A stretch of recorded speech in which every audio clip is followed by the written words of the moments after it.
Alrighty, ladies and gentlemen, it is upon us. The time has finally arrived. It is Grand Final Sunday right here at the ESA Cup. My name is Tudors, your host for today's festivities, and alongside myself, I'm going to be joined on my right-hand side. I've got Stucky, and on my left, even though my camera's a little bit flipped, it's kind of funky bobbing my head back and forth, I've got none other than Pelstrin, and we're going to be breaking down basically everything that you guys have to know at home for everything that we have offering today at ESA Cup for the Grand Finals of Season 6. Gents, it's an absolute pleasure to be joined by you guys right here on the desk. Kelstrin, I'm going to start off with you. How are you feeling to be here tonight for the Grand Finals of the ESA Season 6? I'm super stoked. I'm absolutely hyped to be here, and actually kind of grateful that we can actually manage having such a great production team overall, to have such a great final upon us, and yeah, I'm feeling wonderful.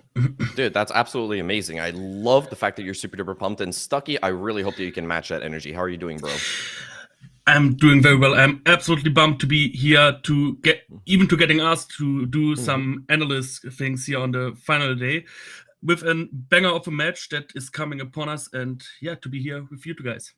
Yeah, it's going to be an absolute banger. In case of you guys at home haven't really been keeping up with the entire season that has basically unfolded over the last couple of months, well, we do have quite a lot to actually get ourselves stuck into because there have been a couple of phases that have led up to this very, very moment. As you can obviously see at the bottom of your screens, this grand final is going to be taking place between MDF and the side of the Minions. Minions, obviously, they were the runner-ups, unfortunately having lost to Entropy in Season 5 in the grand finals. And MDF, they're the new challengers. They weren't really participating in the previous season overall, and they're looking to potentially strip Minions of their first favored trophy, technically speaking, Kelstrin.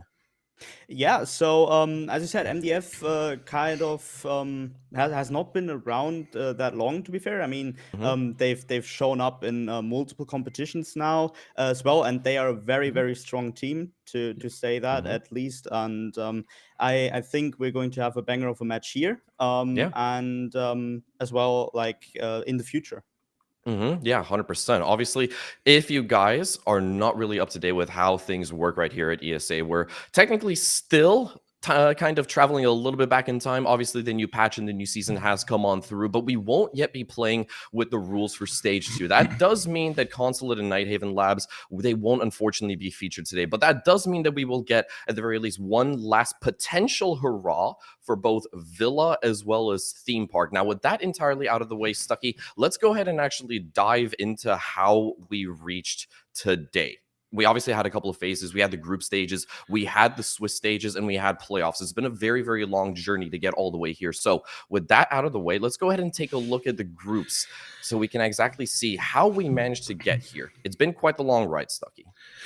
That's absolutely true, and I would say let's have a close look at the group stages and let's see where the teams coming from. And we'll start with MDF. They placed head of the groups in group number C. They won every game, only one match in overtime. All the other matches were done after 7 rounds for them.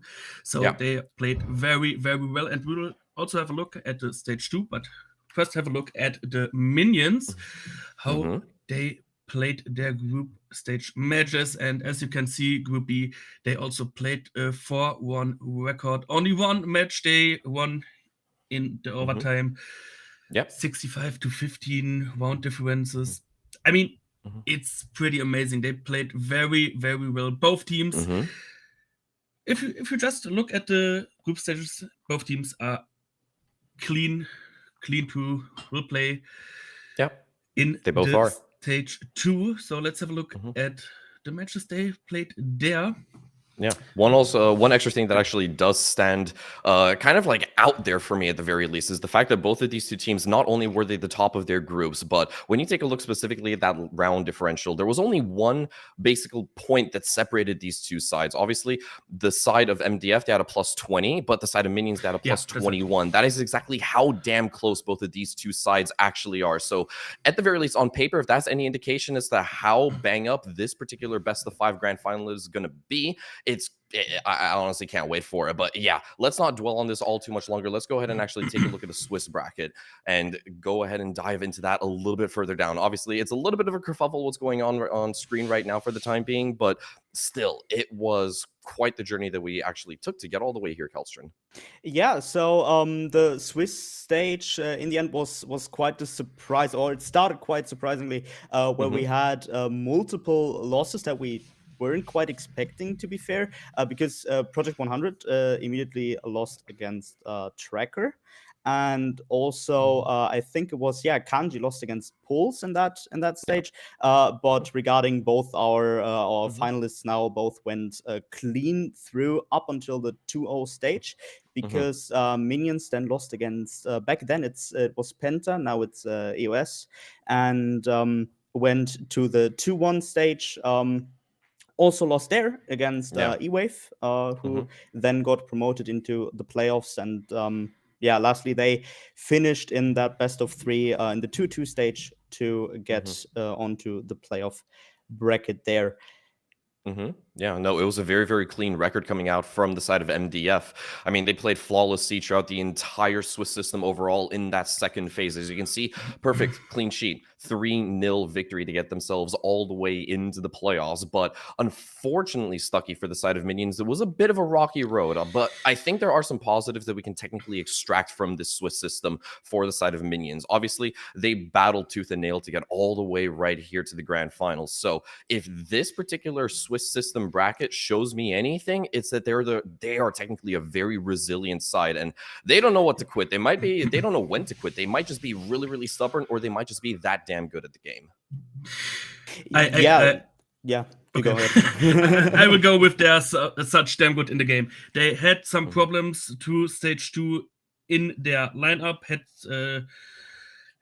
to go out some roster changes, but they fixed everything and played well so that they can.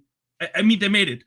That's all that counts. They didn't drop out of the stage 2. They made it to the finals, and now will compete here in the grand final.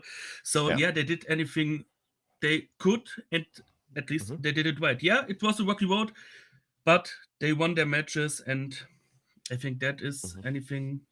Yeah, that's really nothing else that they needed to do. They did more than enough to get all the way here. And with that out of the way, let's get to the knockout stages. Now, obviously, key difference when we compare ourselves to the previous season is that this is technically a single elimination bracket. Obviously, in the previous season, Minions, they were unfortunately knocked down to that lower bracket at the hands of Entropy, and they did eventually claim a second place trophy, not necessarily a trophy, but just a second place finish still at the hands of Entropy as well. But this time around, they cannot be afforded any mistakes. And it goes to show, because they were able to get through here in this single elimination bracket without any falters whatsoever, taking down P100, taking down No Name to get here. And on the other side of the spectrum, MDF taking down both Tracker as well as Team QUQ in what could have been a near perfect fashion to get all the way to this grand final. But obviously, now this does mean that both of these teams' backs are technically against the wall. Obviously, you can see that we've already had a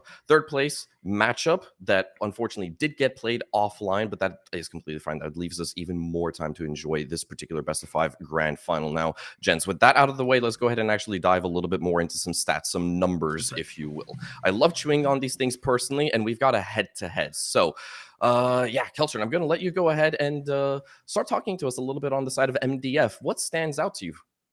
I mean, what stands out to me immediately is, of course, the success rate on the rolls there, because it's fairly even in comparison to what Minions have. 46 in attackers to 54 in defense, and of course, what we immediately see going onto that sheet is their map picks are usually almost the same. It's of course, that is a statistic from the whole ESA Cup, if I'm not wrong.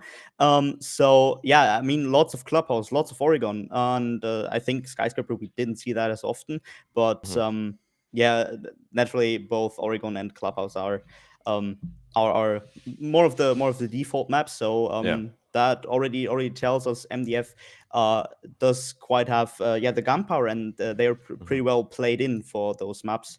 And I mean, in terms of the operator bans, Ying and Solus, it's not something I would say is unusual. Pretty default bans. to be fair. But yeah, it already shows they seem to have some routine in their both in their bans and their picks, and yeah, I think MDF will show us a strong game tonight.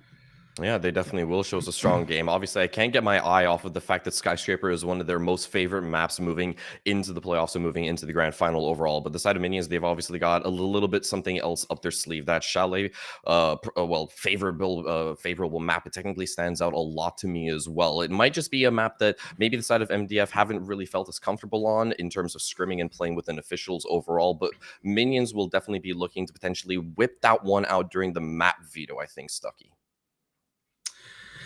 Yeah, that's right. I mean, probably we will have a look at the map veto in a few seconds. But if you go with that maps, bans, and picks you see on the screen right now, with a little flashback, like you said before, they played some finals against each other. They played Amnesty, they played ASL, they played the E-Battle finals.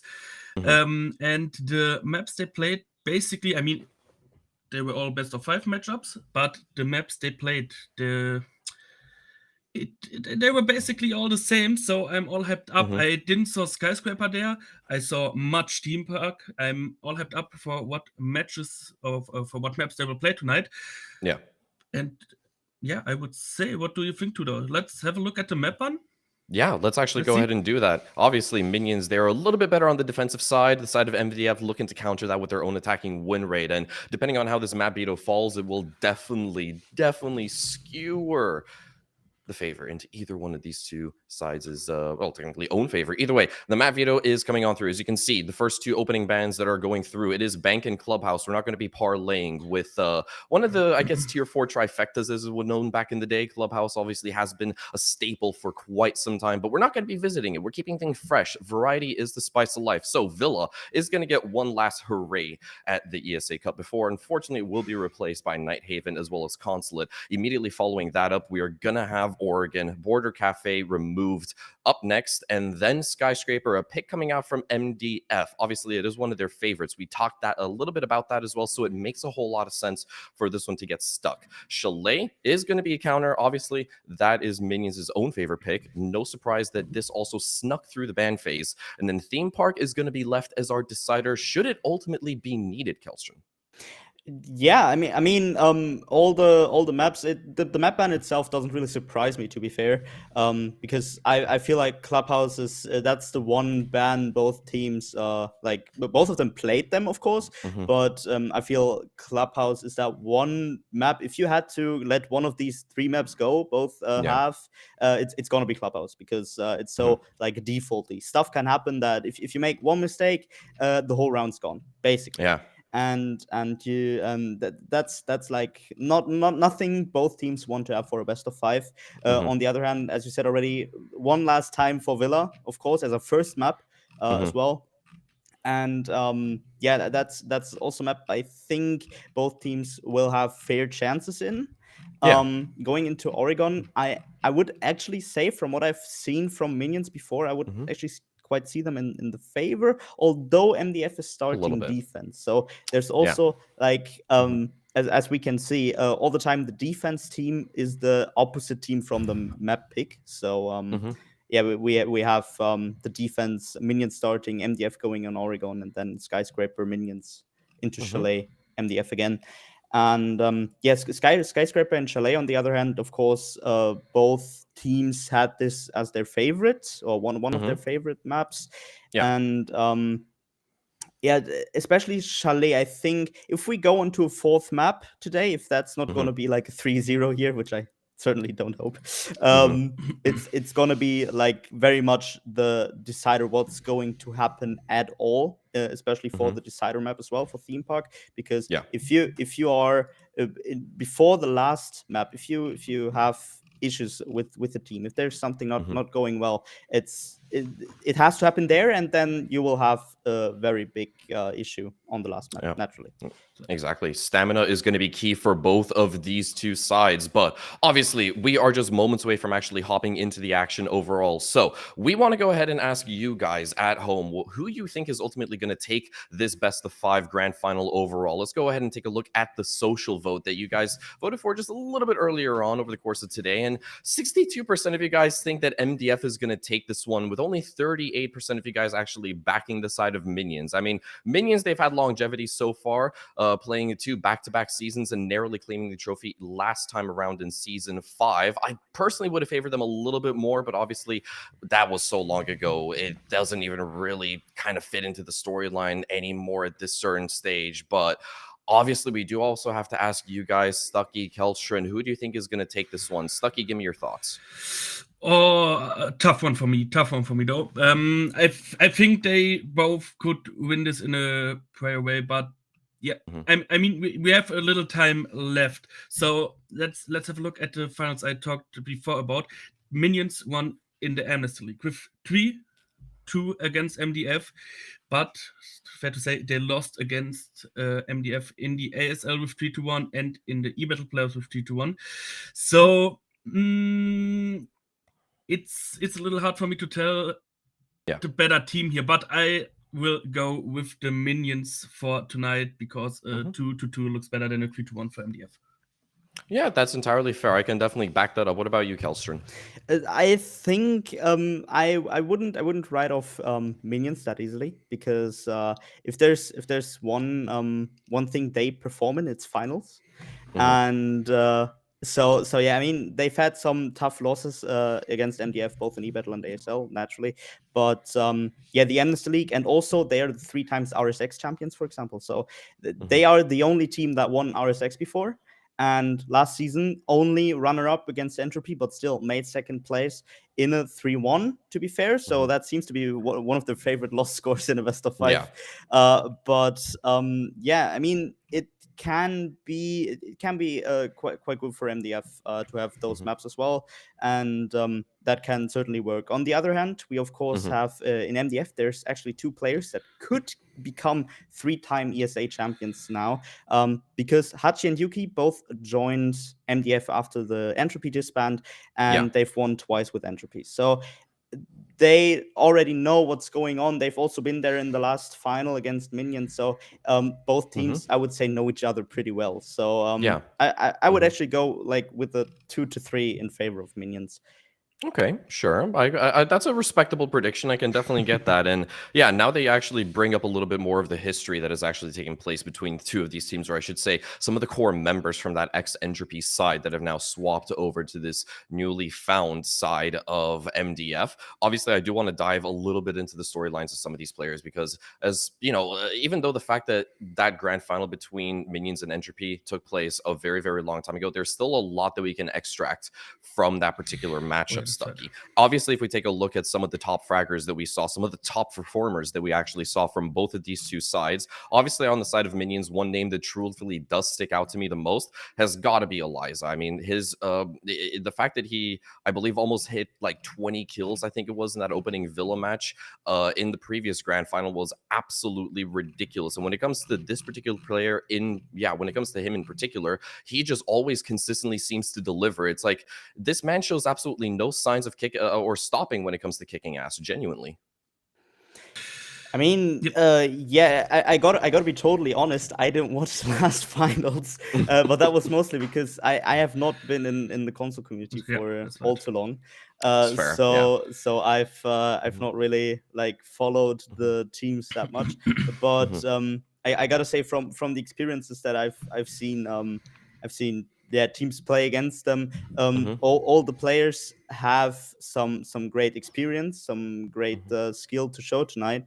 And I feel like we got to talk a bit about Amy and on the other hand Alex Northy as well, because both of these players have kept their teams together, kind of, I feel, because all of those both teams sort of seem to have yeah, not issues, but there's differences always. What things that you kind of notice when going onto Twitter or watching streams or whatever. There's always players having a bit of yeah. Not that sounds worse than I mean it, but like mental issues, kind of. When A you little play in bit. game and you lose 5 rounds in a row, things are going to get spicy in parties and stuff. So I feel like both of these captains just made a great deal keeping their teams together and keeping them calm. And I certainly hope that both of those teams prepared in a great manner for tonight.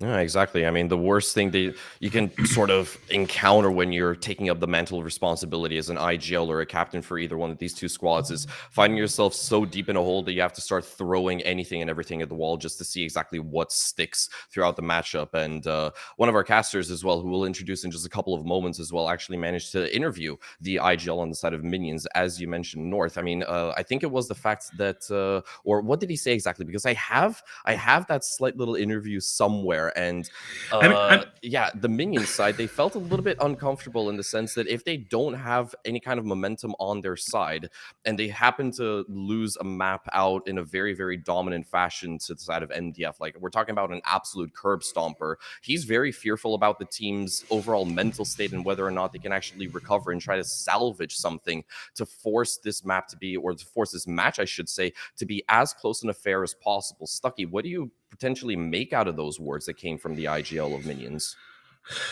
The only thing I really make out of the words they bring out there is that they are very respectful for his opponent for tonight. Both teams respect each other. I think they will show everything. And yeah, I mean, he's nervous. Scared is maybe the wrong word for this, but he has a huge amount of respect for the team of MDF. He know that they beat them in some matches before, but yeah, I mean, he even says if they go down one map, yeah, I mean, well, wait. I mean, if they go down one map very hard, they will come back stronger. At least it's not 0-7 or something like that. You can recover from every loss you take and step up to your own gameplay. And yeah, I think that is what they, what Alex is trying to say here. Yeah, probably. I mean, let's hope he can live up to the words, and let's hope he won't disappoint. Ladies and gentlemen, we are just moments away from actually hopping into the game because we have the final couple of players loading up into the server. Keep in mind, we have got a €2,000 prize pool available, and the winner, the one who will take the largest slice of the cake, will walk away with 1.4k euros overall should they manage to take the grand minimum, so to speak, of 3 maps overall. But guys, thank you so much for joining me, but it is time for the players to take their gloves off and put their brass knuckles on. It's about to get bloody. It's just gonna be an absolute cracker of a grand final. And who better to take us through the action than none other than Pasta and Pooble? Guys, have fun with this one. Thank you very much, Tudor and the desk. It's us, Joe. We're here for the grand final, Villa's last hurrah. And I don't know about you, I'm excited for this one. Obviously, we heard Kelstron and Stucky's predictions. I want to know your prediction. Oh, you always put me on the spot like this. I do. I love it. Are we talking just map prediction or whole series? Let's just go with series. Okay. That is a tricky one. I think you would expect MDF to win this. They have that lead on this kind of almost best of 5 of best of 5s they've done recently over the past month. MDF leading 2-1 in those series. But they've looked a bit shaky as of recently, and Minions has continued to look basically unstoppable. So I think Minions will probably edge it out. MDF could easily take it, but I think this might just be Minions' day to tie up this kind of record between them, keep this rivalry going. So I'll go with Minions 3-1, but a very close 3-1. Yeah, fair enough. And another thing to say, obviously, I did have a little chat with Alex Northey. Let's just see what he said, because apparently the E-Battle final, half of his players didn't wake up in time. So he said that was always going to be a loss. And he thinks that this one it's almost 1-1, and this one is the real decider about which team is the best of them. But again, we do have, that other storyline of... we do have that other storyline of the teams coming into this, Hachi and Yuki are on MDF, right? That I feel like is one of the main storylines as well, obviously. Yeah, I mean, we sort of lacked the really desirable three-peat narrative that we maybe would have wanted going into this with Entropy disbanding, but we still do have some of those championship players here to take, I believe, their third championship. I'm fairly sure both those players were on both Entropy iterations. So this really is a chance for them to sort of solidify themselves as, I guess they could call themselves the best console players in Europe. I mean, you can't really argue with 3 titles there. So it's a really big proving chance for them. And it also sort of solidifies them as good, almost veteran presences, I'd also say, as they've managed to sort of turn this team of various players throughout Europe. It's a big thing about MDF. It's not like many of the other console teams. It is a European team of people of a bunch of nationalities. So they've managed to turn this almost ragtag bunch of players into a well-oiled machine in a very short period of time. And something else to say about that as well, obviously, Aina, obviously you have Hachi and Yuki, the sort of German influence. Aina as well on that team was on the Penta roster that was kind of, it was very strong, you know, ESA Season 4, Season 3, you know, that sort of era of the tournament. Aina was on that Penta roster, which again is a very like storied name. So this MDF team is you could almost call them a super team if you wanted to. I wouldn't necessarily say that, but again, also another thing to point out, we have that same storyline as last year as well, the sort of PlayStation team in MDF versus this full Xbox team in Minions. Yep, good classic rivalry there between the different platforms. You can definitely get a lot of heat from various communities by representing that whole sort of console there. So it should be a very good matchup. We're just dealing with a very, very quick break. We'll still be here. We're just waiting for a final player to load in. I believe there was a game crash. Love it. I guess another thing, maybe not the best news to hear. We are going to start with a 2-0 penalty, just in case anyone might be confused when we see the 2-0. You've not missed 2 rounds, just due to, I think, various things causing a player to be late. We are just sticking with the rulebook. 2-0 penalty there. Yep. It's nothing too sort of detrimental there. Obviously, 2 rounds can be the difference, 7-5. But I mean, we should still have a game on our hands here. MDF, I'm pretty sure, are starting on the attack though, and they've already now got 2 attacking rounds here on Villa. Like that's quite big actually in terms of in terms of that. If they can, even if they just win 1 more round, that's a 3-3 half. That's pretty big, and that almost sets them up. Good. Yeah.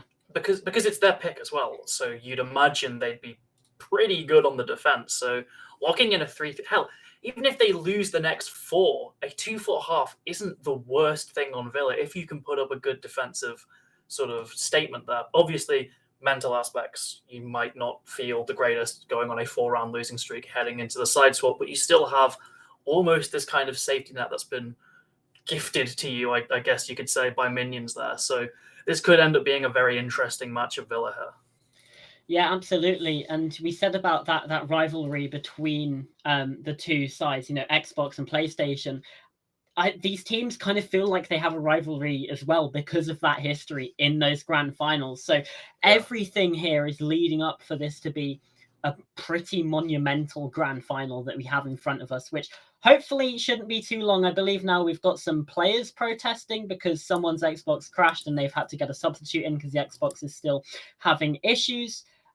So we are just waiting for the operator bans to come through, obviously, because we have to start with this penalty. We have to do the op bans beforehand. So let's just talk about those Minions. They've decided to take Knock and Solace off the board.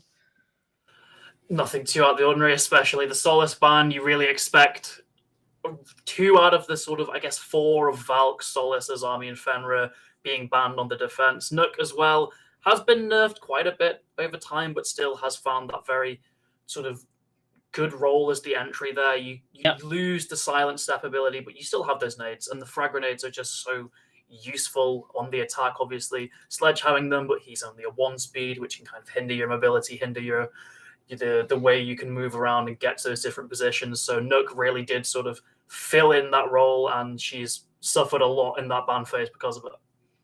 Yeah, absolutely. And then coming in for MDF, again, I don't think this will be too much of a surprise. We've got a Valkyrie ban and a Jackal ban. So again, I don't think there's anything too out of the ordinary there. Valkyrie makes a lot of sense on Villa. There's a lot of places you can hide those cameras, and Jackal as well, particularly if MDF want to in their defensive routes.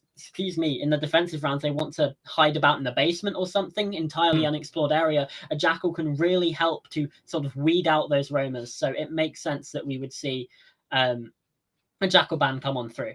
As finally, we head to the beautiful countryside of Tuscany, and we hear that lovely, lovely sound. We're heading into Villa, Joe. Yeah, and I think coming off the back of that ban phase, the really big thing that sticks out to me is Azami isn't banned and Jackal is banned. So I would expect these to be very sort of slow rounds for the attack. I'd expect the defense to be aiming to waste as much of that time as possible, given the fact that they can just keep cycling those keeper barriers around, keep maintaining these positions away from sight. So you shouldn't really be surprised if you start seeing quite a lot of 20, 30-second executes coming in at the very end of the round here. But that being said, actually no Azami being brought this time, opting instead for that Frost, newly nerfed. I believe that change went through, given we are in the new season now. So interesting pick from the side of minions here, going away from the Azami and the Fenrir, two of those sort of incredibly strong operators here. So I'm intrigued to see how this, I guess, almost of a gamble pays off here, just focusing primarily on these operators that are very comfortable on fragging, such as the Wardens, such as the Mozzie here, with instead of maybe going for the, I would say, the smarter pick of playing into that util game, playing into how large a map Villa is, and trying to delay the attackers of MDF here. So this could end up backfiring them quite severely here, and if it does, that's MDF with a third round already here. So yeah, the stakes are already kind of high, and we're only on the technical first round of Villa here. Yeah, that 2-0 penalty could prove to be quite troublesome for this minion side. We'll just have to wait and see for that one, obviously. In terms of this attack from MDF, then, looks like they're more focused on approaching the building from this western side. You can see some drones coming in across through sort of this closet toilet, I guess you could call it, in through Mudroom as well. And the mountain as well of Yuki. We know Yuki loves to sit on this French mountain, Joe, and let's just see what damage he can do. They want to, I think, push all the way through across the map. This looks like a very involved roam clear. Axie as well will probably be this first point of contact. If they don't know where he is, he's got shot in the back. There's a kill. But Justin Hatchie actually find picks themselves. And just like that, MDF off to a 4 versus 3. They've got the player advantage already. Yeah, but they don't have that case anymore. Yuki going in alone on that Montagne ends up dropping that key win condition. Justo has managed to pick it up and gets the trade as well. Just doing everything on the Yana here. Really bringing MDF into a very good situation here as we enter this 4 versus 2. The remaining minions players close to side. Alex Nordy could potentially catch one off guard here as Hachi. He's just swinging this main stairs. Alex has to be so careful in this position, though. Has that shotgun, newly buffed, by the way, so can take some of these engagements, but they're all around him. It's very unlikely he gets out of here alive. He really just has to try and waste as much time as possible to give Madrino even a chance of clutching this. But that chance is looking to be squandered as Veriox finds that kill, shuts him down on the hop-in. Nez just as well. Madrino goes down in the 1 versus 4, and that's MDF 3-0 up already. This one looks like it could be just every antonym of good possible for minions. Especially obviously, because you don't want to get in that kind of losing mentality already. You're in a grand finals. You need to play to win, not just play not to lose. But I can't help but think if MDF pick up one more round here, if you're minions, maybe you just start thinking a bit about Oregon, because you're already kind of dealing with an even half here when MDF are on their attacks. They're going to be going onto that defense here. Finally, minions, though, bringing that as army, trying to give them the best chance of winning this. But still, you've lost a considerable amount of rounds on your defenses here, that favored side. And when MDF have that side top, have the ability to play on that side, they could start racking up even more rounds here. I hate to say it, but MDF might have already won the map in the first played round. And that is a crazy statement to make here, but it just seems like the way it might be rolling here. Minions, sure, they could come out with just 3 rounds in a row at a fantastic streak here, and they definitely have the skill and the players to do that. They're an incredible team there. All of them have that almost star power, I'd say, that ability to pop off when their team needs it. And that's what's allowed Minions to be so dominant for a period of those 2 years now, ever since really crossplay came into effect. But still, MDF, they've shown to be these world beaters before. They beat Entropy on their first day in the league. So they can definitely, they've definitely shown themselves as a strong team here, and they've already gotten to this almost springboard start. Absolutely. And that's the thing we know about Minions. We've seen how aggressive they can get, with Alex Northey starting to swing this brick shield as well, just constantly applying pressure onto this MDF attack before they can even get into the building. We saw it in that previous round as well, where they had the color from the Montaigne downstairs. However, again, it's an opening pick for MDF. This time it's just with a nade. Alex does get a trade, but that's an unfortunate disconnect. Madrino, unfortunately, was already dead at the time, so it stays a 4 versus 4. Alex takes an aggressive swing as well, just to get that barrier back onto the bed. So those setups still providing use for this minion side. As it stands, it's a 4 versus 4. Yeah, and not really a bad trade for Minions there. Sure, you lose the Warden, but it does not like we're getting a smoke plant here. There's no smoke grenades, only 3 sets of 3 flashes even. So really, that's quite a good trade. Trading those nades, in fact, getting both sets of those nades now as Prison just continues to get that advantage here. Yuki, though, he's pushing very aggressively, and I don't think they're going to read into it at all. He could be gifted a free kill here, and that would massively open up the site as he does. Yuki gets one, whips it on the second, but Alex taken down. 3 versus 2 with Eli off-site, no Nitro either. This is looking already like another MDF round.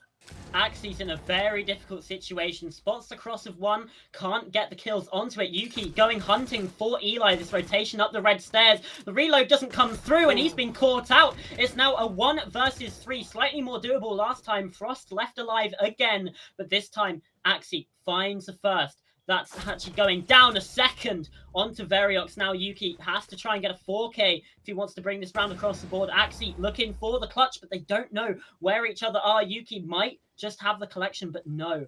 Axie's on the other side of this reinforcement, watching into the bomb site. Diffuser recollected, and Yuki takes a sensible option. Relocates over to that western site, over towards the trophy room, and starts to get the diffuser down. I believe that's going to be a blind spot, and that calls Axie into action. But does he know where this diffuser is going down? I don't believe he does, and now it's going to be stuck. 45 seconds advantage suddenly in the hands of Yuki. He looks away at just the wrong time, but there's still plenty of opportunity for both of these players to get the kills. Axie now just looking to try and get on the diffuser, try and bait out a couple taps, or even just stick it. He's getting on there. Yuki, you need to run fast, my friend. Is he going to know? But Axie gets off. 20 seconds, make it 10 realistically. There's a 7-second defuse time, don't forget, which makes this very, very close, and Yuki stops that round at the brink, and MDF, they're 4-0 up. This map might as well just be written off.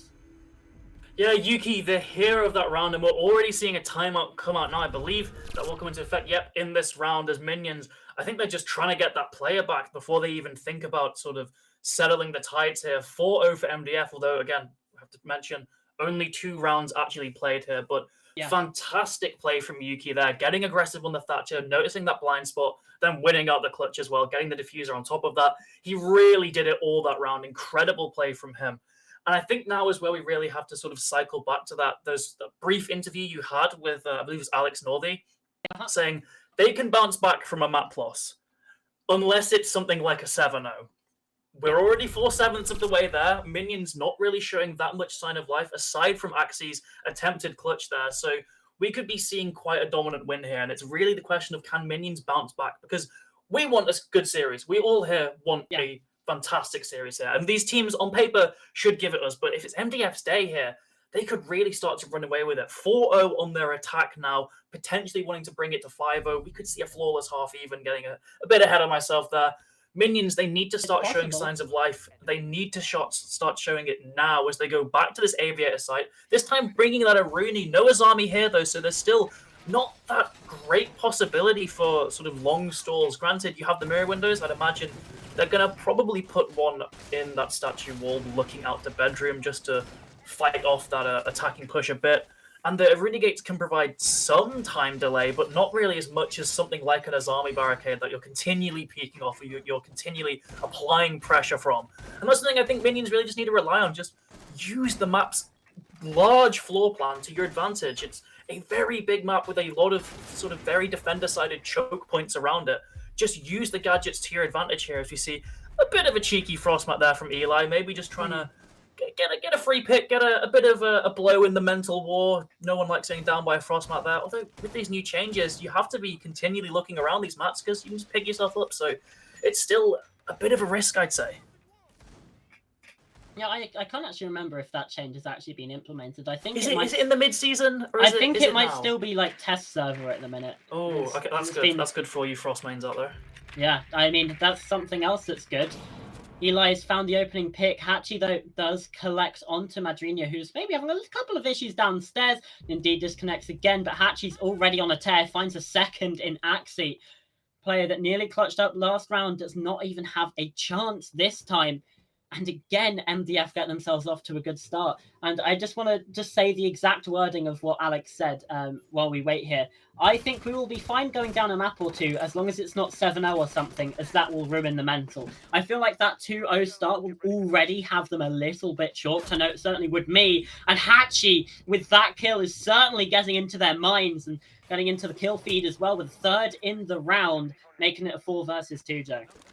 Yeah, and Hachi still has those nades. He has now basically secured that position on the ground floor. There was a bit of an attempted push from Red, but Alex just can't risk it. There's no men really on site anymore. Prison holding down the main stairs, so Alex has to just flee there, giving MDF that total control below, giving Hachi the attempt for those 2 vertical nades here as Prison already gets pushed away from his power spot. Alex taken down 1 versus 4 for the Wamai as he's being continually harassed by Yuki on that Montagne. Just getting bullied here as MDF take their 5th already. 5-0 for MDF. Jesus Christ. This one, what was it saying? We were chatting before, Joe, and you said, oh, this one could be, what if this ends up being like a 21-5? At the minute, it very well could be. It's already 5-0, and we're again having just like a technical pause while we try and get Madrino back into the lobby. So let's talk about that for a second. Obviously, Villa, you'd argue that it's defender-sided, and Minions already go 2-0 down, maybe possibly some chalk mental, and then again, 3 attacking rounds in the row for MDF. This is must-win for Minions. I mean, to be fair, that some of the other rounds are must-win as well, but this one definitely must win if they want to really have any chance of finding success, even just like getting themselves into this series at least. Yeah, they're going back to Trophy Statue as well. They're not really willing to try any of those tertiary sites, go for a gamble, go for a risk. They're being thrown, honestly, a bit of a bone here by being given this pause to get that 5th player back, but still, things are not looking good for Minions here at all. 5-0 down. And yeah, we have to keep cycling back to that interview of, you know, we can win this. Even if we go down a map, unless it's 7-0, the mental's chalked. Yeah. The possible disastrous effects of Villa on this series, they're completely wild. They're really out of the scope of what this could mean for the entire series. We've seen teams bounce back, sure. But even when Minions themselves admit that if it's a very bad loss, we might just be out of the game here, doesn't bode well for them, as MDF still basically just playing with their food here. 5-0 on the attack puts them on a great advantage heading onto that defense swap. And they still have that one other chance for a 6-0 as well. And then they just need one round on the defense, on the defender-sided Villa here. I would like to see Minions bounce back, because this is probably the last Villa we will cast for a very long time. They usually, you'd think they swap maps around every sort of 2 years in the global rulebook. So this is probably the last Villa we will cast until 2025, 2026, potentially.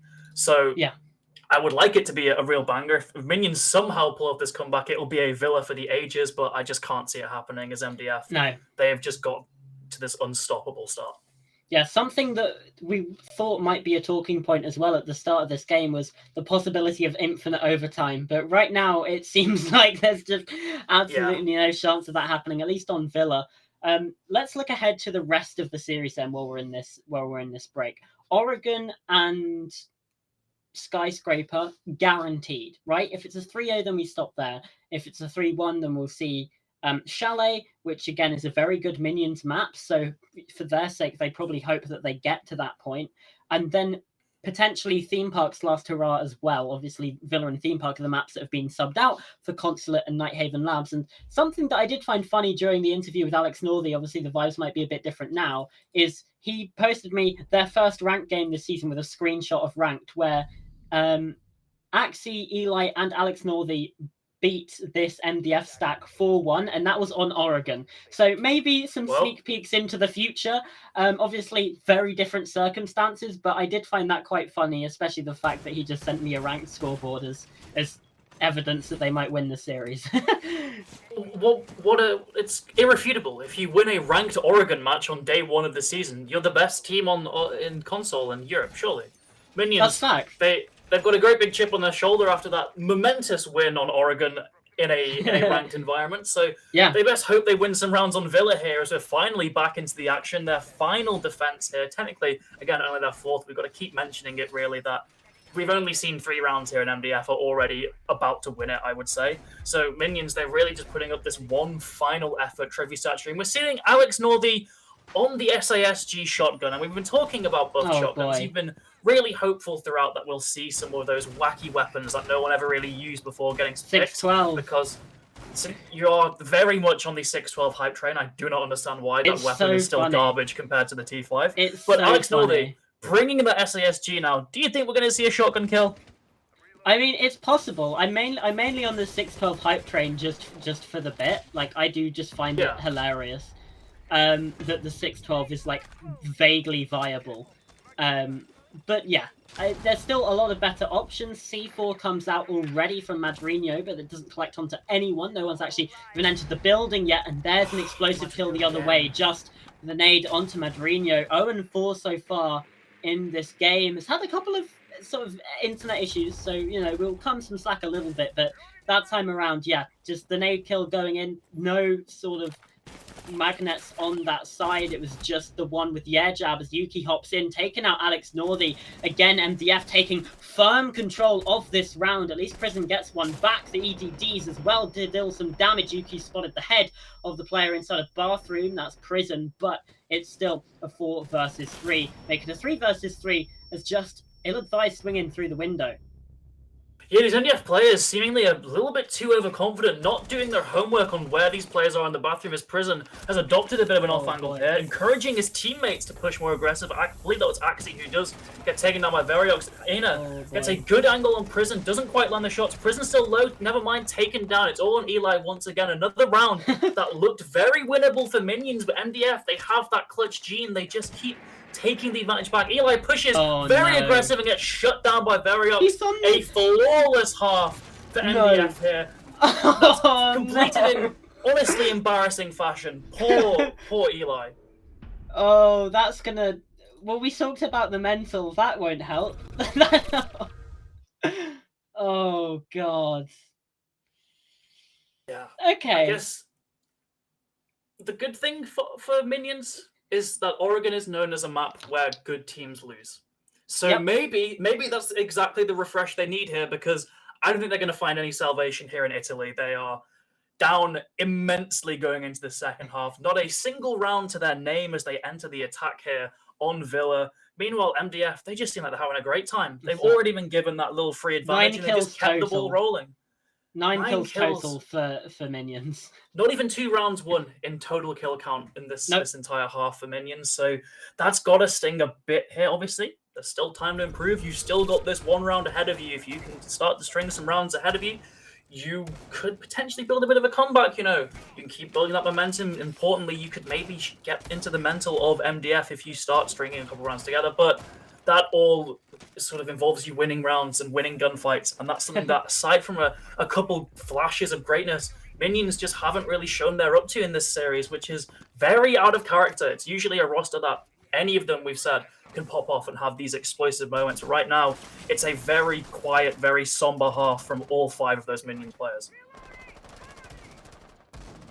Oh boy, this one already looks over. Obviously, we've got to give Minions a chance, but considering how much favor you would tend to give the defense here on AVG, you've got the Fenrir in play as well, which can just be so oppressive for the attackers trying to push in, especially later on, which obviously, we don't really expect Minions to be playing that slowly, but they do look quite shaken. This might be a slow round from the attack, and those FNUT Dread Mines from just playing Fenrir could just be the nail in the coffin. Yep, really, it's just that extra added bit of utility that Minions never really seem to touch. The things that can slow down the attack, force them to take these very uncomfortable gunfights. Whereas we saw with Minions, they just chose those fraggers, they chose those operators they felt comfortable taking engagements on, and it didn't really pay out. Granted, MDF, they've given them a surprising amount of respect this round. There's no base ground floor roam from the looks of things, so Minions even just free to start throwing those nades above. Doesn't matter though. Aina still gets that first pick onto Eli, the entry of the Ash taken out still. Nades on the side of Minions, so they can try and deal some damage to those site players. But again, it's just not looking very likely at all. They don't seem to have the intel. We're seeing nades seemingly blindly thrown, despite Madrino trying his best to get a little bit of intel, just having his drones taken down by Yuki, holding that very harsh angle towards the study doorway. So MDF, once again, it does seem almost like they're playing with their food. They're waiting for the inevitable. Aina surely about to get into an engagement here on main stairs. There's 3 Minions players that could potentially try and get this first pick, try and open up this round, open up this map. But once again, it just seems like I'm saying this all the time. It's not looking likely. This team hasn't really made that much of an impact. That being said, though, Axie does get one. Yeah, Aina took the aggressive swing on main squares and now gets swung. Yuki, though, brings it back to within favor. Alex trades 3 versus 3, now taken down himself. And just like that, MDF just completely shut everyone down. And it's a 7-0 start here. Villa already done. We've been playing this map for probably about 20 minutes maximum. It's already finished, Joe. Yep. Arrivederci, Villa, I guess. Arrivederci. We loved having you in the pool. We thought you'd go out with a very explosive, you had infinite overtime at Villa. You could have delivered us a great final matchup here.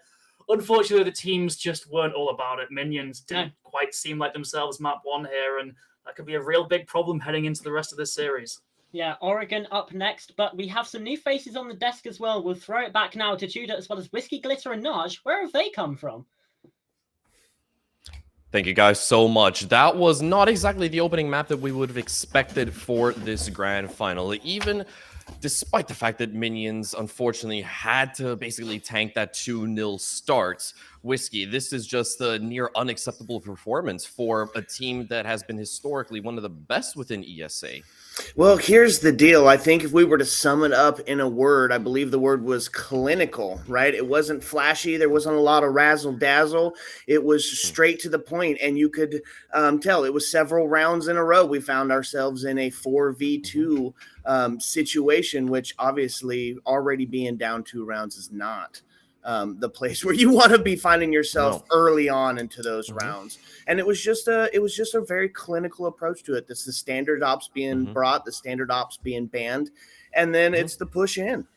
Yeah, I mean, look, I'm more than willing to accept that argument of the fact that MDF, they knew exactly what they were doing. They measured twice and they cut once each and every single round. But as we discussed in the pre-show as well, Minions, they technically have the higher defensive win rate out of these 2 teams overall, climbing up towards 70%, whereas MDF is a little bit more favored on the attacking side.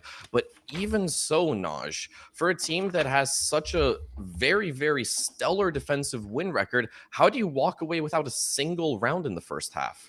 Well, I mean, from what I saw as a whole on the side of the Minion side, there was a distinct lack of adaptability. Everything kind of unfolded. MDF played by the book. They did very sort of default strategies, tried to do things as sort of clinically as they could, as Whiskey said. And we're now in this position where MDF are slowly trudging forward and Minions are giving minimal resistance. They're not changing anything. They're not altering anything. They're not using their utility in a way that I've seen them do it before. Like most of the time, Minions are very, very adept and in touch with the way they use their sort of utility that they bring to the table. They place down, whatever. And at the moment, in that game, it just wasn't really there.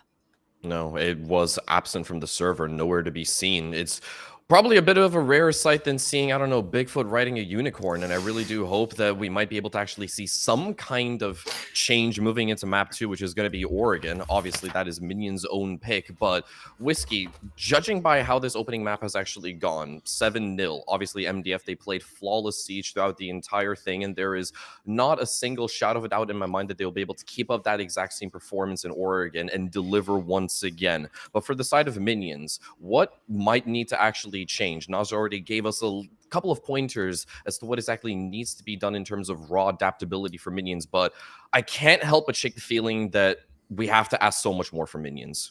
Yeah, well, here's the deal. It is a tough climb back, but baby, this is the grand finals. It's all on the line here. So yes, we got to kind of get into the headspace of moving on from that. We head to Oregon. It's Minions map pick, right? It's a classic bunker wars strat. This is something that they've been scrimming for months. This is something that they played a ton of times during the season. And as you know, as a really defensive heavy known team, I think that the bunker wars is probably where we're going to be seeing that. We're going to need to see, really honestly, a little bit more of taking these 2v1s. If you're not winning your ones, let's get the buddy system in place. Let's get a little bit of intel in place, and let's start talking about it and getting the pinch on these players that are proven so pivotal, right? We get those roamers off the ground early, take those vertical controls, both below and above. Get yourself set up for some great fancy nade actions, and then just play siege like you know how to play siege. I mean, the teams are here for a reason. Minions, I see them coming back here on Oregon. I really hope you're going to be right. And on the subject of what needs to change in terms of overall team chemistry and cohesion for them to, well, truthfully put their best foot forward, we did see a tiny little glimpse of that, just a small little heartbeat, a sign of life in that very, very last round where, as you mentioned, they needed to buddy up. They buddied up when they were trying to take control of that main staircase in the very, very last round of Villa, where they unironically kind of took exactly what you said and they kind of ran with it because they managed to swing one small little Wamai on that main staircase with 3 people at once. That is the kind of Minions that we want to see, but we also need to see them follow through a little bit better, Naj. Yeah, I mean, coming into a map like Oregon, I think something that you can definitely bring to the table is change. Not change as in, oh, we can change this, we can alter this, we can do certain things. I mean, like, the Blitz bunker rush that Rogue came up with in, like, 2020, maybe 2019. The, like, Ying Candelas in through games window and, like, playing around that, playing around the noise, playing around the distraction, like, being able to do these little micro strategies that sort of, like, adapt into a much bigger and broader sense of how the game's played, like OSA on big window, things like that. Like, I want to see something like that coming out of the side of Minions. I want to see, whether it be on attack, whether it be on the defense, like the armory hold with all the head holes and foot holes to save the world. It's like, I want to see something like that coming out of Minions this map to try and bring themselves back on the board, because at the moment, as we said, that they're suffering a little bit, but we all think they can do better.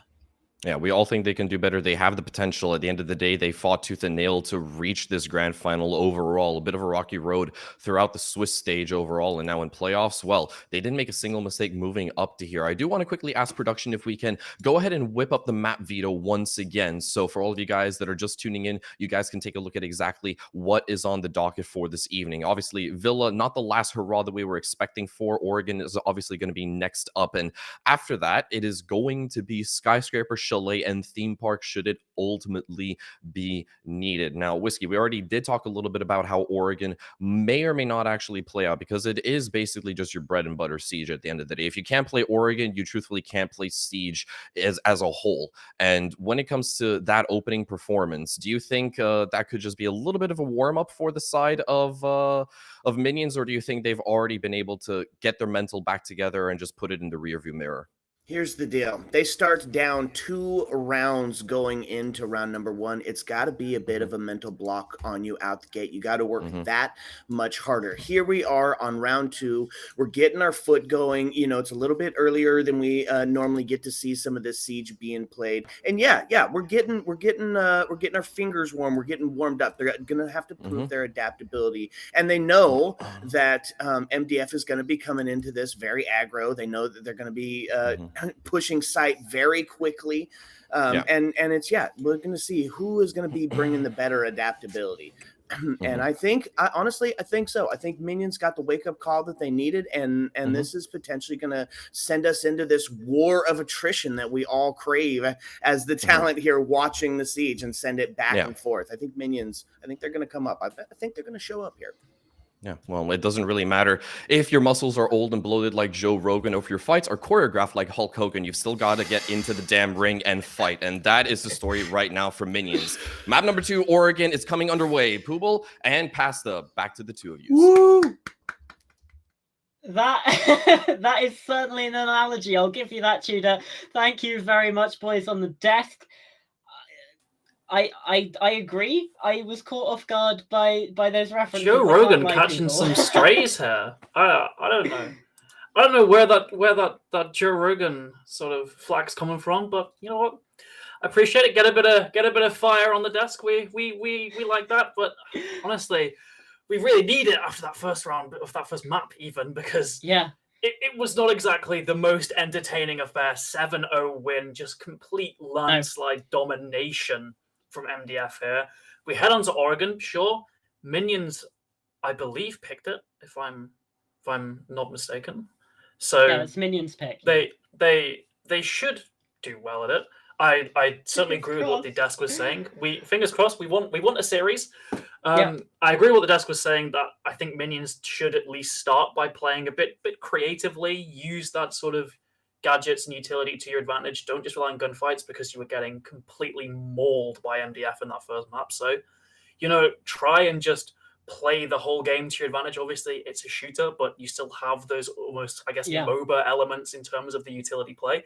So really sort of use that, because I just don't see them winning these constant heads-up gunfights. You need to be taking these 2v1s, taking these advantaged gunfights, because otherwise MDF, I fear they are just going to walk over Minions once again. Yeah, obviously we say we want something exciting. I will just the sort of nickname among casters and beyond for this map is Boregan, often Snorrigan as well. But hopefully, again, we get something better. I don't really want a 21-0. While it would be historical, I don't think that's really the way that anyone envisioned this afternoon going. So again, hopefully we don't get that. Predictions for Oregon then. I'm still a little bit hesitant about this one for Minions, just because of that Villa start. Yeah. They said they don't want a 7-0 because it will ruin their mental. That's exactly what happened, right? The one scoreline that they said might have thoroughly stopped their momentum, stopped their game plan. And of course they get it. Yeah. You do have to really... my confidence in Minions was rocked after that first map, because it wasn't even close. It was very much, a lot of the time, these 4v2s ending in these 2v1s, just MDF wiping the floor with them. So, yeah, I think this is another MDF win, honestly. I think Minions will put up a fight, obviously. They don't have that 2-round deficit anymore. This is a fresh 0-0 game. Yeah. So I do certainly think Minions will certainly actually get some rounds on the board. I don't think a 21-0 is what's going to happen here. So I'll say 7-4. I'll say 7-4. I'll do a concrete scoreline, 7-4. Yeah. So what about these bans then? First of all, Ying going off the board is a standard ban, especially for Oregon. She's banned out a lot of the time, actually, on this map specifically. Thinking about bunker, thinking about top floor. A lot of times she can be useful. Montaigne as well is a bit less of a common ban, but still thoroughly understandable when you think about, again, especially that basement site. Yeah, the Monty can be used. It often is used as that role of just a great big bulletproof drone. You can push around the defenders, make them feel uncomfortable, because they always have that other element of you have to focus on the Monty in case he unextends that shield. It can really make roaming a nightmare if you get caught away from the rest of your team. So they just don't want to deal with it. We've seen as well MDF players more than happy to trade out that rifle for the shield. So Minions are taking that off the board. Solace, really not too surprising, nor is a Fenrir ban, I guess. Again, the big thing here, Azami on the board could really provide a nightmare for the attack here, especially I'm thinking upstairs and in that basement, just being able to continually hold and challenge angles, keep the attack at bay, really drain down that clock. So I'd imagine that's going to be the game plan if she is ever brought, which once again in this opening round, not being brought this time though. MDF on that defense. So again, another thing that's just making this even less likely, I think, for Minions to win. MDF starts on that more comfortable side. They can start racking those rounds up on that much easier side already. They really might just suck all the wind out of it. Minions here, honestly. I don't foresee Minions winning this just due to how one-sided affair this could be. It certainly looks that way. Obviously, again, you said that MDF get to pick this by virtue of being Minions map, and that at least does give a little bit of comfort that they might be able to get something done here. These observation blockers as well, just providing a challenge for drones, let's say. It means that if drones want to get information past it, they have to push through. They have to almost take that initiative, if you really want to say it like that. They have to be the ones that go through. You can also use them to hide mute jammers thusly. Yeah, it forces the drones to get more aggressive, therefore making them more exposed, therefore draining that drone economy, which has this knock-on effect, causes you to be slower. And again, when you combine that with the multitude of oppressive gadgets, even stuff like the Thorn gadgets and the mirror windows, all of that just compounds in a very rough attacking round that drains a lot of the clock. And already though, doing a decent job for the side of Minions, Axie just lasering that mirror window out already. Immediately makes Freezer a much more viable approach option because you don't have that player just hiding behind the window waiting. And those observation blockers we were all hyping up, taken down once again. Actually really getting a lot of value out of these Twitch drones at the start of this round. Yeah, absolutely. It's certainly providing a lot of that utilities. We can also see the RC Roteros of the Flores here. Prison going to be bringing this operator along, and just to try and take away some of this utility as well, in combination with the Twitch, can be very, very powerful indeed.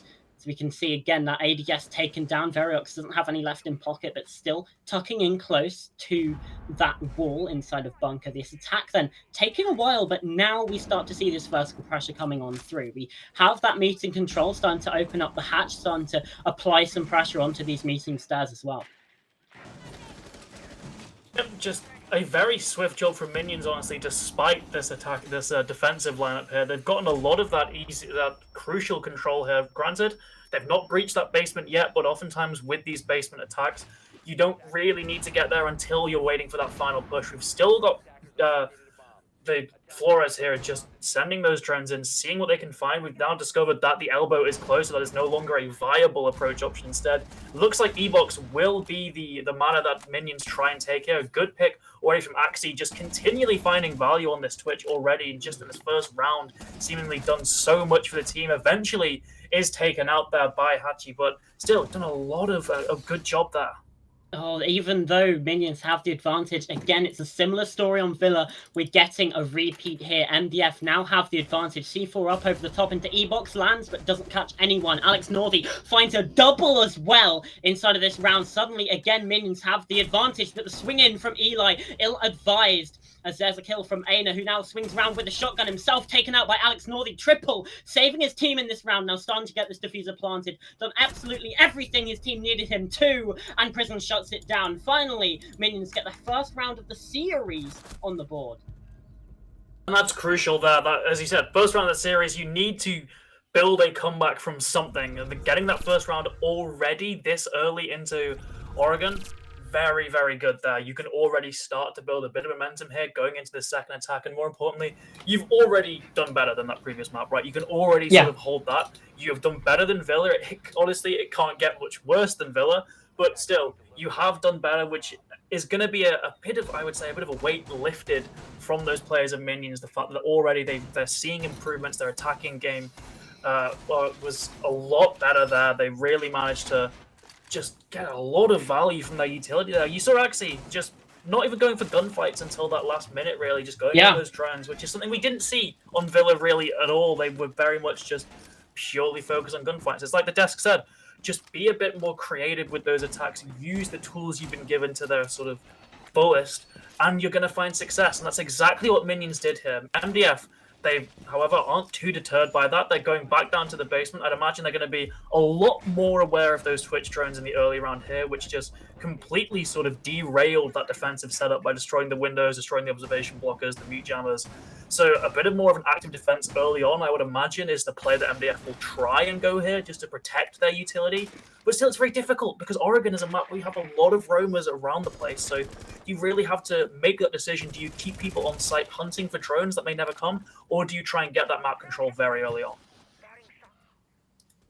The big question. Now I'm interested to see this opening fight as well. Aina sticking around on these stairs, possibly going to take an early engagement here with the player that enters down through bottom green instead. Opened up, a drone comes through, Madrino just sends that one down. Aina, I thought he was going to be forced away, but still staying close. Obviously, this shotgun buff should be able to deal some still considerable damage at this range. Another drone comes through, but it's just bait. Lovely kill from Madrino there. Perfectly played by the Thatcher. And that's, again, a good start for Minions as MDF. They, for what seems like the first time all series, I think it's actually just the second total. They start off on the back foot, and Alex is going to double down on that. Yeah, Minions just taking this dominant control early on, clearing out those top two defenders there for relatively little utility sunk at all. They've still got flashes. They've still got one nade as well. It was all really one off of gunfights there. So fantastic play from them, continuing this good Oregon play throughout into the second round. It's really just... I'm happy to see that they do have a fight in them as they continue to just apply this pressure. They've got that hatch open onto E-Box. They're even dropping now, okay? Granted, that was just a chat when I was going to say a little bit overzealous of them if that was a full-on push already, as Prison gets taken down relatively low, but still able to just keep pumping those drones out, keep disrupting this flow of the defense and forcing these MDF defenders back further into sight. That's another pick. Axie once again meeting the scoreboard here. My God. 1 versus 5 now as Minions. They've just sprung to life. It's all on Yuki. 1 versus 4. Alone in elbow, taken down by Prison and Minions. They get their second.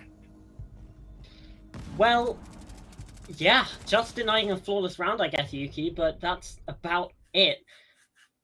Minions, this is almost an entirely different team than we saw in Villaggio. Like, it's ridiculous, actually. Like, where was this Minions side on Villa? This sort of break between maps, definitely the reset that they needed. Yeah, it seems like that whatever was said in that break between the Minions, perhaps other players, other coaching staff, whatever, it has definitely improved that mental, and that's exactly what you need after a 7-0. You need a good, just brief timeout reset because, you know, tensions are going to be high. You might get clashing sort of egos in the team trying to blame different factors on what went wrong. And it seems like they've managed to sort of smooth out anything that they believe went wrong there, and they're just applying this new philosophy, I guess, of them playing much more cohesively, much more like a team. It might just be down to the fact that they simply aren't 2 rounds down from the start this time. They don't have that kind of mental factor already playing at them from the very sort of starting seconds of the match. They can just start on a clean slate now. In fact, they found themselves on the much better end of a 2-0 with Hachi taken down a headshot as well. I don't believe that would have been a drone kill, unless there's the only sort of explanation I can see, potentially just chasing a drone, just walks straight through Hachi, hitbox magic. Bullets come from your face in this game, I believe, so you would be, I guess, at headshot level, but very, very unfortunate. I don't even know if the Thorn got all their utility out, so already putting Minions off to a good start here. Yeah, absolutely. And again, I kind of want to know the context of how that came about, but it doesn't appear that we will be able to find that. So again, like you mentioned, Minions, they're going to be happy with that one. They're already at a 2-0 start, which feels like a fairly familiar situation, actually. 2-0 start on attack, but then obviously this time these rounds were won legitimately. It's not because of traffic issues, which is, I believe, why the delay came about. But let's ignore all that for now. Flores drone's muted out as well as Prisons tries to get those Roteros in, but because it had been activated, it's now bulletproof. Another one comes in, the EMP gonna go off, and that will cause those Roteros to pop. Varioxo brings one back for MDF, nearly a second, as well as Aina taking out a lot of damage onto Axie. This breach open as well. Both these sides looking fairly equal as we pass the halfway portion of this round. There's a kill from Madrino onto Aina. That one looks like it possibly... I didn't think that kill would come through, but there we are. These Minions players, they're really just hitting these fantastic shots in this map now. Yeah. They've really sort of completely turned around from Villa here. They're a much more confident side. Again, playing cohesively, playing like a team. We're seeing a double up on that doorway, both challenging the angle. Granted, trade didn't exactly go to plan there. Veriox gets an uncontested kill on the Axie, but still, MDF, I would say, on the back foot. They've been boxed into this kids section of the site, really. Games open, but Yuki, Veriox go huge, actually. 1 versus 3, Wow. 0 versus 3. An incredible bounce back from MDF to put that first round on the board.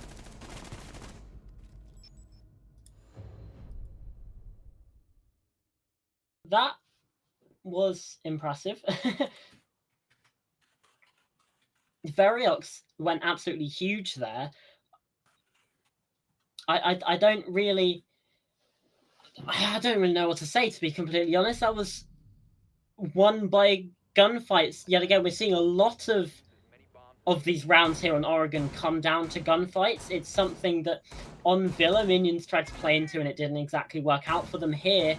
Again, that round didn't quite go their way either, but they have been hitting their stride with these a lot more, which is good. But again, that round just came down to taking 1v1 gunfights. It just came down to just individual skill. Particularly from Veriox, who went huge. I believe that was a 4K. Might have been a 3K, but even still, doing very, very well for himself. And MDF will take those, I guess. Back down to the basement. I'm kind of getting flashbacks to a certain basement defense situation on Clubhouse.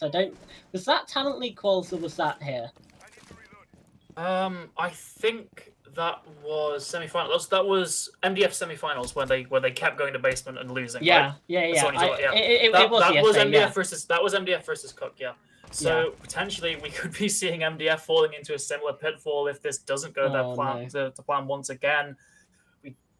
We've seen teams sort of get bunched up in the numbers and the statistics, just going for that, statistically favored site, despite it clearly not working out. So MDF, they don't want to fall in that same trap again. I would say if this is a lost site, don't even attempt it again. Go for that kitchen, go for the tertiary, then go back up to the top floor potentially as well, as I believe, it will be unlocked by round 6. So they've still got quite a lot of work ahead of them. And I think the big thing about that last round is Minions shouldn't really feel too bad about that at all. They had a very good approach to the site.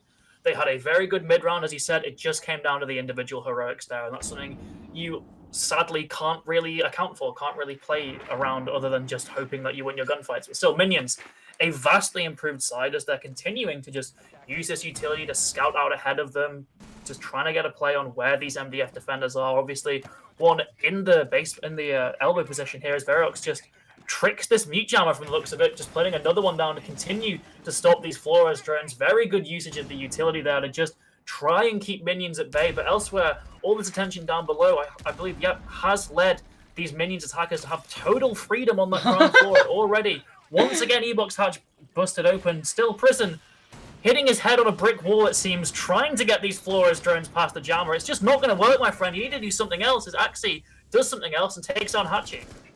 Yeah, Prison just on his Sisyphus arc right now. 3rd time's a charm, maybe going to try to get it. Nope, still caught out. There's the Thorn Trap to go off. Madrino found one, traded out by Just. What a beautiful long-range shot by Axie to bring it to a 4 versus 2 now here in the late round. Minions off to a good start, but Veriox taking out Axie, who found a double kill, not going to be, but now it is just Veriox with Eli coming in up the back side.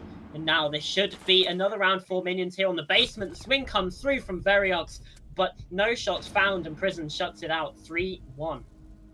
Yeah, the very interesting part of that round is MDF were all in on a bunker that time. There were 5 of them all in the basement. There was no attempt really at roam to try and stop the attack there. And to me, that might suggest that MDF, they're a bit shaken by this. They might have gone into this expecting to get quite a few easy rounds given Minions' performance on Villa, and that simply hasn't been the case. And now they're they're a little bit concerned, a little bit sort of lacking in that confidence that they once had, as they all just sort of stick closely to the site. They don't want to try and move out, try and do something to try to sort of take a fight on minions' terms. They very much want to just stay on that site. Obviously, that's something you can't really do because you're now on this tertiary of kitchen here. We're going to be seeing, well, I'd hope anyway, we're going to be seeing some upstairs presence, as that is a vital part of this defense, covering those potential plant spots, stopping the attack from really getting in and just completely disrupting the site. Obviously, there's a lot of soft floor above A and B, above B at least, of the kitchen, and you have that one hatch in attic that is essentially this great big Overwatch point. You can see, I believe, basically all of meeting from that one hatch, so it is a very crucial bit of map control that needs to be maintained, and we're seeing a lot of setup up here. So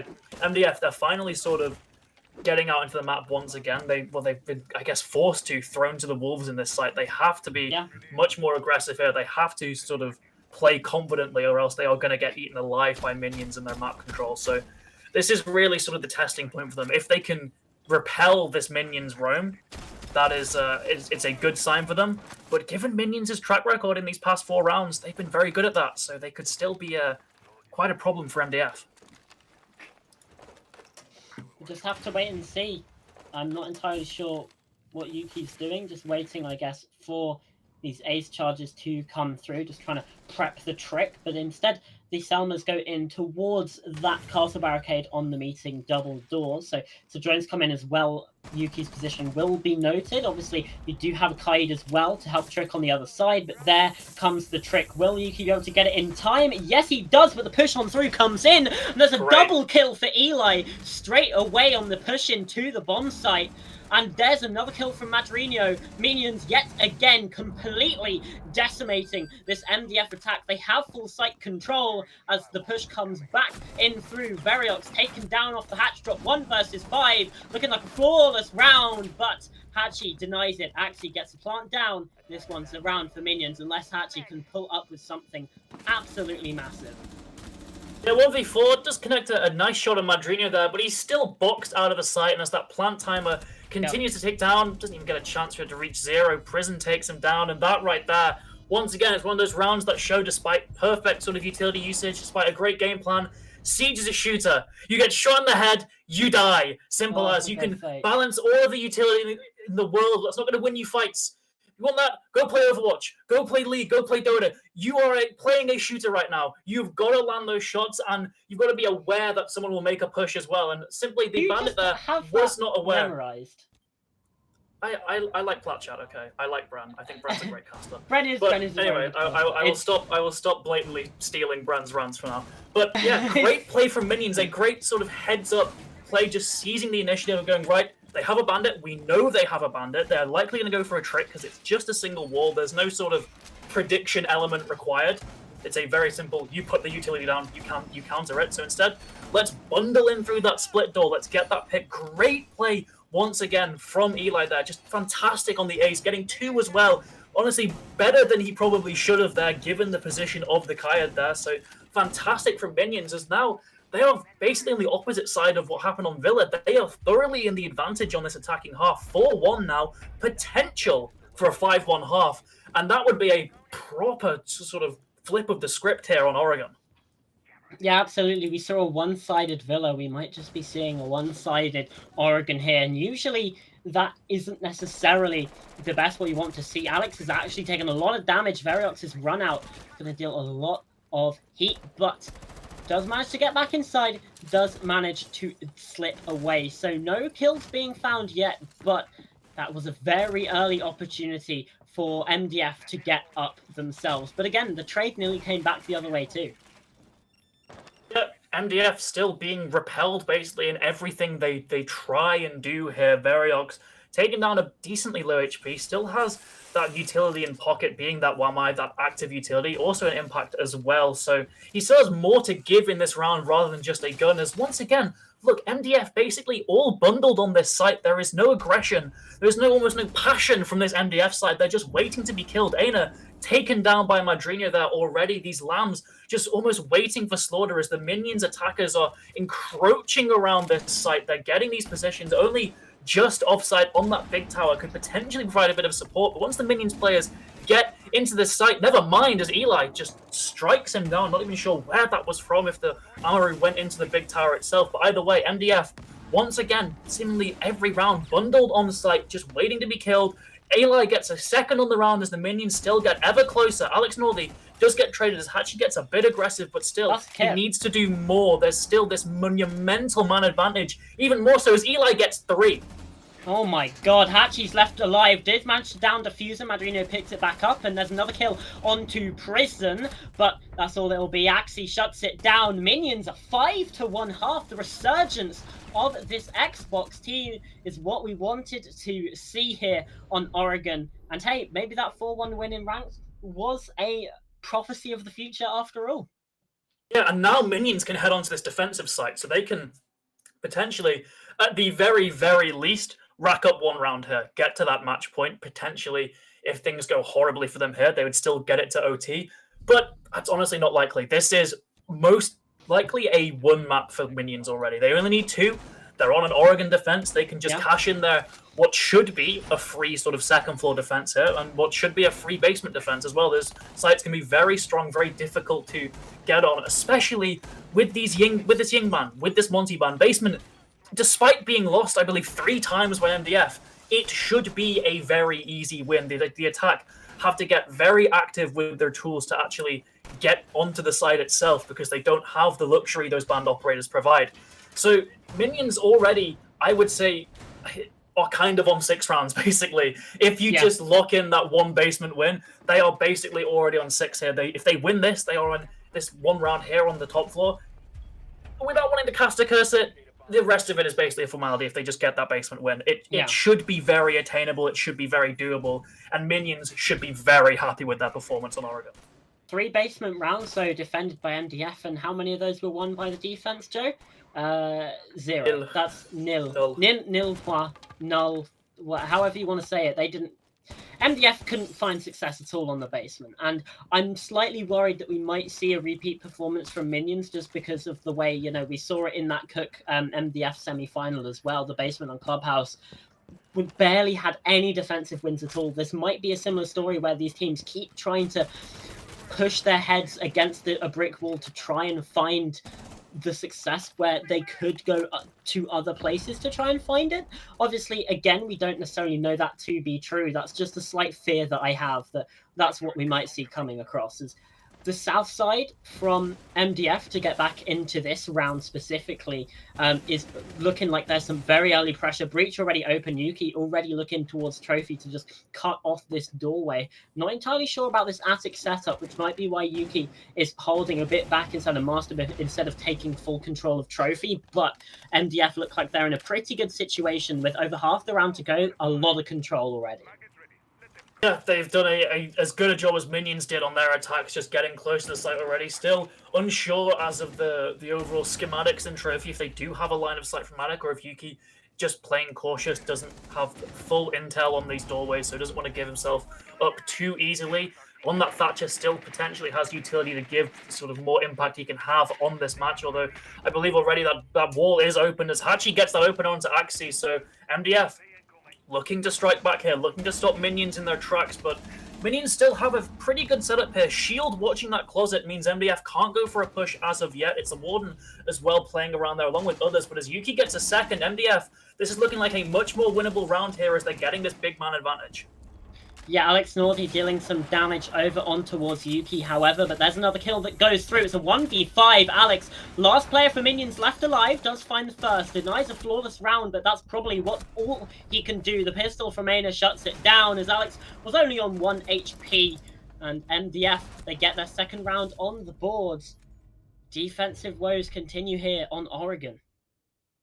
Yeah, just a very, I guess, attacker-sided Oregon as we're heading into the second half. MDF still keeping up that spirit. They were basically unopposed throughout that entire round. They got very quick map control, and then they got a very good execute. These Minions players just didn't really know what hit them here as they're going down to the basement. What we were speculating should be a basically free win here as the attack lacking some of those crucial tools. They really have to go out of their way to pick these fights with the defense. The defense have this just sort of, I guess, map geometry advantage, a lot of sharp corners, a lot of angles they can just hold for which give them very sort of advantageous gunfights, thinking specifically on those tower stairs onto the freezer. There's not a lot of chances that the attack can get to really sort of leverage the odds in favor of them, especially if MDF go on a more sort of sustained roam, where minions even go on a more of a sustained roam, which is something MDF never really attempted to do. They had the odd player up there, but no one really connected, no one able to get those 2v1s, as the desk was saying, that buddy system being employed.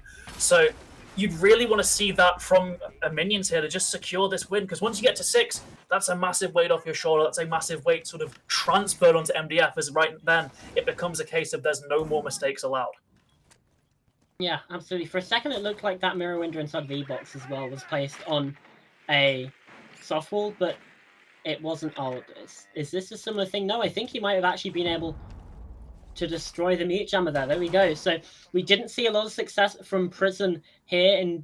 Indeed, I believe that mute jammer has been shot out, but Prison is there ready and waiting to shoot out those Roteros when they go for the shield. So another angle attack needed for MDF as they want to try and clear this position down inside of the blue bunker, inside of the elbow. Especially if this shield is going to be so strong. They don't necessarily have a shotgun playing behind it. You'd usually expect Eli to be the one playing there, but Prison is holding the fort for now. Eli inside of Pillar, just checking cameras, making sure that his team have all of the information that they need.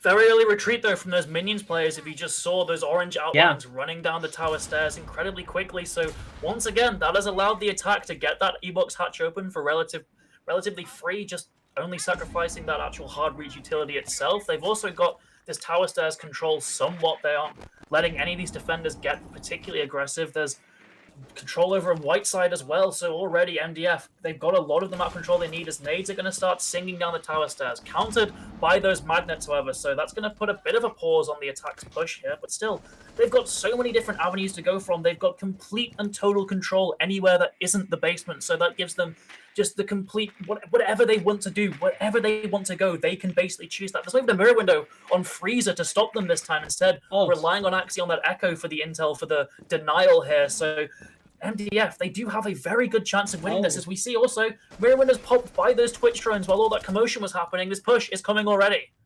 Yeah, laundry this area of attack. Veriox and just down here. They already take down Madrino. The C4 does a lot of damage, but Veriox pushes on through, finds a kill, not taken out, and there's Prison down as well. It's another 1 versus 5 for Alex Northey. This time down on the basement. This time he's on a Wumai, not a Goyo, but it looks like it'll be the exact same result. He does manage to find the first, again makes it a 1 versus 4, but now all the guns are trained, and he doesn't know of this player swinging from blue, taken down in the 1v4. Rinse and repeat. MDF up to 3.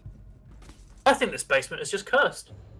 Four attempts, 4 losses for the defense here. So MDF already, they're only 2 rounds away from what was such a momentous half from minions, slowly being detracted in value as MDF keep picking up these rounds. The basement will be attempted once again. Is the 5th time the charm for the defense here? We'll have to see. Minions opting for what looks to be a bit more of an aggressive lineup, bringing that Mozzie this time in favor of the mute, which you would suspect that means they're going for a roam instead of holding these angles with the shotgun. So that could be the difference. The key they need to find success here. Drones being hunted by Alex Norley on his way to reinforce that hatch.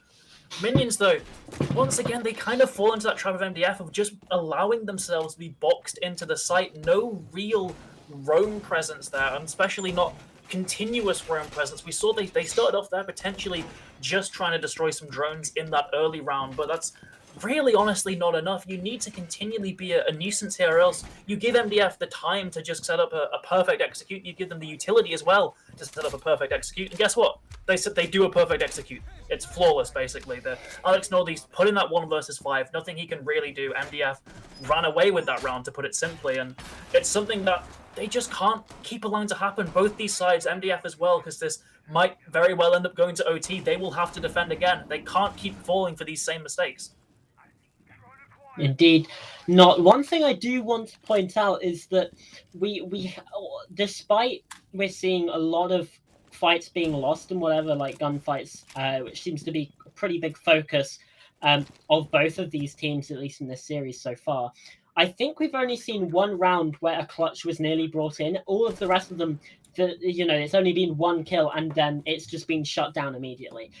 So at least these teams, they have this communication, like on both sides, they haven't allowed clutches to really happen or have the chance of happening, because you have that communication, you have these players playing as a coordinated unit in that player advantage. We have seen a couple times where teams come back from a 5 versus 4, but that is sometimes to be expected. So, but both of these teams doing a good job of just making sure that they can get these rounds that they should have.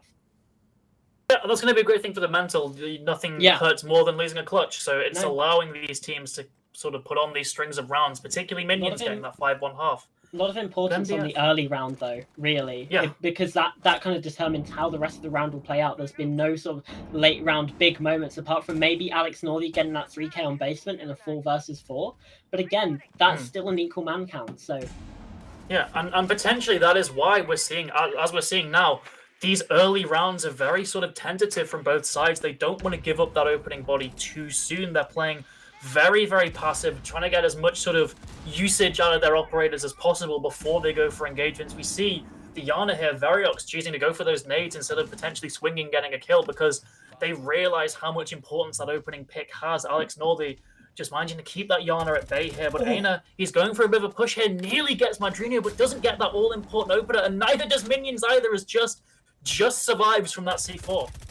Yeah, Axie, the throw wasn't quite perfect, but Just is taken down to about 20-25 points of health. That's going to be massive in terms of the late round, especially as time gets down, things get more scrappy, those gunfights become more important. That HP advantage is going to be huge for Minions, but this push still waiting and ready for it. MDF going in from Freezer, going in from Laundry, it looks like, as now the flashbangs come in. It is go time. Yuki looking for the swing round. Variox with kills, but there's 3 players down. Eli and Alex Northey get their collections. It's a 3 versus 3. Just, however, is downed again, so it's technically a 2 versus 3. But Ain is now pushing in. He doesn't know Eli's behind him, and there's another kill. Yuki finds one, shut down. Minions get the round win, and finally, Joe, finally, we have a round win here on the basement. This is fifth time of asking? Yep, the curse might have finally been lifted as Minions get to that all-important 6-round mark. Only 1 round remaining, and that really puts the pressure on MDF here, as we were saying. No more mistakes now, and they've got to get this string of 3 flawless attacks here, basically, because Minions, they're really fired up now. They have done a fantastic job on this map, continually getting the advantage here. So things get very, very scary for MDF now as they're attacking onto this second floor. The only site that MDF themselves won on their defense here, which already puts Minions off statistically to a pretty good start here. And they've shown that they're very proficient at their utility usage and their gunfights, their gun skill, their cohesiveness as well, their ability to work as a team. Well, basically every facet of a Siege team has been improved since that Villa. Obviously, you'd expect that because Villa was a 7-0 loss, and this is looking like what could be a 7-3 win. So Minions really have improved over that brief break, even though it was a very, very short, only, I think, less than 10-minute intermission there. Fantastic job from them, but now this is the really important part. They have to get it over the line. We have seen teams squander 6-3 leads many times before, and it usually doesn't end well if it gets to OT. They need to finish this out now. Don't let that mental burden keep increasing. End it quickly. Yeah, 6-3 often referred to as a cursed scoreline, just because of how easy it is to then lose 3 rounds in a row and then your mental's completely chalked for OT. But that might not happen. Obviously, we know Minions, when they're in a good spot, they do have very good mental fortitude here. So this should be good signs for them. They have 3 chances to lock it off as well. But it's a saying you often like to quote, Joe, the most difficult rounds to win are the first and the last. And we'll have to see whether Minions fall into that trap. Yep, absolutely. As once again, another tentative early round here. These teams just playing for their utility first. They're really acknowledging that the game plan here is to get onto site, not just get those early kills, not taking those risks, especially for MDF, as they have no opportunity really left to take these risks. Aina, though, wants to secure this ace charge, and I believe it does end up breaking the mirror window there. He's also got a breach on closet, so there's a lot of angles already opening up for the attack here to potentially use. A lot of potential for cutoffs here, specifically looking at Alex Northey, who's basically trapped by that trophy door. There's nowhere he can really go, just has to give his life in a very, very precarious position at risk from multiple angles here. Still got Madrino, who is in fact behind that mirror window. It was not destroyed, so that is a bit of a waste of utility there, and giving Alex Northey a bit more freedom to just hold this angle. Nade from below, doesn't catch him, instead swings the closet, gets it, but traded by another nade. Meanwhile, Axie gets one for himself. Hachi taken down. Minions 4 versus 3 advantage. They're looking good. They might want to just close out this game here and tie us up 1-1 in the series. Obviously, again, we're going to reference that 7-0 on Villa. It was a 6-0 attack in half. Obviously, those 2 forfeit rounds, but not the start you want. Minions now looking good for it. Madrino takes another one. Yuki at least gets a trade, but there's a kill from Prison. 1 versus 3 now. It's all on Justin. He can't get it done. Prison 2 massive picks in the end round to shut down Oregon. And again, that series is tied up at 1 apiece. Joe, we might just have a series on our hands. You might indeed. Fantastic job from Minions there, really getting that comeback. Incredible from them. And it was really, as the desk sort of alluded to, it's the fact that they played that utility. They really played the whole game, not just going for those risky gunfights they were losing. They were much more of a cohesive team there, and it paid off wonderfully for them. Congratulations to Minions for getting that win.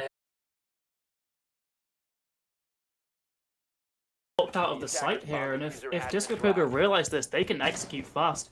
They've got that man count advantage. They can potentially just deal with this kitchen corridor player, and that they do. Freddy gets his 13th of the match. Frescos does respond, and the execute's coming in thick and fast. It's just Frescos in the 1 versus 3, but there's no one currently with that case in hand. They seem to just be going for kills. The case is on the top floor. Frescos could clutch this 1 versus 3 in his sights, and he makes it happen. A catastrophic misplay there from Disco Pogo finally gives Empire that elusive first defensive win. Yeah, just leaving the diffuser upstairs, that's a crucial. 5 versus 3 is ESG even already crumbling. Yeah, Kodaft and Tuna have been taken down already. Now with half the round gone, it's now going to be Tropics that try and find a little bit more success. It is cut down a little bit shorter with Zoro being taken down by Strobo, obviously the player that did that massive clutch in the previous round taken out, but Strobo was himself traded out by Klazari. Axia, though, retaking up the yellow stairs does find Flipper, thus the Nomad going down. 3 versus 2 now, not the worst position necessarily, especially as Axia is able to find a second on this Fenrir. Shut down by Relics, meaning Stucky left 1 versus 2. And well, we've already seen a 1v2 on this bomb side in particular, Joe, today. Will there be a second? Let's look to the super sub. Stucky there is their analyst, but has to step into this match not to be played. So all on him on this Echo. He's got the cameras, he's got the intel, and the overall map geometry of this site does allow him to potentially separate this out into some 1 versus 1s. The 2 members of Tropics have firmly split apart. You have Relic all the way down by Barrels, Klazari on that yellow stairs position. Klazari's just trying to bait out shots from Stucky here on this Ash. Stucky isn't really paying much attention at all. He's looking at that split door, and now firmly going back to this yellow stairs position, sees the leg of Klazari is potentially prepping an exit route, but I'm not sure if Tropics have really coiled onto that. The barricade goes down, and that sound cue is going to give him away for sure. But there's no drones, I don't believe. He's playing this very cautiously as the attack have just swamped site now. He still has these echo drones, and this could be huge. Not. 1 second left. All this to do is deny that plan, and a textbook echo 1 versus 2 there from Stucky. 2 anti-deployable shields, but there's still 1 more there on mezzanine, which can also be very difficult for the members of Eagle Empire. But as Raven finds Yasuke, finally Eagle Empire gets the man advantage. The question is, will they be able to maintain it? Yeah, it doesn't quite see the player that's going to be chilling on the blue stairs, but his Flores drone gets shot out.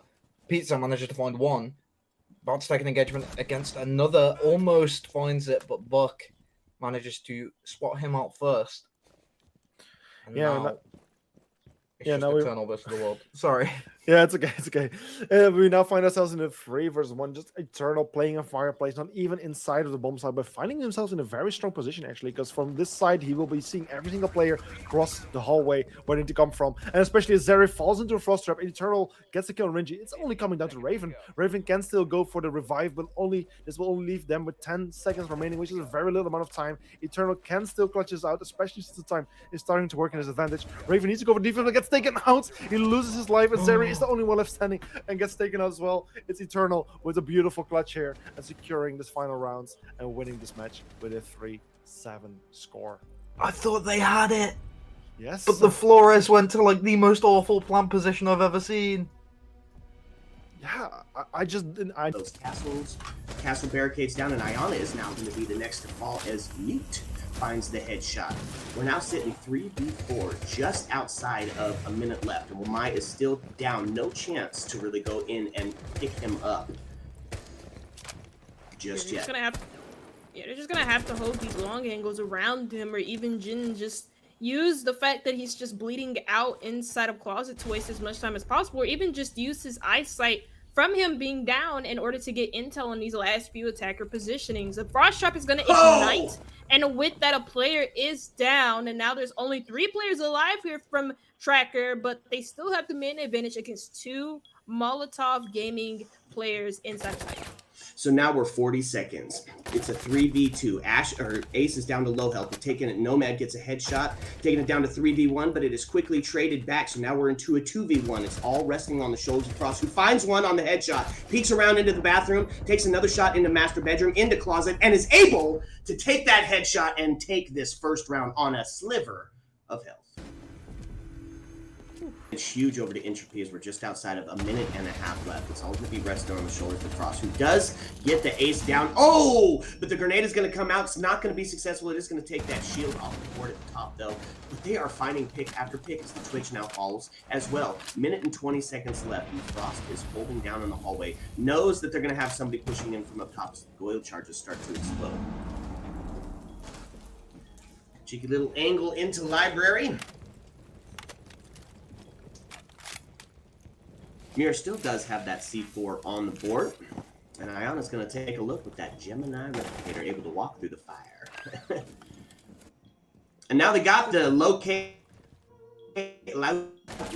on where that Frost is at. Frost isn't going to move, just going to hold that angle, trying to catch one as they're pushing down into her. And Mira holding, of course, that angle up top on to library. Let's see if her patience pays out. It does pay out. I mean, you have the Nitrocell in order to deny the plant if it were to happen behind Outfall, but you have a cutoff here from Pistol outside of Fireplace looking into that small closet. It's a very tight angle to hold, and it can be quite difficult to react off of the fact of that cross angle, but that's a really nice shot to react off of. Good game sense for Aya to find that kill just at the bottom of the hatch, and now he has a chance to find another, protects his teammate. And now it's all up to Hasi in the 1v2, finds one, can isolate the other.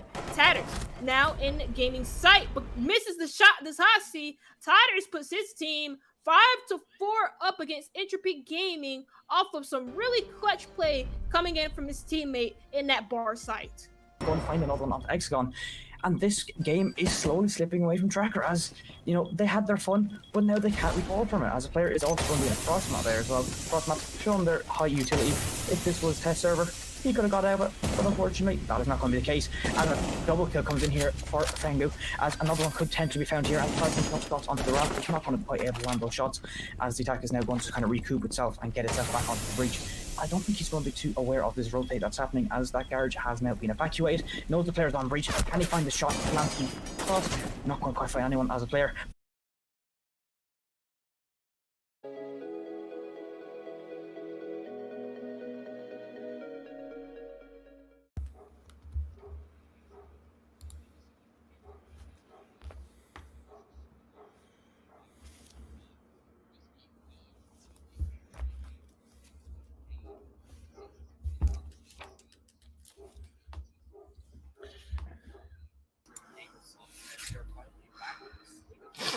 Oregon closing it off 7-3, different side than they did earlier on. Yeah, we talked about them kind of getting adjusted, getting warmed up. We definitely saw that happen in here. Lots of buddy system in place, and you could tell that Minions was really trying to set the pace of each round as they were going into it. We were seeing a pattern of them getting the early kills, or just bunkering back down into side, turtling and holding the angles. Couple of silly plays that we saw on the side of MDF, a couple of mistakes that you don't expect to really see at this level, and I think that might be part of the reason we saw the scoreline hit the way it did.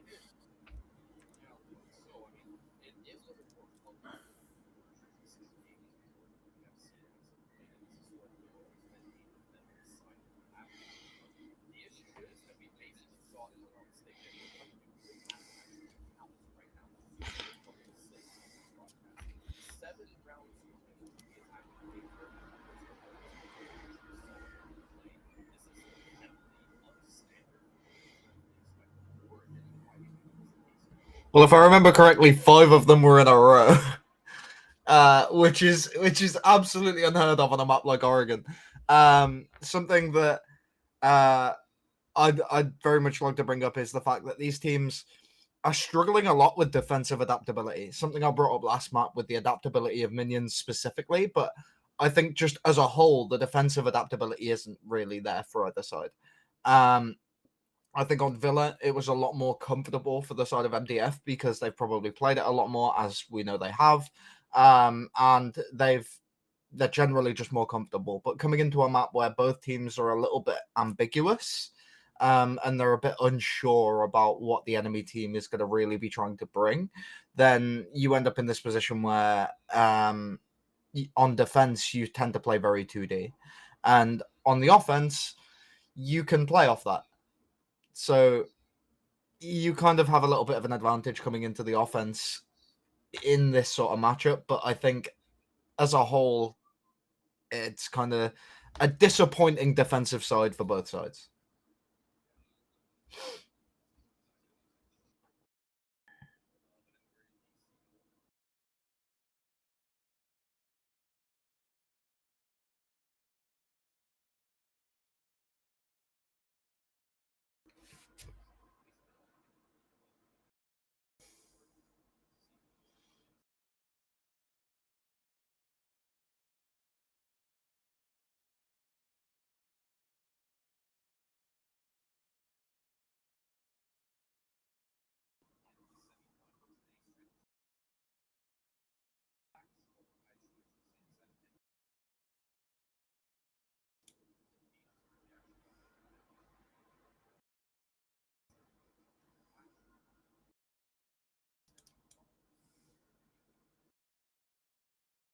Well, I think so, right? Skyscraper, historically defensive sided. We have been seeing a little bit of that meta switch as the TDM meta is real, not just in ranked. We're seeing it in the comp scene as well.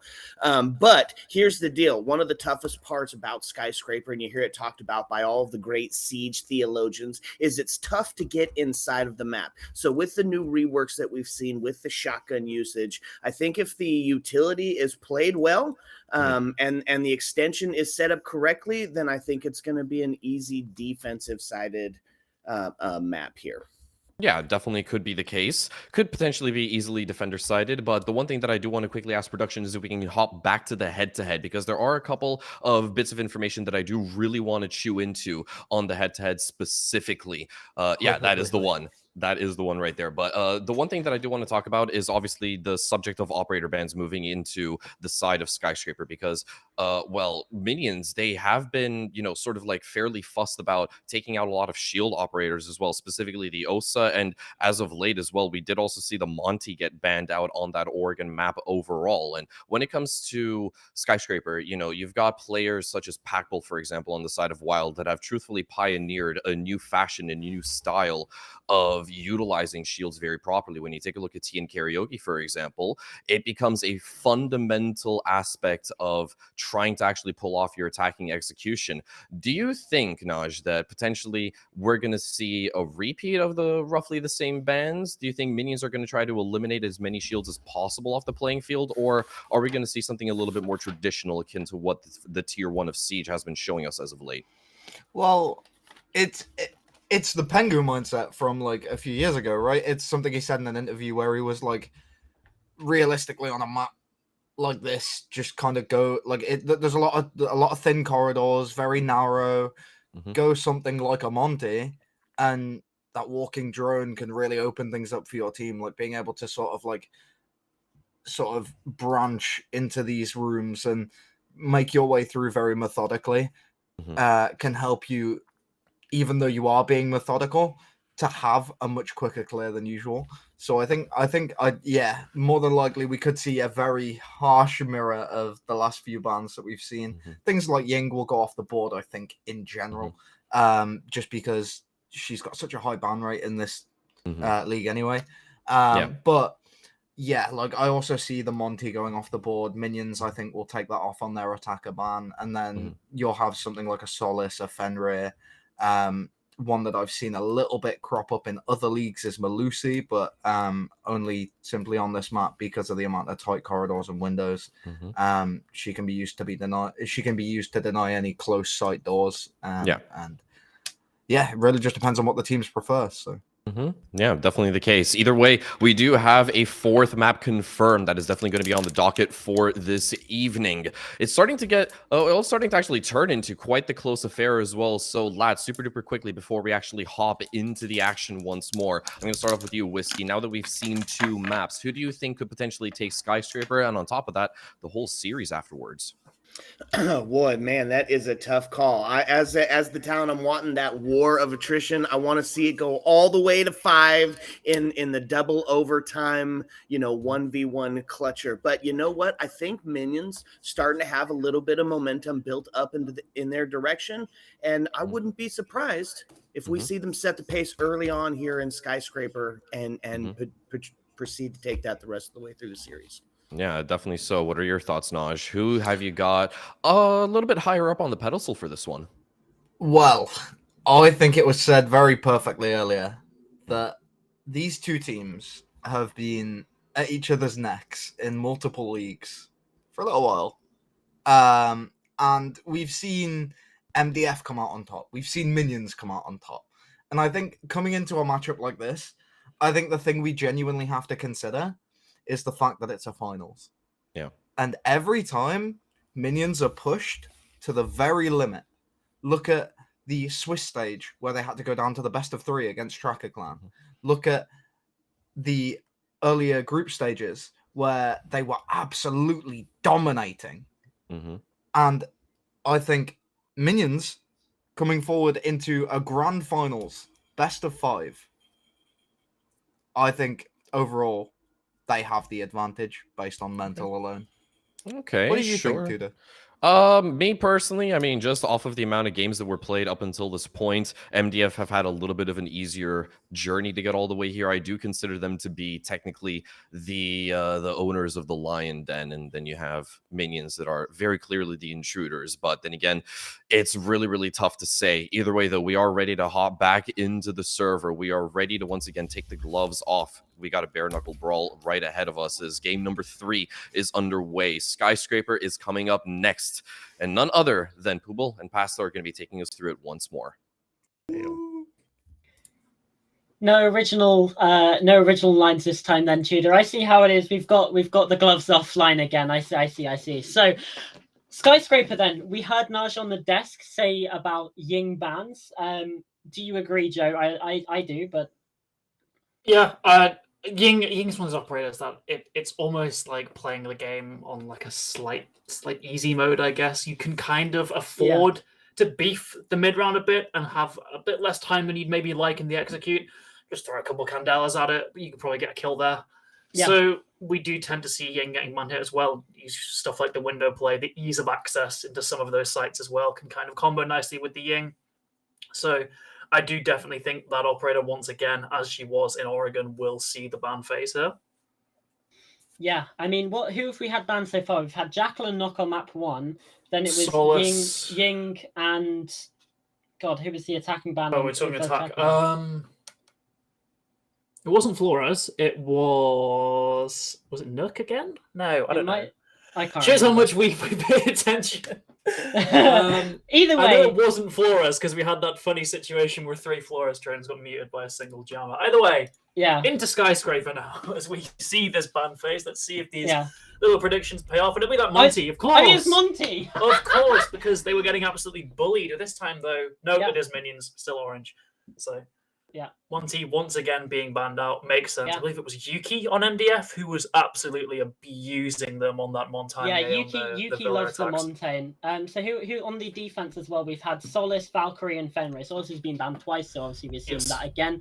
We're seeing some more repeat bans here. MDF banned Nook on Villa, Minions banned Montaigne on Oregon. So more of the same.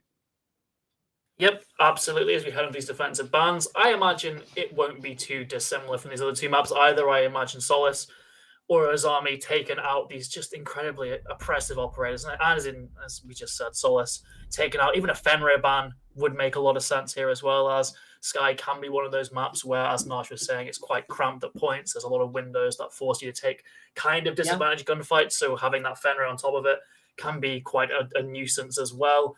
Just heading into this now, I imagine it's probably going to be Fenrir, maybe a Valk, because that intel can be important.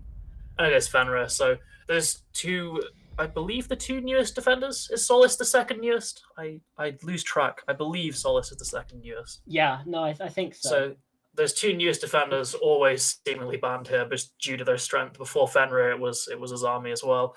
So heading into Sky, a thing that I think is pretty interesting about this is a map that is not played very often. I believe Cook have won this twice, lost it once. Minions only played it twice, won it twice. So although Minions' record is better there.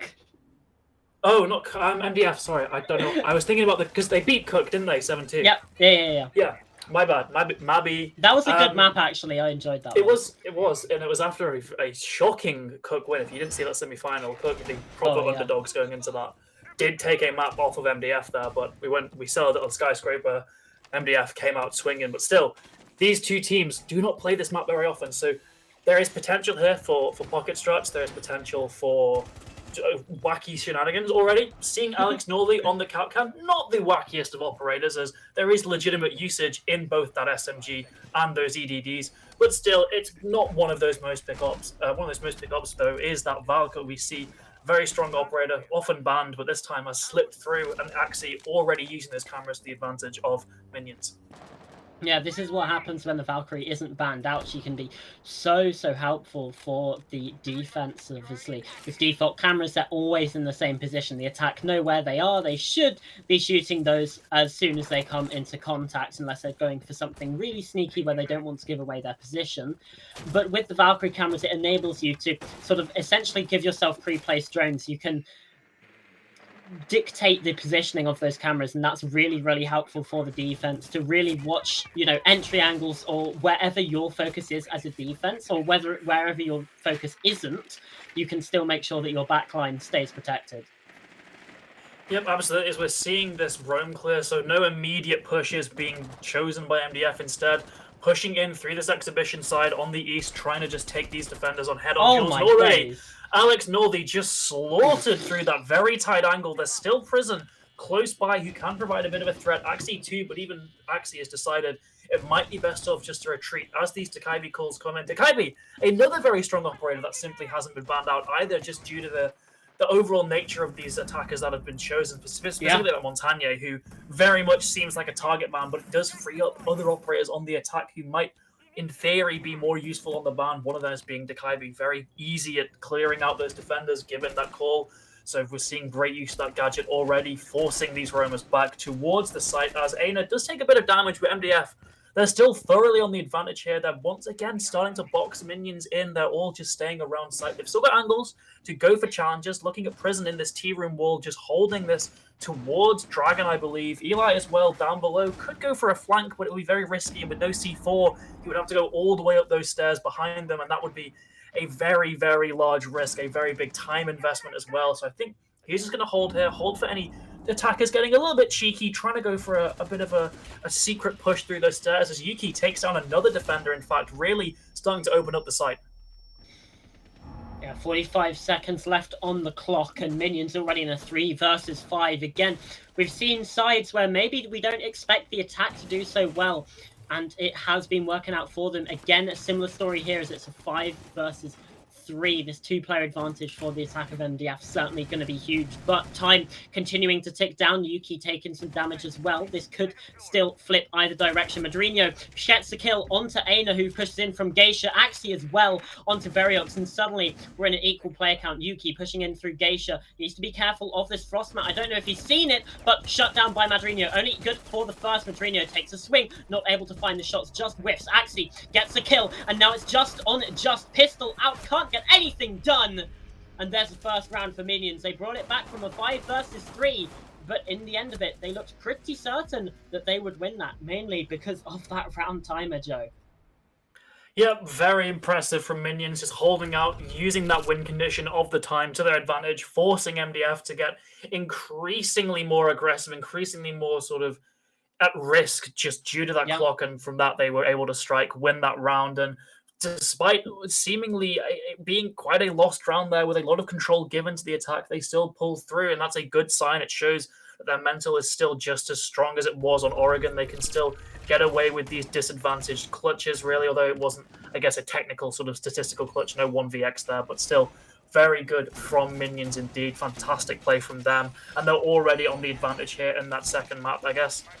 On this third map, the first time you would say they're technically advantaged in the series, right? 1-1 in map count, and now they're winning on this third map. So a sort of big turning point potentially for Minions here on Skyscraper. Very good job from them here as they're looking to keep the ball rolling on this other second floor site in the office exhibition this time. It's likely going to be kind of a mirror of the previous defense, I'd imagine, with some roamers around that T-room position, just holding off the early offense. Alex Noldy placing those castle barricades as well, just to halt the momentum of the attack even more, force more utility usage here, as we're seeing that Ying being brought by MDF, that troublemaker that the desk was really highlighting here. Yeah, to see Ying on the board is certainly a terrifying prospect. And I think, honestly, the Ying might have been a better ban than, say, either the Nook or the Montaigne. I think that she would have been really, really useful. I understand that you want to try and counter Yuki, but essentially takes a ban out of the hands of Minions because they just want to try and deal with this one aggressive play that MDF might bring out. And the Ying could certainly deal a lot of damage to them. I think Naj was absolutely right that maybe we should have seen it banned away, but here we are. Yeah, just, again, opting for that target ban opens up so many more possibilities for the attack to really provide a real big nuisance for the defense. One of those being the Ying, one of those being the Dakaibi as well. So the defense already dealing with these quite oppressive, strong operators. Variox still is going to just play his life here, be very, very careful. Those Candelas can be such a difference maker when it comes to the execute, so he's not taking any of these early fights. So even that hard breacher of Thermite going for more aggressive plays than the Ying as of yet. So there's still a very tentative round from MDF. No real roam clear presence even on the west side. Instead, just thoroughly focusing around the bottom floor, going for that buck, just carving up that ceiling above them to try and catch a defender off guard, try and get a cheeky angle onto one of these players just to give them that opening advantage. As we've seen, that opening advantage can be so crucial in these rounds between these teams, as just sends a nade, hits nothing, partially potentially just due to bad intel here. They're just throwing blind nades at mirror windows, trying to see what sticks, as Eli surely gets that as he does. Takes down Justin. MDF, they sacrifice that first player. Minions in this man advantage, 5 versus 4. Yeah, the Candelas come in and Variox finds that kill, like you say, make it 4 versus 4. Axie, though, with a response, takes another kill, and the kill suddenly, kill feed lighting up orange on the left-hand side. Smadrino shuts it out of the round. 2 picks there, even while blind, getting one of those kills. And Minions off to a 2-0 start. That round looked like it was going to be close, and then suddenly, just like that, the snap of your fingers, Minions, they come out on top. Yeah, just don't let execute the gunfights. It's always a risk putting yourself in that position, and unfortunately, it just didn't pay out for MDF. The guns on Minions were just too good. They were just basically unstoppable when it came down to that final execute. Only 1 pick, I believe, went the way of MDF in that final sort of 20 seconds of action. So, again, very good play from Minions there. They've now won 2 distinctly separate rounds. One where they were very much in the disadvantage, and one where they were pushing the advantage themselves. So that shows that they are already looking pretty well rounded on Skyscraper here. And a thing to note, I'm not sure if it was mentioned, that these teams last faced on Skyscraper in a grand final in the Amnesty tournament finals. Minions ended up winning it, but it was very, very close, 8-6. So that could potentially be a bit of a spoiler for this. It could be potentially very close here. Although Minions, they don't want it to go that close. They've already won these first 2 rounds, put themselves off to a good start on the defense, and they've forced MDF to dig deep into the strat books. The blitz being brought, as well as that gridlock. 2 unconventional operators meeting this pick phase this time. Let's see what they can do. Oh boy, there we go. Onto the barbecue kitchen. Again, a site that you wouldn't necessarily say that the defense has a chance in. I think this is possibly the perfect one to bring out these pocket strats, just to, even though it is probably in your hands, just to try and secure it properly into your favor. You have the Ying gridlock blitz as well to go through. And then obviously you've got some grenades as well being provided. Variox and Just playing the Sledge and Yana respectively.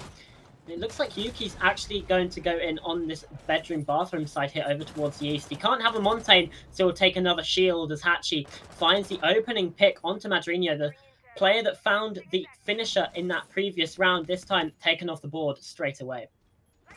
Yeah, Eli could very soon meet his maker as well. He's got his back to these players currently, holding a very tight angle onto the kitchen window, does take damage and swings out. Luckily, that blitz push seems to be going elsewhere, is just taken down as well. Candela's, though, coming in. The blitz as well could be a very serious threat very soon. Prison taken down by Aina. Incredible. Hachi as well, continuing to push this advantage as minions really look like they're going to lose this round. Axie basically cornered here. There's a blitz potentially from his position. Instead, I believe Yuki just securing the site instead. Alex blinded on site. Very good C4. And gets the backstab as well. Yuki taken down 2 versus 2. Diffuser is planted, but this is still very doable for the side of minions here as MDF attackers quickly flee.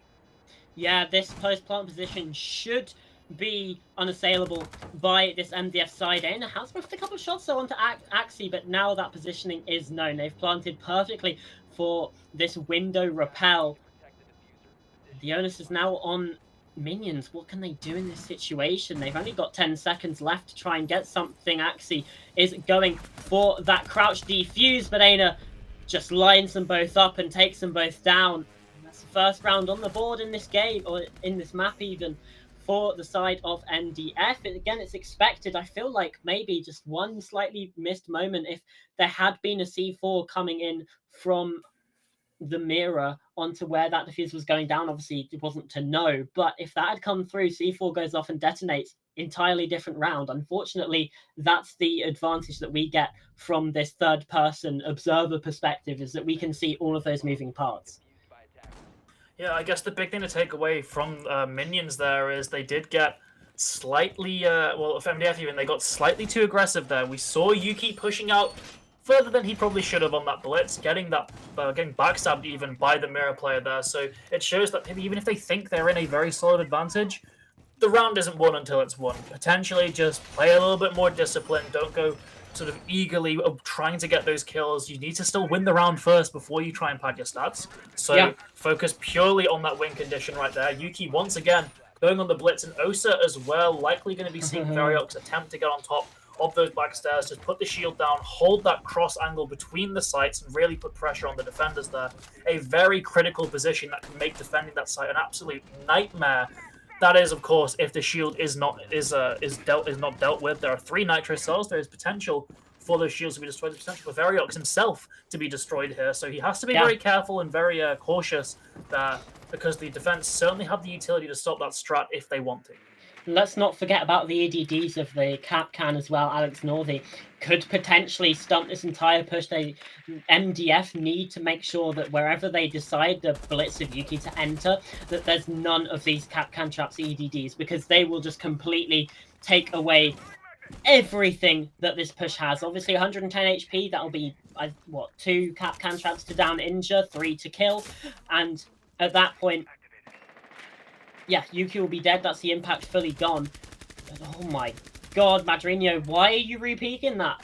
There's no need to go back into the angle. Caught out on those main stairs. Drone work and Talon shield combining for Variox to get a kill. Yuki as well, activating a proximity alarm on the black stairs. But the position known, but there's not really much minions can do about him for now. Yeah, they still have that ever-present threat of Variox outside the doorway. So as you said, they have to just sit there and know at least that there is a player potentially coming up those stairs and just sort of deal with it. The repelling player isn't quite wary of Eli, who's managed to sneak his way in there. We end up destroying the Frostmat though, so that's a big piece of security gone already. Axie does take out Just, but Yuki on that blitz still alive. Variox as well, causing trouble. Yuki, here he goes, strikes, punches Axie, takes him down as well. And minions already seem to have just completely collapsed in this defense. Prison taken down as well. It's Alex in a 1 versus 4. Feel like I've seen this one a couple times before. C4 misses Yuki as well. Can he get the counter knife? No, it's Variox from behind. A 4K in the round. And that'll certainly help out MDF. They've tied us up, Joe. 2 rounds apiece. MDF showing that they still have a fight left in them. They aren't going to let minions run away with this series from here on out. They still want to keep it close. They want to get to, well, ideally finish it in that 4th, but even so, if they end up losing the next one after this, they want to get it to 5. They want to win here. They're still forcing the issue on these attacks fairly well. Yuki on this blitz, something I thought would only be there for maybe 1 or 2 rounds, is looking more and more like a consistent pick, just finding those weak points in the defense and exploiting them entirely. Very good play from him. Hachi as well, just sticking the gridlock as well. I like that. Just nice bit of flank watch, consistent gun. You have the utility as well in those impact EMPs if you need to open up a certain wall. So it's a very good pick for the team. Yuki also picking a more team-based operator, I'd say, on that Nomad for the flank watch rather than the blitz. So we're not going to be seeing any rushes now as Yuki.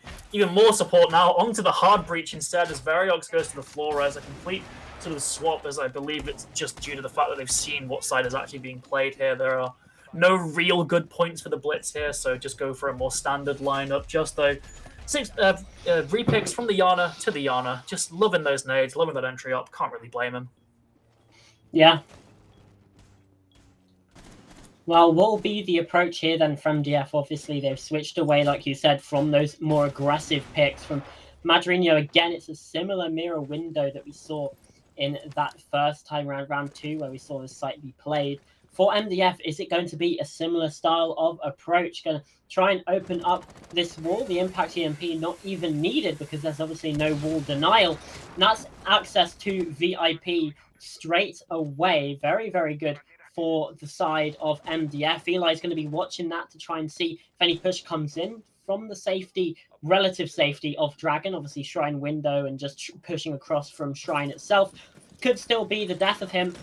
These gridlocks tracks downstairs just to provide, I guess, some sound cues when there might be a flank approaching MDF. They're certainly crossing their T's, but now the time comes for them to actually push towards the site.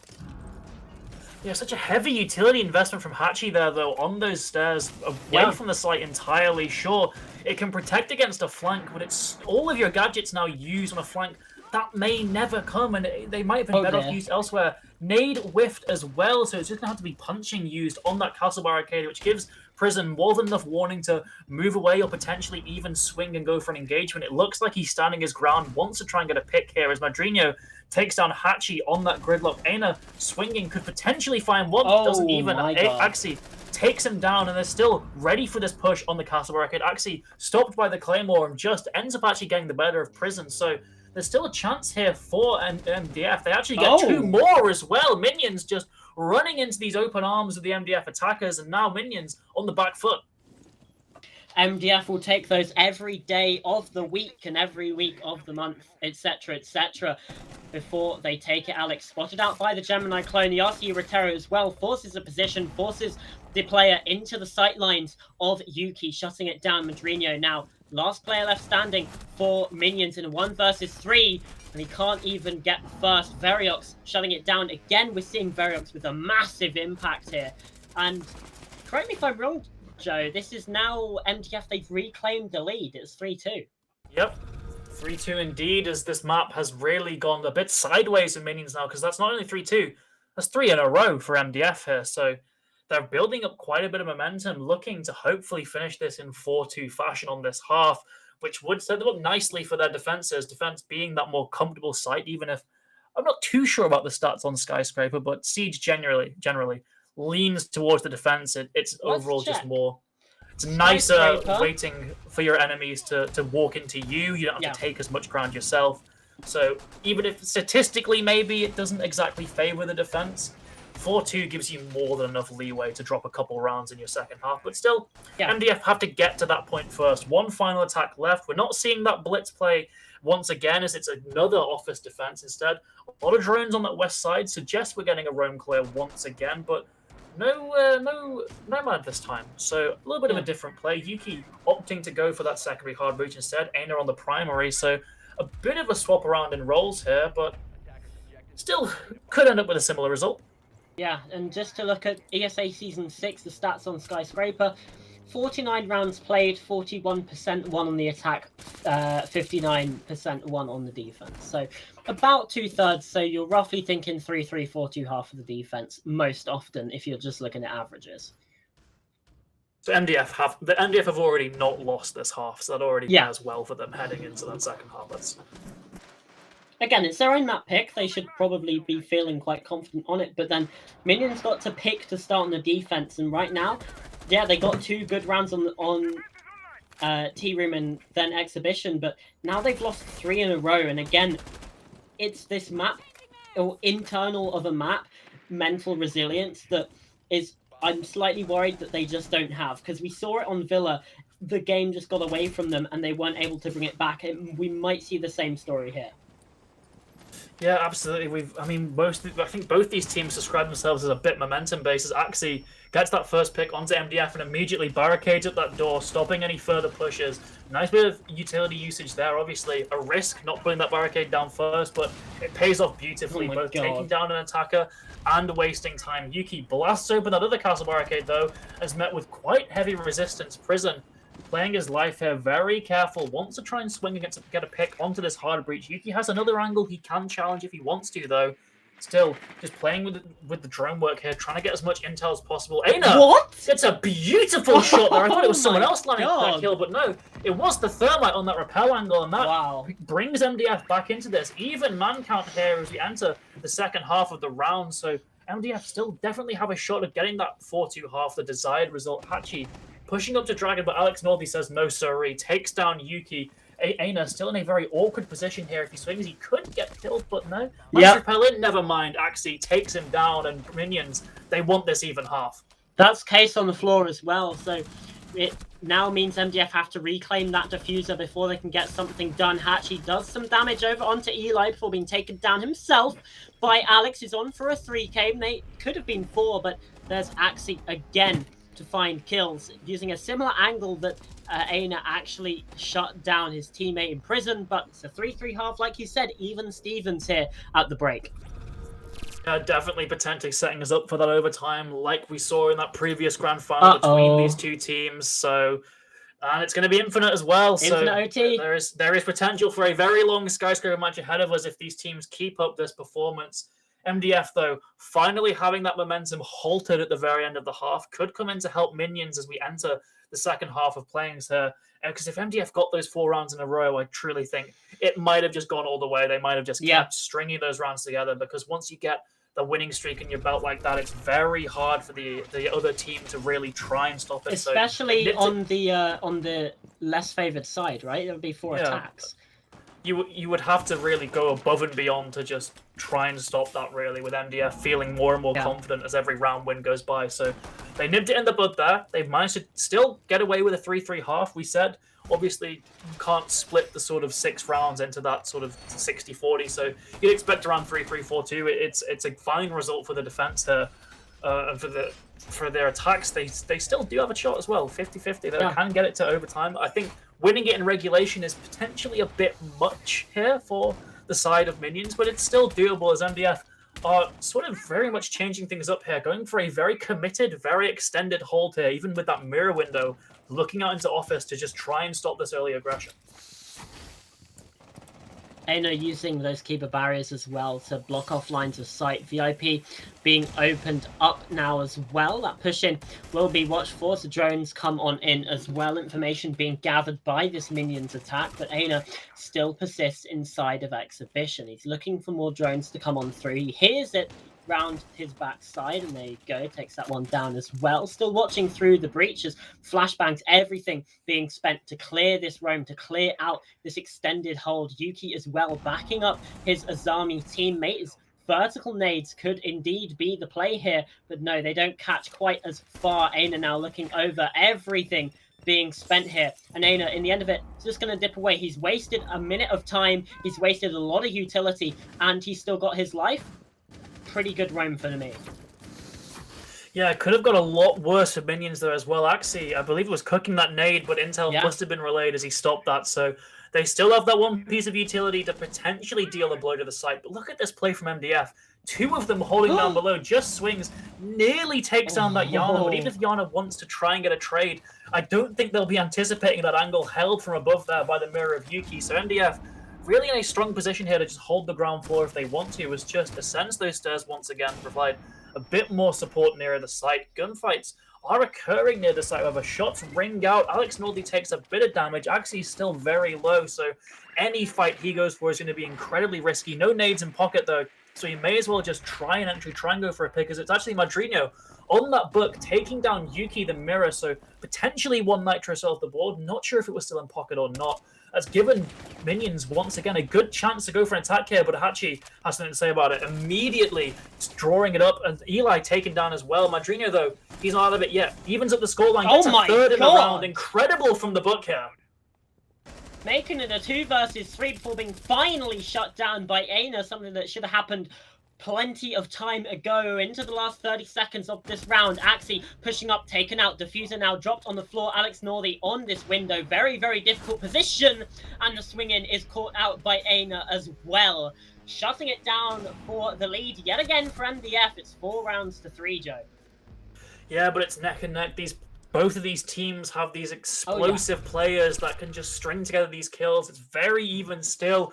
Only 1 round separating these teams once again, as MDF choose to go to exhibition even this time. On the other side of the map here, we're going to be seeing another second floor defense, likely seeing similar principles in play though, having those mirror windows on, I'd imagine, potentially both sides of the map, just to really hold off these roam clears from the minion side here. Obviously placing one, I'd imagine, next to that bar, looking in, getting that sharp angle that can potentially peek out onto the breach as well.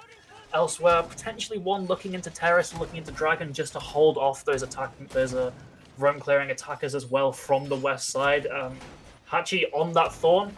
Not sure if they're going to be sticking in that position. They have a shield as well, interestingly. We've seen a little bit, I guess, of differences from Thorn players. Some choosing for the shield, others opting for that barbed wire, which can combo pretty nicely with that Razor Bloom gadget. Instead, Hachi going for the more team-oriented option, I'd imagine, just allowing his teammates to hold a particularly secure place with that deployable shield. We're not going to be seeing kills with the Razor Bloom, I'd imagine, just using it as a kind of beefed up proximity alarm, and a very good gun as well. I mean, you can't lie, the main reason Hachi is on that operator is because of the 1.5 on the Uzi. Incredibly consistent gun, very good for those long range fights as well. Yeah, Yuki as well, again preparing for a trick. We saw this on Oregon, and it was when he got baited by the ace play, I believe, of Eli rushing in. It was a meeting defense, but this time around looks like he's just gonna shock it down and just move on with his day. Still content to just let that go for now. Obviously the Thatcher of Prison will provide some coverage for that, but bandit tricks are quite easy to get down compared to a Kaid trick when you have a Thatcher on the board. It just depends whether there's pressure elsewhere from minions on this attack, requiring some coordination from this minion side. Yep, already roam clear coming in from the west side. I'm not sure where Axie's playing this. He could potentially be gifted a freebie on Yuki if Yuki commits to a trick, but I don't think the opportunity there will present itself, as all these minions players coming in from the west side, they're aiming to go for this sort of terrace dragon push. No attention from what I can see onto that balcony actually outside the site. Instead, all these players pushing around this area. Hachi's holding a very nasty angle there, though, so they need to do their drone work. They need to sort of identify where he is, and Nade could easily deal with him. I'm not sure where these my discs are being placed, so that could potentially be another fairly free kill, as there is a player down below that must be Axie. Yep, on drone with nades in hand. Madrino, though, ends up getting one on Aina and Axie even. Still down below, nade cooking, gets the down on Yuki, as we said, preventing that bandit trick. Alex Nordy free to open the wall, free to potentially confirm that kill, just gets one, but this should be a 4 versus 3. Yeah, and indeed it will be, as Alex does get the collection onto the downed bandit, Yuki being taken out of this round. So it now lies still on minions to get a move on into the bomb site, to start finding a push from elsewhere. Obviously, Madrino has the diffuser, needs to get that in towards the bomb site ultimately. More drones come in, Hachi deals with it still on this very oppressive shield. Verox is the one that finds a kill over in by Dragon, in by Shrine, and taking more swings out to the breach. It's Just who finds the kill. Suddenly MDF are looking back the other way, and this might just be the downfall. Minions are looking shaky, but Madrino does find one back. 2 versus 2, just found a triple, and Madrino now pushing in. 20 seconds. Razor Bloom out, he has to drop down and gets taken out by the mirror. Just 4 kills in the round, absolutely massive plays from him, and MDF, they get up to 5.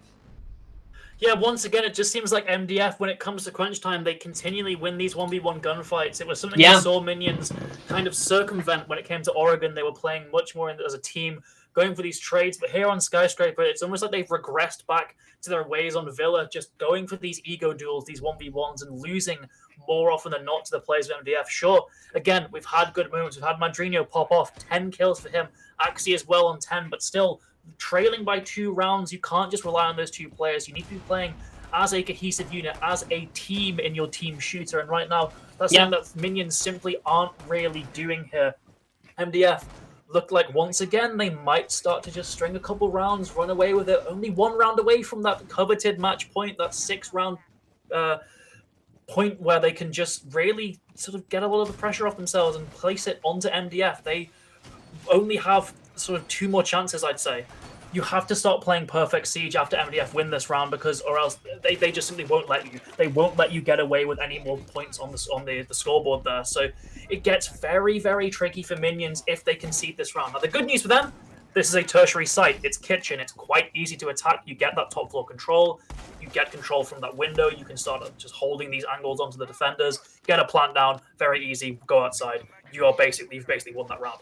But there is still some legwork to do there, specifically this top floor clear, and there's a lot of utility invested by MDF here. A lot of frost mats as well could just catch these attackers off guard, so they need to be very careful and very good with their drone work. Still setting up the off-site presence 30 seconds into the action phase. Possibly a little bit unprepared, but it seems like Minions didn't catch on. They are still making their own preparations with drone work and everything like that. So another thing to point out, you mentioned about teamwork. You actually have the 2 top frag in the lobby, Madrino and Axie, both on 10 kills, which is outclassing Variox on 9. But MDF, again, they have a much more narrow spread of kills. They are playing more as a unit, as a team, and that's why we see them with the success. Breaches opened up then by Minions to get into this one. Ash breaches as well. Hachi watching from the stairs. Geisha is going to become very unplayable very quickly for this MDF defense, as just has already been taken down.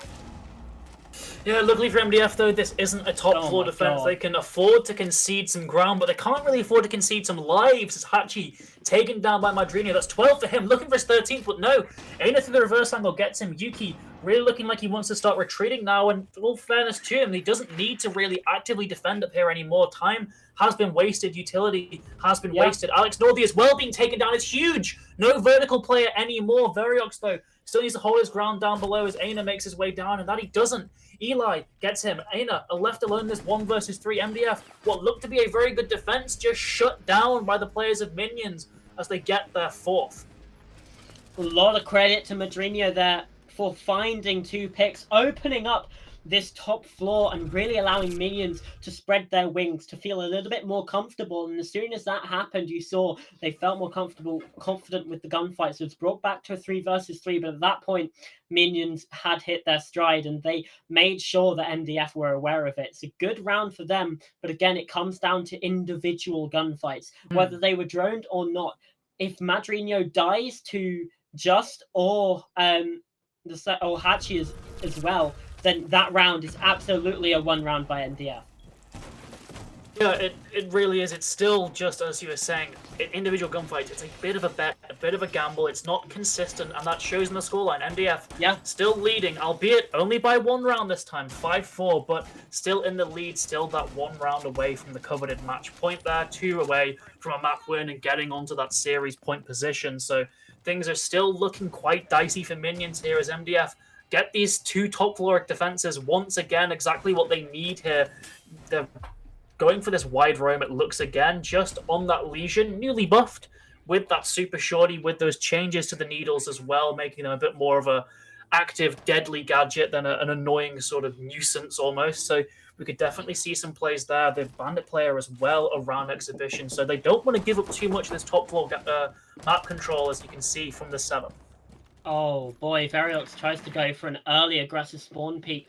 Caught out on the drone and caught out by the gun of Eli, 4 and 7, but still providing that impact, obviously, where the team need him. And MDF may be getting a little bit too big for their boots here, Joes. You get taken down a peg early into a 4 versus 5, and this should allow, again, this side of minions to really spread their wings, to feel more confident with their gunfights and take more space on the map as there's a second kill to come through. This time again from Eli, really stepping up in this round.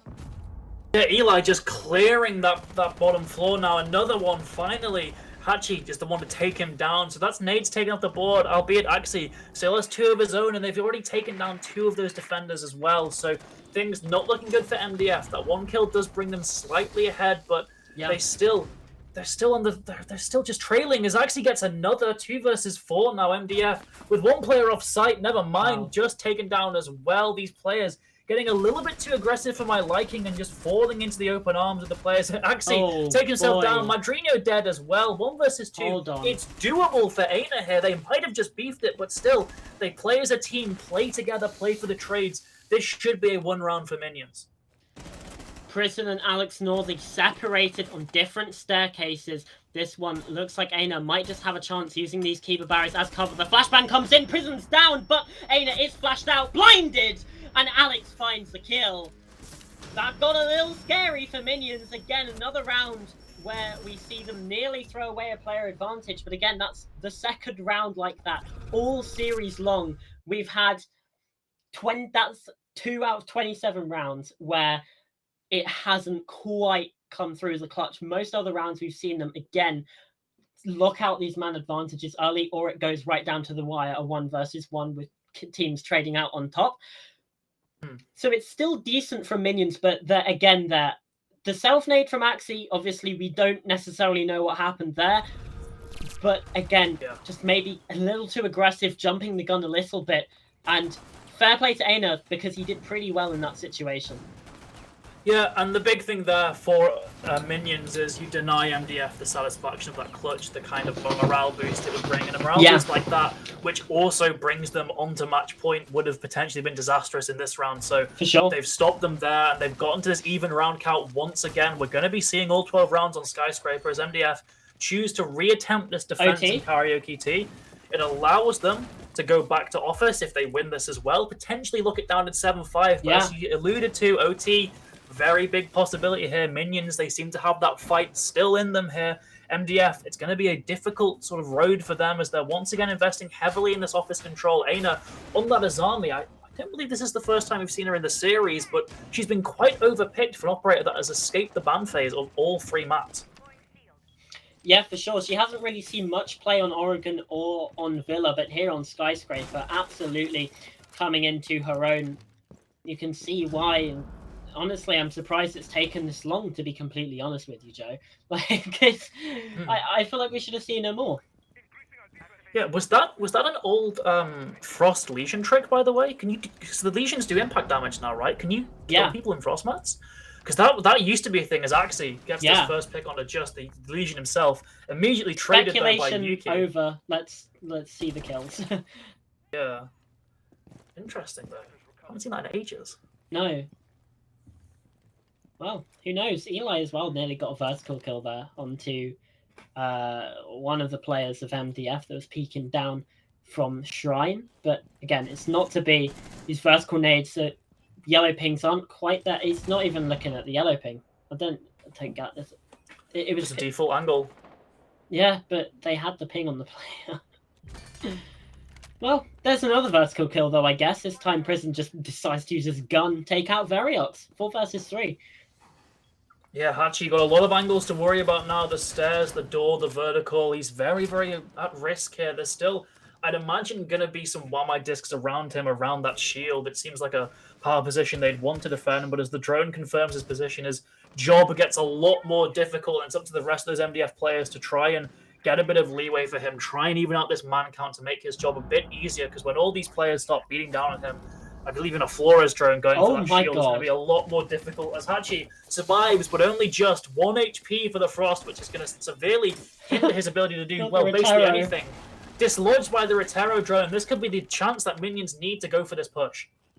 45 seconds left in the round, and they have the player advantage. Hachi's down low as well. Yuki being taken out. C4 doesn't find any purchase. Yuki's now taken down. It's a 4 versus 2. As minions starting to constrict on their chokehold of this bomb site.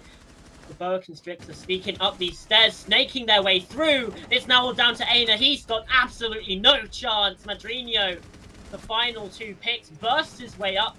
That's Minions. They find map point. Skyscraper, the map pick of MDF suddenly looks like we might see it go the way of Minions all of a sudden. That would be, if you asked me sort of after that Villa match, immediately in the aftermath of that Villa match, I would have laughed at you if you said Minions went on to win the next 2 maps. They looked just lifeless. They looked completely done. And yet, here they are, about to take Skyscraper, about to take MDF's own map pick here. So things looking now pretty dicey for MDF. These defenses haven't really been able to work out properly. They've conceded 3 of them as is. Granted, they also won 3 of their attacks. They could still win this one defense, bringing it to OT as 2 frost mats layered up on that exhibition window to try and catch any of those early fast pushes that potentially could be with the Ying. So maybe a bit of counterplay there, but it's also, again, a big utility sink on a single point of entry that might never actually see any action whatsoever. Hachi, once again on this Thorn, placing the shield down. Those Thorn gadgets did have an impact last time, I believe. They dislodged those attackers, forced them to run through into the guns of MDF, which did actually end up winning them the round. So that those gadgets, despite me, maybe I often write off the Thorn gadgets as a bit bad and mainly just pick for the gun, but they do have their moments. They have points where they do legitimately have impacts on rounds. That's good to see. You hate seeing an operator in the meta just because of their gun and nothing because of their unique gadget, because that's kind of what separates Siege from most other shooters. Yeah, something as well to say about the Thorn as well. One interesting use I've seen, I know that there's a very default C4 underneath the top square double door on bank, right? You can use the Razor Bloom as essentially like a Proxim alarm for that. I guess. I mean, you could just bring Proxim alarms, but again, interesting uses for that utility. Obviously, we are not on bank, we're on Skyscraper, and Minions look like they no longer want to be on Skyscraper. They want to take this out here. They won't want overtime. Instead, it's regulation 7-5 victory. MDF want to be sticking around for as long as they can, at least in this one, in this round. But we've seen successful exhibition defenses before, and that's really the main talking point. This is a very successful site for the defense. So onus kind of on Minions to try and deconstruct this setup. The shield not even taken away, vertical nades not quite finding purchase. Aina just has to dip away in time before being taken out by those ones. It's still a 5 versus 5 as we enter this 2nd minute of the action phase. Yeah, there are multiple attackers stacked around that window. We could see a Frostmat massacre if the drone doesn't spot them in prison.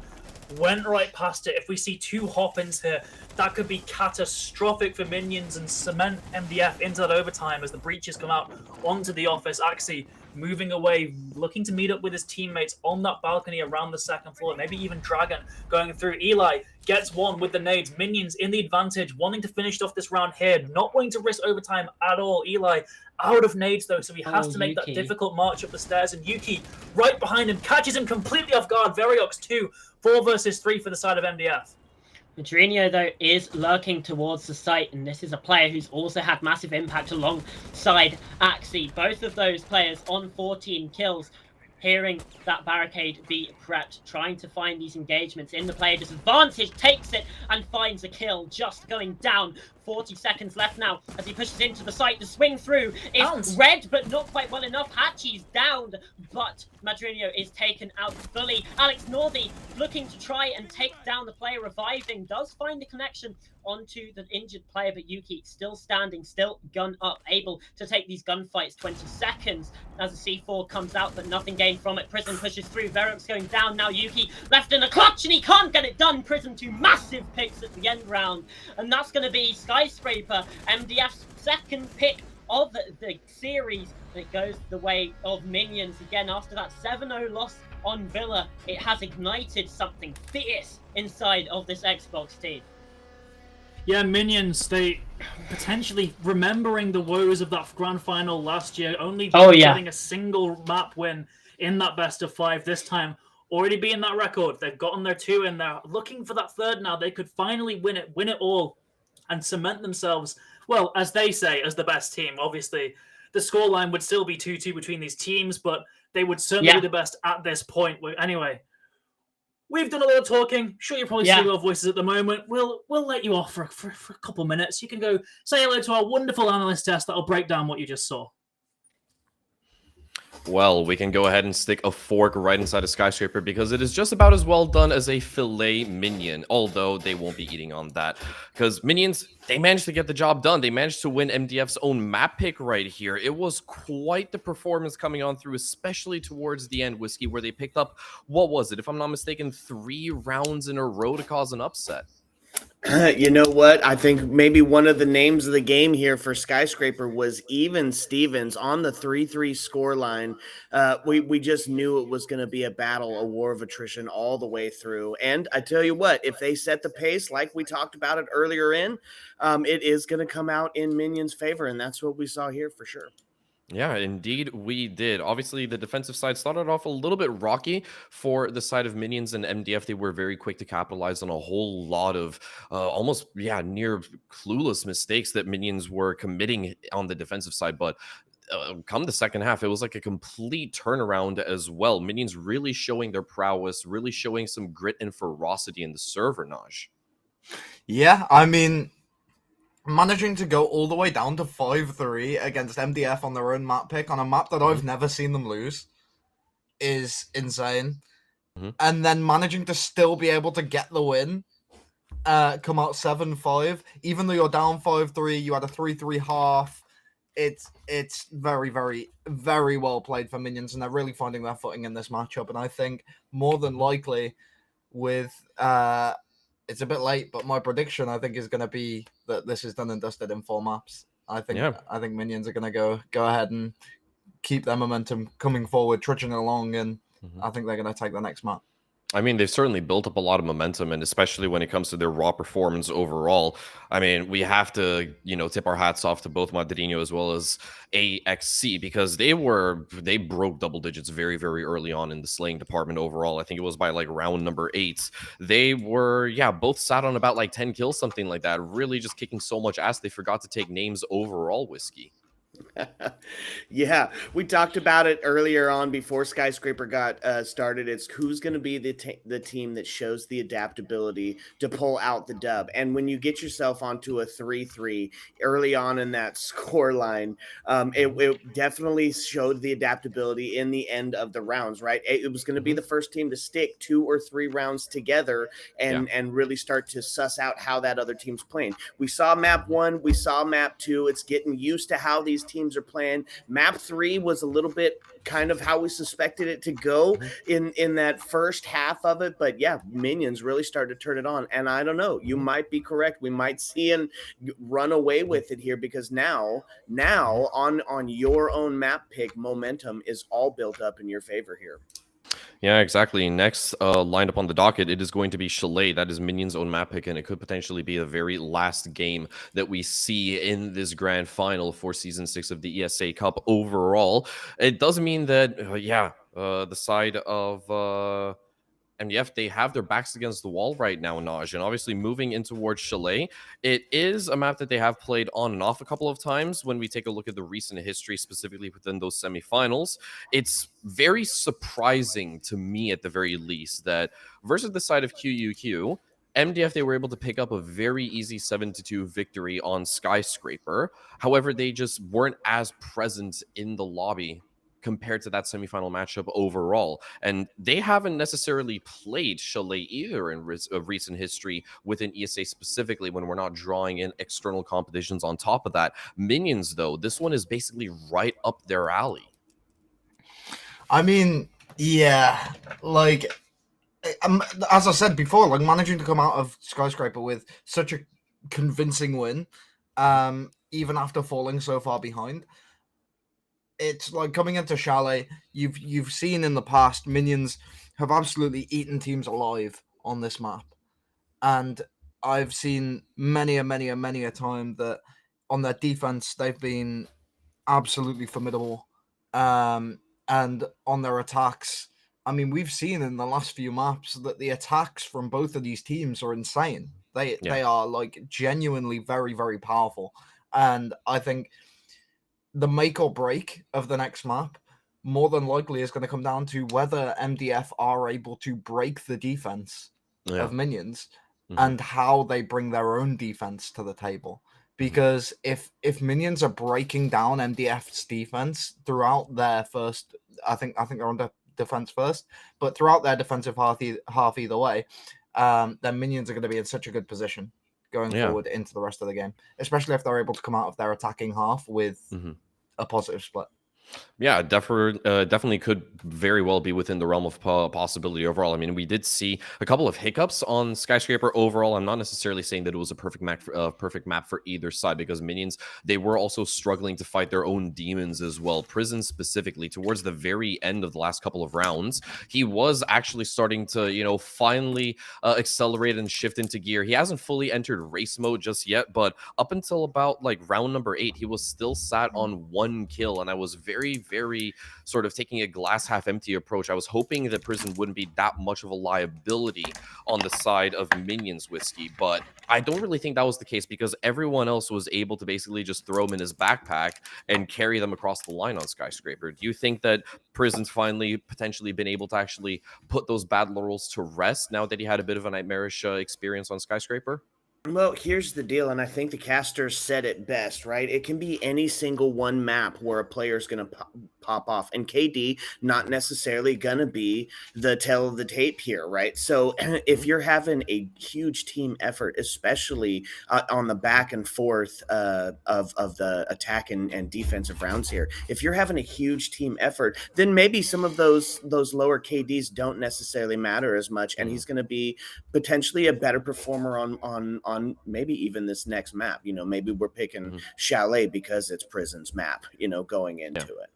Yeah, definitely could be the case. Either way, though, I'm very stoked to see exactly what Chalet has to offer. And then, as we mentioned, it could potentially be the last game of the series overall, which would definitely cause a little bit of an upset from the social vote. Keep in mind, in case if you guys missed out on actually voting for the poll, that was about 64% in favor of MDF, with the minority actually voting for the side of minions. And well, I hate to sort of be like, you know, the dad of the desk overall, but you know, this grand final is really starting to grew on me a little bit right now. I don't know exactly how this one is going to end off, but Whiskey, Naj, give me you guys' thoughts. How do you think Chalet is going to unfold before us? You want to go first, Whiskey?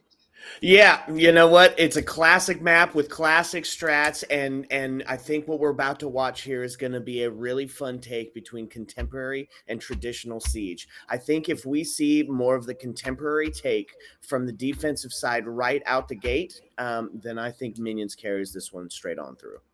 Fair enough. Naj? Well, I think a very similar concept of just like, in general, the sort of methodical sort of take is something that they're going to need to try and go for on the attacking half for both sides. Because I think Chalet is one of those maps where if you can defend it well, you can defend it phenomenally. And when it comes down to the attacking side, they're going to need to take this slow. They're going to need to really think about the things that they're putting forward to the table. Maybe we can have a couple rush rounds here and there. But overall, they're going to really need to think about how they're using their utility in order to bring a win to the table. And, well, the best place to put the win on the table is by securing some rounds in your attacking half. Yeah. Simple as, I mean, just click on heads, forehead. At the end of the day, Siege is just an, you know, point and click adventure game with a couple of extra steps. Either way, though, Chalet, it does command a very particular kind of style of Siege. And the first team to answer the call could either save themselves, and we might get a little bit funky on Theme Park later, or it could all be wrapped up within the next hour. Either way, though, we're gonna go ahead and take a step back, because we won't be calling this one for you guys. It's gonna be back to Pubal and Pasta for what could potentially be the last map for Season 6 of ESA. Thank you very much, Tudor and the desk. Yes, Chalet, going to be such an exciting prospect. I really hope that we see Theme Park, but I'm not too sure if we will. I'm going to be honest, Joe.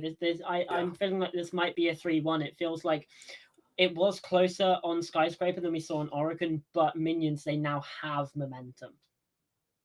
Exactly. Again, I would love to cast Theme Park one last time, because it's going to be quite a while, I'd imagine, until we see it again. Gone think too Minions are soon. going to allow that to happen. I don't think Minions are going to want to get to a map 5 at all. No. They've got the momentum, as you said. They already showed what they could do with the momentum last time. They managed to eventually get Skyscraper over the line, and now heading onto Chalet, their map pick, a very sort of Minions favored map. I do not think MDF are going to win this grand finals. Put it simply, I think Minions, they are going to win this map, and if they don't, it'll go right down to the very sort of the why. I'm thinking like at least probably double OT, I'd imagine, because this is such a good map for Minions. And here's the part where MDF just sweep and win like 7-2 because we said it. We made the mistake of predicting something. Yeah. We made the mistake of a prediction, and that never works out for us ever. So yeah, we are going to be heading on to Chalet in just a moment, just waiting for I believe a 10th player just to get into that lobby. But Chalet, let's keep the predictions rolling. Bans. Do you think we're going to get those fairly similar bans of a Nook ban again and probably Solace? Do you think Solace is going to go the entire series ban? I reckon so. I mean, Nook is a lot more popular in like ESA on these sort of console situations than we tend to get in our regular circles, Joe. I'm thinking maybe also like Flores could be quite useful. Maybe coupled with an Azami ban, you tend to see those two go in hand, like a Thatcher Kaid sort of situation. As for others, I mean, any of the ones we've seen so far, Jackal may be less likely, but we could even see something like an Ossa ban if we want to get really out there. I can see reason why teams might want to ban even Capital. I don't think we would ever see Capital ban, but again, it's certainly possible that we get it. Thinking like library, right? It's very hard to dislodge players behind the window and in the corner, so you just throw a firebolt there. Nothing can really be done except while like Montaigne. Yeah, we honestly might just see all kind of logic thrown to the window in favor of just keeping MDF off of that Montaigne. Because it has been such an oppressive pick towards Minions. They stomped them on Villa mainly thanks to the Montaigne just continually pressuring those defenders.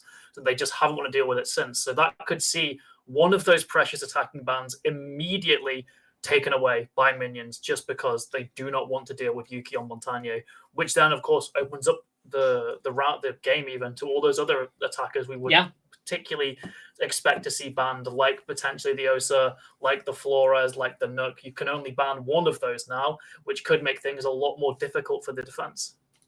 Yeah, absolutely. And obviously that's all control of the situation taken away from Minions if they want to keep doing that counter ban. It's worked out for them so far, I guess you could say. They've won the 2 maps since that they've been banning the Montaigne. As for defense, again, Solis, probably a given. Fenrir has been banned out a couple times now. Valkyrie as well, all very standard. Again, we might see a Flores Azami situation like I brought up earlier. Mira maybe as well. She's pretty strong on Chalet. She's in the top 4 of banned defenders in the season so far, but Solace is almost on like 70% ban rate in the season so far. It's ridiculously high. So that's probably where I would be looking to see see Solace not even played once in this grand final. It wouldn't surprise me at all. Yeah, Solace 68.9% ban rate, 73 separate instances that she was banned. Yeah. Next is Azami on that 41, then Fenris. So those newest sort of 3 defenders just continually getting banned out. For the side of attack, Nook ban becoming increasingly common, Ying as well. Flores, which, as we said, go hand in hand with the Azami. And then you get to the more sort of rare picks like those Shield Ops, the Monty, the Osa. Hibana, although I wouldn't imagine it for Chalet, but if it were on, say, Clubhouse, you would see a Hibana ban. And maybe Bank as well, but those were, I believe, the first 2 maps banned in this series. So Hibana players rejoice. You're probably going to get your representation in this finals if the teams do want to choose that operator. And then we're going down to stuff like the Dakaibi, the Ace, and then all those one-time bans like a bit weird IQ, Brava. Dokkaebi is surprisingly banned so often in like PC, but never really sees bans in only 8 Xbox bans at all. Yeah.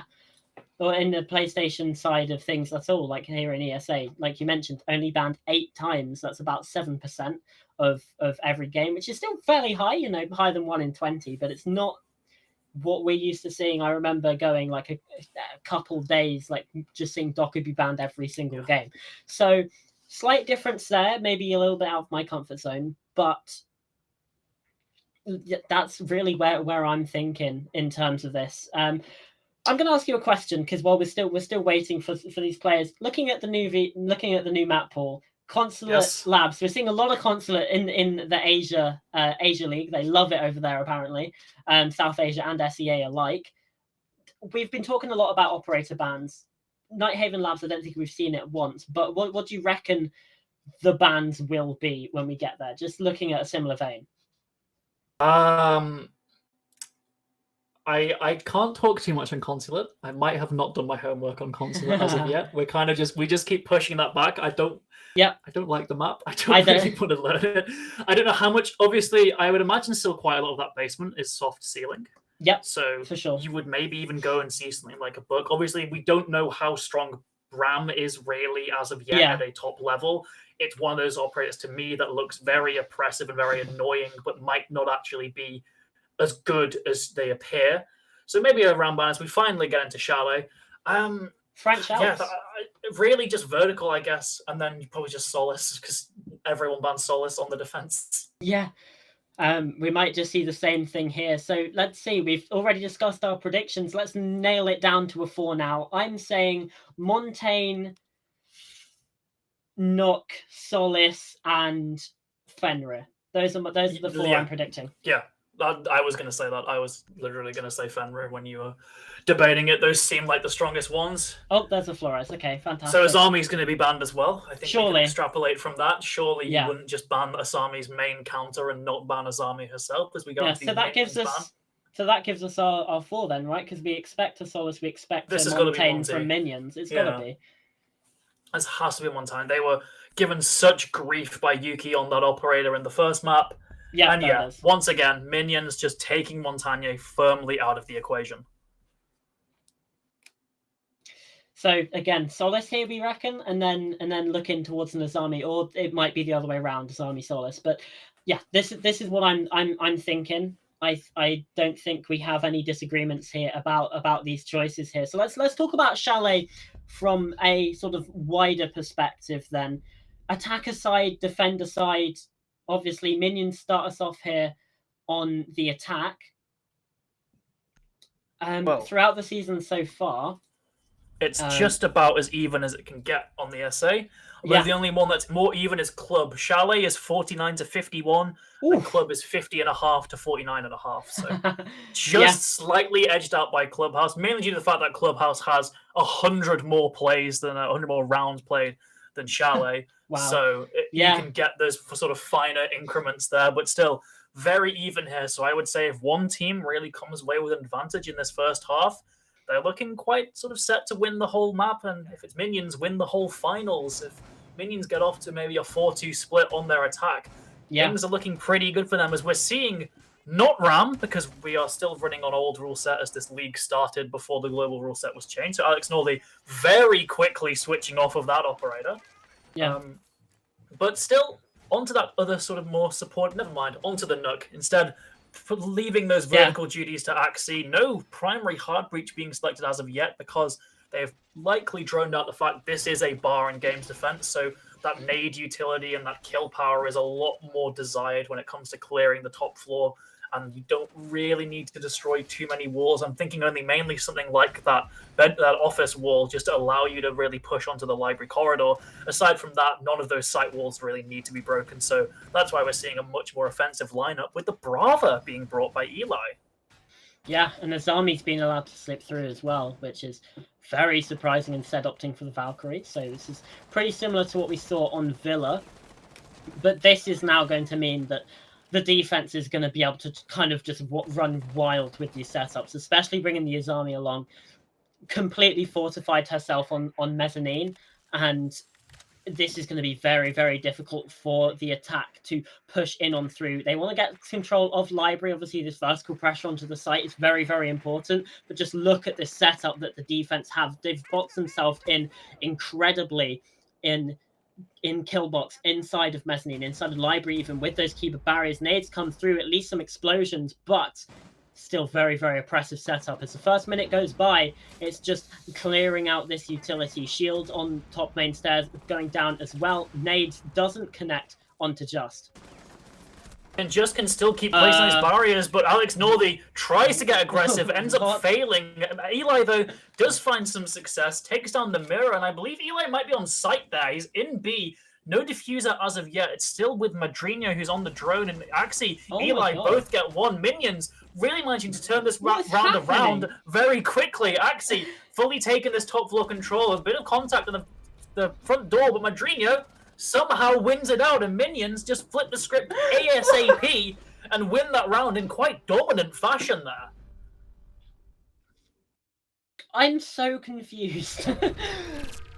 Yeah, it seemed like things weren't going the way of Minions when No. Alex Northey just spawned in library seemingly while Just was Yep. trying to do all of his setup. Didn't go well for Alex, but I guess that chaos allowed the rest of those Minions players to it's slip gunfights into again. better positions, getting those good spots, get those picks. I think Eli specifically getting that Yeah. early side pressure really just caused a lot of chaos in MDF because they don't have, well, as we say, hopefully they don't have the outlines of the enemies. They don't actually know really if Minions are trying to make a push, they're trying to actually get the plant down. All you know is there is a player on site. I'm dead on site. There is no one actually left on the site. We need to get there now. So that causes a lot of chaos. It allows the rest of the Minions players to get those pretty free picks. Really good attack from Minions here. This time, they aren't probably going to be able to rely on that same strategy. It will be Kitchen instead. It's significantly more difficult to slip in there as an attacker. You can still maybe go through a sort of a West main rush, I guess, if you want to be really aggressive. But from this operator pick, it doesn't know that's going to happen at all. You've got that OSA to apply pressure onto that upstairs, and then as the breach gets open in Kitchen, apply more long-range sort of angles being held throughout the site. Gridlock as well, being brought, a bit puzzled by that because you have the Thatcher, but I guess it's just more robust. You have a bit of flank watch as well, provides a bit more utility, but perhaps could be better suited on another operator. Sound as well. But I guess area denial. I mean, I guess if there's a deployable shield on site, you want to clear out behind it, you can toss in a track stinger. But it seems like Axie's already used two, no any of the sites, so it's being used more like a flank watch, which again, we've had our grievances with that use of Gridlock in the past, Joe, and well, Axie is going to pay for his sins and get taken down immediately by Yuki. He's the only player on MDF to find picks this game, and he's now taken down to about 20 HP himself. Very aggressive start. Yeah, Minions already targeting that key player of MDF incredibly low. Madrino, though, he's getting very risky here. Still got both those shields in pocket. He can't really afford to die this early on, or that'll throw a massive spanner in the works of Minions here. Alex Northey's still up, though, and he can still breach those walls, which is the big thing. These should be completely unimpeded, actually. Only one impact here, and I don't know where Hachi is actually playing, so these walls should be open fairly quickly. And Madrino does take down Yuki, still has both those shields in pocket. He can really start applying pressure onto the site once that wall is open. Alex Northey has dropped, so I imagine that it's only a matter of time before he gets a great big hole to stare through here behind his shield.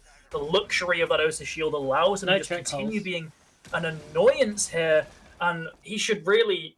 He's going to find so much value here. It should enable them to go for a plant. That being said, though, the Minions' attack seems to have entirely neglected that top floor now, which is a very, very big risk. It's going to make going for a plant much harder with these vertical angles potentially being opened up by MDF. Variox is up there as well, could potentially have a sightline onto that default plant position, and is able to take down one upstairs. That's Prison going down now. That is now attention diverted for this Minions attack. They have to look upstairs. They no longer have that security on that top floor, which is really going to put a stop to things. Alex Northey still not getting towards the bomb site. Instead, now just getting in towards this Talon shield, but Variox still upstairs, still opportunity for a flank as we head into the final 30 seconds of this round, trying to send shots up, peppering through the ceiling, but nothing is being found. MDF doing a good job at sitting back, allowing this attack to walk into their guns. But Alex finally finds that connection onto Variox, now in position for a plant. With only 14 seconds, they need to get going quickly. Zelite runs up the stairs, taken down. This is now difficult. Madrino trying to cover, finds a third in the round, 2 versus 2, and now Diffuser is stuck. 40 seconds on the clock, and this now looks like Minions are in a very good situation. C4 does a lot of damage. Madrino on a quad, but can't get it done, just with a clutch 1 versus 2, and finds them both. What a round for MDF, and they get it done.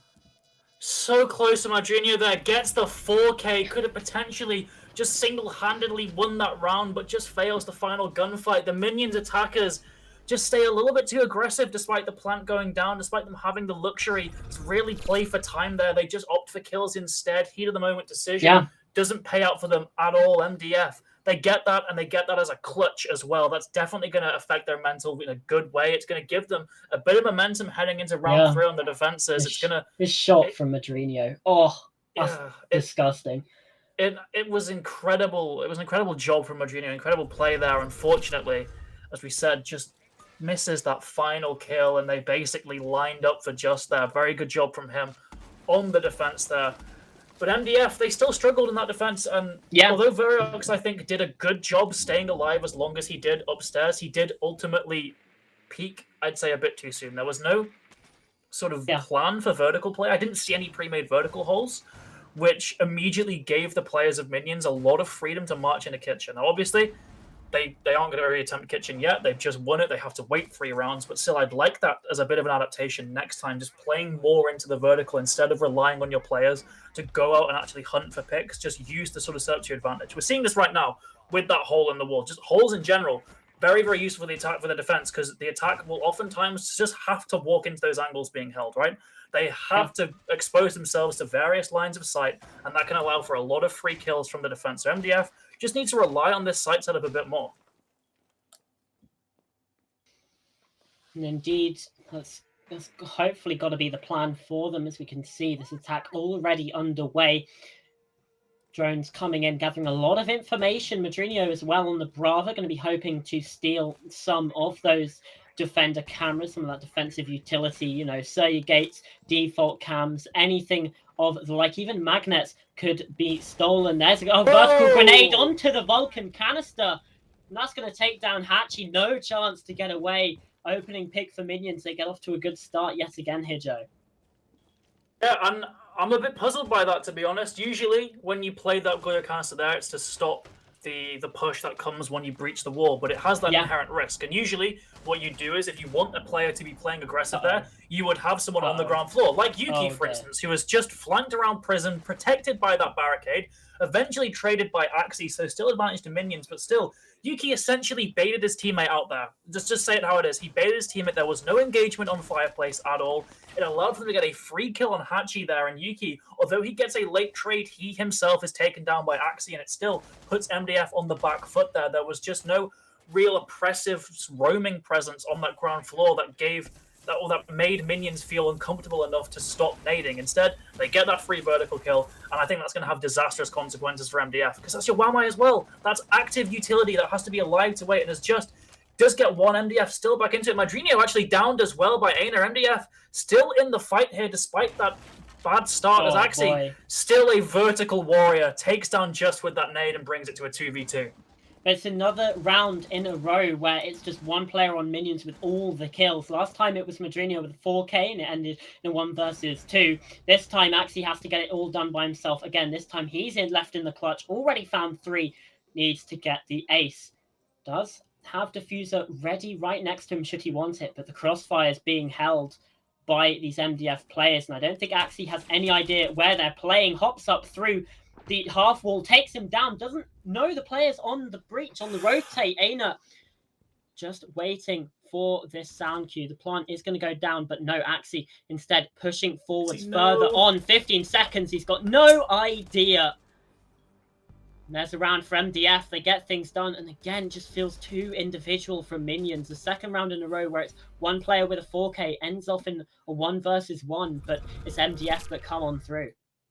Yeah, and to me, that play from Axie there shows there was some poor drone work from Minions there. They didn't have sort of any real intel towards the site at all. He was very afraid of a player playing around piano, playing around bathroom, and that meant he didn't commit to the plant. He swung out, ultimately exposed himself to the Aruni. He just didn't know it was there. So it shows that Minions' drone work here hasn't really been the greatest so far. They haven't got a good grasp of where these MDF players are actually sort of situating themselves, as we're back here to Baron Games, a site that really didn't go well for MDF last time, mainly due to the heroics of Eli just pushing into the site, taking down the mirror, and just causing a lot of chaos for the remaining players on MDF. So if MDF can stop that this time, potentially, we could be seeing it going very differently. It seemed like the chaos caused by that play is what led to the string of kills from minions. So if you just stop that problem right there, it will have a knock-on effect, hopefully anyway, for MDF, that will cause minions to find a much less success here. There was a lot of aggressive play from minions, actually. We even saw Alex Nordy just jumping into the library to attempt to stop an Azami gate being deployed. Didn't go too well for him, but his teammates did manage to pick up the slack. So MDF need to be aware of an aggressive play from minions here, because that is really the key thing that won them that round previously. The chaos and carnage created by the minions' attack allowed them to get that first round on the board, but it's the only one they've got. MDF with the next two, and like you're saying, it needs to be a repeat of that success, and possibly even a repeat of just all of the pressure being created all at once onto this MDF defense. A lot of damage dealt now already onto Aina, but they have this Azami MDF do. They can just block up that window again. A lot of utility used for it. Obviously, out of the 5 keeper barriers that just on the Azami will get, that's 2 of them, and now they're now gone. Yuki instead, though, goes for a run out, can't find anyone onto that fluke balcony, and instead has to just dip back down. We're seeing, again, early aggression from MDF, and minions looking like they want to fight it head on, but it's just not coming to fruition. Yeah, still no real engagements aside from a spray through the window. Is a sort of uneasy piece between these two teams. Explosives, though, have come out. There is an angle opened up, I believe, by Hachi's impact. And Hachi himself finds a pick onto Alex Nordy. Once again, the opener on this side. But Eli, he's trying to make magic happen twice. Takes down the mirror player yet again. Yuki, though, responds on Madrina. I'm not sure where Eli actually is to get that pick, though. It seems he's on site again, I think. Prison as well takes down Just, so they might have just done the exact same play once again. Yuki seems very startled, doesn't really want to get on site. Yep, there's Eli in the bar once again, shuts down Aina, the exact same play. MDF, you can't let it happen twice. Fool me once, shame on you. Fool me twice, shame on me. They had absolutely no idea that that was happening again. You had the Frost player just sprinting on through into the breach, into the waiting arms of Eli sitting on the bomb site, just absolutely happy to take that. And that's, again, like you said, shame on MDF. Exact same play from Eli. Unexcusable from MDF, in my opinion. I don't think you should be losing that one. Especially not to the exact same play. Bar Gaming especially, right? Bar Gaming is usually a very strong site for the defense. It just seems like MDF weren't particularly using all that map control they had above to actually keep exerting pressure onto the bar, which just allows Eli to just walk in, take down the one player there, hold a defensive position, hold his angles, and wait for the remaining defenders to try and retake. Because once again, it's kind of down that lack of intel. The defenders feel like they are just compelled to actually go and attempt to retake that ground, because if you don't, there's the threat that they could plant, there's the threat they get more players on site, it becomes increasingly difficult to retake. You have to kind of make a play there and then, and that oftentimes just simply doesn't work. So the defense going back to this kitchen, a site which also gave them quite a bit of trouble. They did win it off of a clutch, but it was very sort of last minute. It was down again to those individual heroics that have usually been benefiting minions in this map. So I'd like to see a more cohesive defense, more pre-made angles this time on that ceiling, just to stop the ESA player from marching in. And Aina, already dead, I think, off a spawn peak potentially, isn't going to be a good start for MDF at all.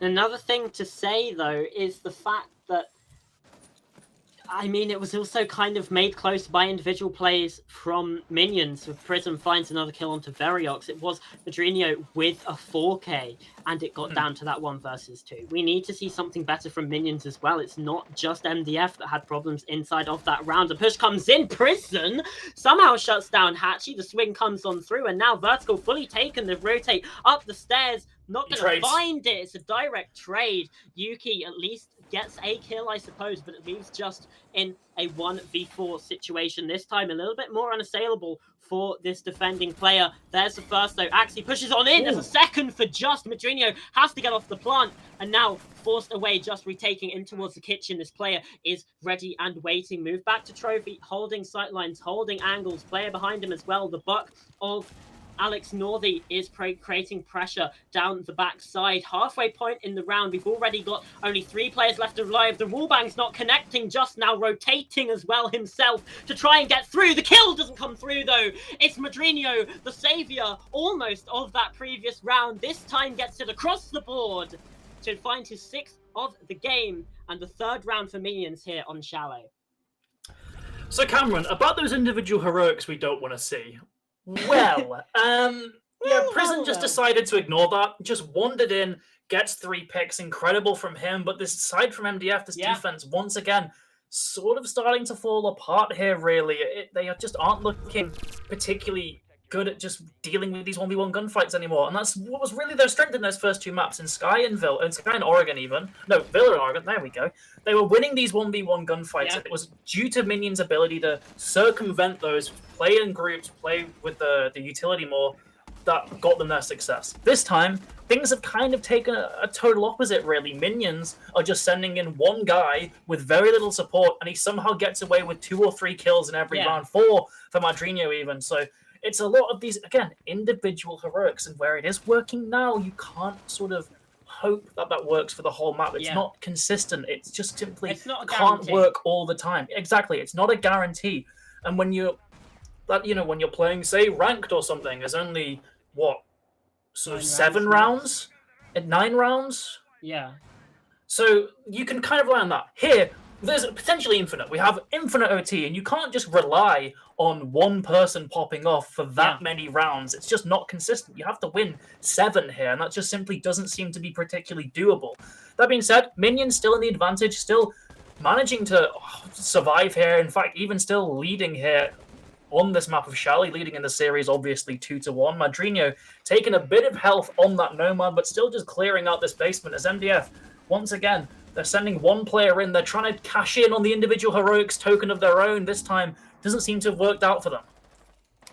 Into a 4 versus 4 then. Veriox finds a kill. It's Hachi and Prison both down and out. At least for this round, they will have obviously other opportunities inside of this map and Chalet to get things done. But here it stands at 4 versus 4. Veriox now taken down to about 20 HP. HP bar flashing red. Is certainly not a good look for him. Axie as well on the other side is also quite low. There's another nade to come through. Aina now chunked down as well. There's a kill from Yuki. Finding initiative. Also low HP himself, but it's player advantage for the side of MDF. And as long as you have players, as long as you have a gun up, you can still find kills. 1-shot headshot is so very valuable inside of this game when you have that player advantage. However, it means it's just as easy for players to find kills back the other way. That one wasn't a headshot, but Yuki was so low, it didn't matter. Madrinho finding that kill into a 3 versus 3 equal player count as we approach the last minute, Joe. Yeah, and with that kill coming from Madrinho, that gave Eli the confidence to go in. He can now finally start throwing these vertical nades. Veriox, Aina, very low. It means these grenade hits don't even need to be very accurate. They can still kill them or down them off of splash damage. This is putting MDF in an increasingly bad situation here. If Eli gets good intel, cooking a nade here, about to throw it. See if it hits true. Yes, it does. Veriox taken down. Aina also on low health, also on soft floor critically as Eli creeping up, nade in hand. Could this be a second? No. Instead goes for that default angle on the desk. So there's still hope for MDF. 2 versus 3 with 40 seconds left. They can still catch these desperate gunfights, but it's going to be difficult. FNAT Dreadmines as well on the doorway. Aina needs to stay alive to capitalize on this. On doorways, both of them just as well spots that Gemini clone to come up. Now his position is known, but still catches out Madrinho on the uptake. Now it's a 2 versus 2. Player on bathroom window, Alex Northey, and Eli pushing up these stairs. If he pushes in, he's going to be in a world of pain, and it doesn't even matter. He doesn't even get to the doorway before he's taken down. Alex Northey, though, does find a kill onto Aina, making it a 1 versus 1. We're into red time, 10 seconds on the clock and counting. And there is the dread mine. There is nothing Alex Northey can do. Blinded, shut out inside of the fire, and he's dead as a doornail inside of that round. We're tied up, Joe, again at 3-3.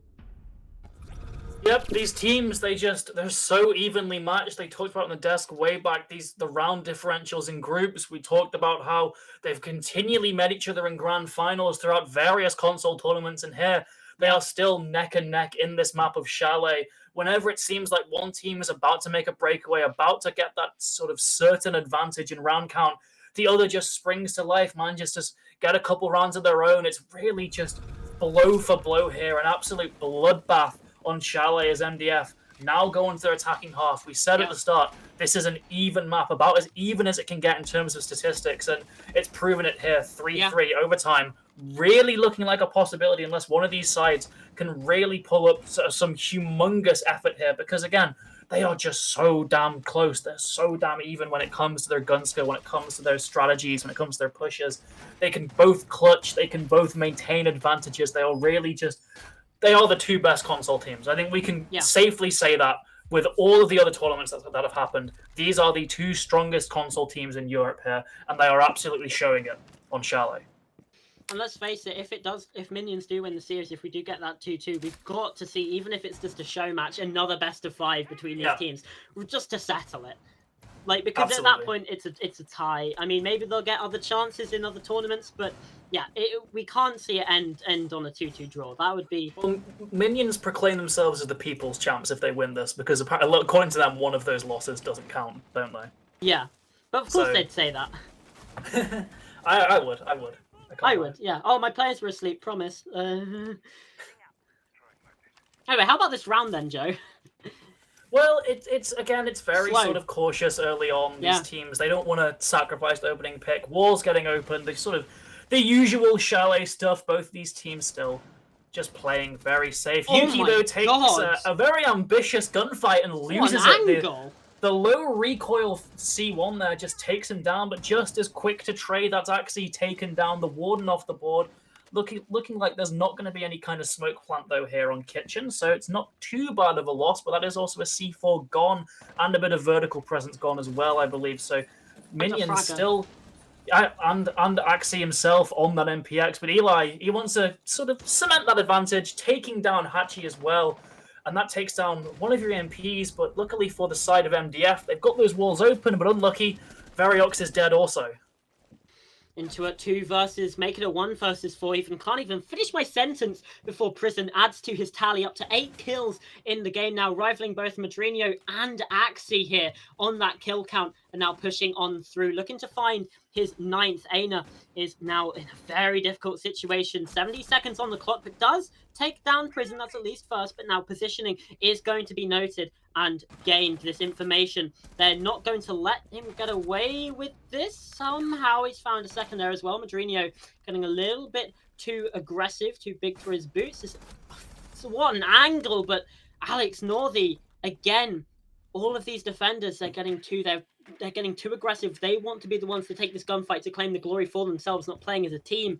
Now it's a 1 versus 1. Eli in a very difficult spot. Aina is still at a lower point of HP, still clutchable. Timer ticking down as well onto about 30 seconds left of this round. So Aina does have that added pressure, but Eli has just watched his entire team crumble around him and now is trying to avoid the same fate. That can often play with you, and it can also mean that Aina in this clutch situation is feeling more aggressive, feeling more confident. No C4. Eli may be attempting to trick it, but he's spotted the bum cheeks and he's found the kills.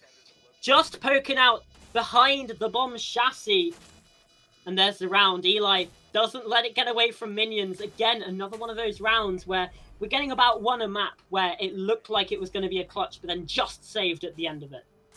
Yeah, I mean, my heart sank when all he could see was his bum, and he had the P10. That thing has such a low damage per shot, mainly carried by the high DPS. When you have such a low target, small target even, you're not likely going to get that much damage dealt. And I thought for a second then, with Plant about to go down, obviously no Nitro, only the P10, got to just trust in that weapon. And he does trust it, and it does work out for Minions. Once again, get this advantage, but still, it's very, very close. How would Ace feel about you saying that his bum is a small target? Okay. That's rude. That's rude.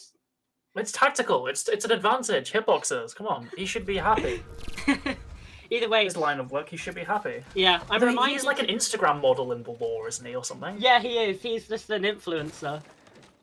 What a guy. So... Although I felt like I was about to repeat a classic Chamberlain line. There's a bum cheek hanging out, but I did manage to stop myself just in time. But anyway, we don't steal here. We never steal people's lines. We never plagiarize. Everything's 100% original. You get shot, you Now, die.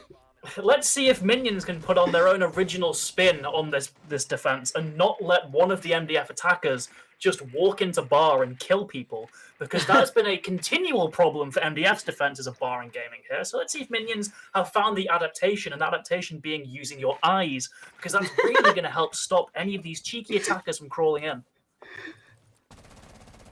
Well, we'll just have to see. It seems like MDF, they aren't looking necessarily to attack into the bomb site straight away. They kind of feel like maybe Minions might be a little bit more keyed in than that. But again, who knows? We saw vertical pressure in those previous 2 bar defenses as well, and then see how that has turned out. Eli found himself in the site with like 2-3 kills every time. So, you know, it's still been done just as well, using that grenade just to get rid of any frost mats that might be underneath the window, just using that utility to advantage and not necessarily having to jump in, take the gunfight. However, it does have the added benefit for Minions that that's another grenade that isn't able to be used to dislodge defenders from their positions. Yep, only 2 nades remaining there, so that utility already running low, and these MDF players are already trying to just go for these very risky gunfights. A run out there from Eli all the way on the other side of the map, and I'm noticing a very clear sight here, Cameron. If MDF have the determination, they could very easily take the charge here, go directly into sight, do exactly what Eli did to them, and a great shot from Aina through that pixel onto Alex Northey could certainly open up the possibility here. Eli off-site, the man himself, the man behind the plan, all the way far away from sight. They could do the exact same play against him that put salt in the wound. Surely MDF take that opportunity, but instead they go for something far more default, and they're cut down. 3 versus 2 for Minions here. We see MDF players fall. Aina very low, down, dead. Axie gets him. Variox alone. He finally has gotten to the site here, but with no support, no case. It's just not going to end well, and Prison just blows him up. Minions, boom. They get another. Yeah. Up to 5 now, I believe. Yeah, 5-3 the score. And this is one of the first times we've actually seen a 2-round advantage in this map, at least. It's not the first time, but it seems quite rare, and if we're following the trends, it would be now a round for MDF, just because this game has been so incredibly close. But Minions, they've now got the finish line in their sights. They are so close to victory over the entire series, over the entire tournament. ESA Cup Season 6, obviously, tournament winning is at stake, and to come so close last year to lose, last season even, to lose out back in May, but this time they are now even closer. And if they throw it away again, you best believe that will leave a sour taste in their mouths. Yeah, this really is their chance of redemption. They had honestly, it was a close performance against Entropy, but ultimately lackluster 3-1 loss in the Season 5 Grand Finals, and they surely just want to come back now. They can't let the new kids of MDF push them around. Sure, they have that veteran presence.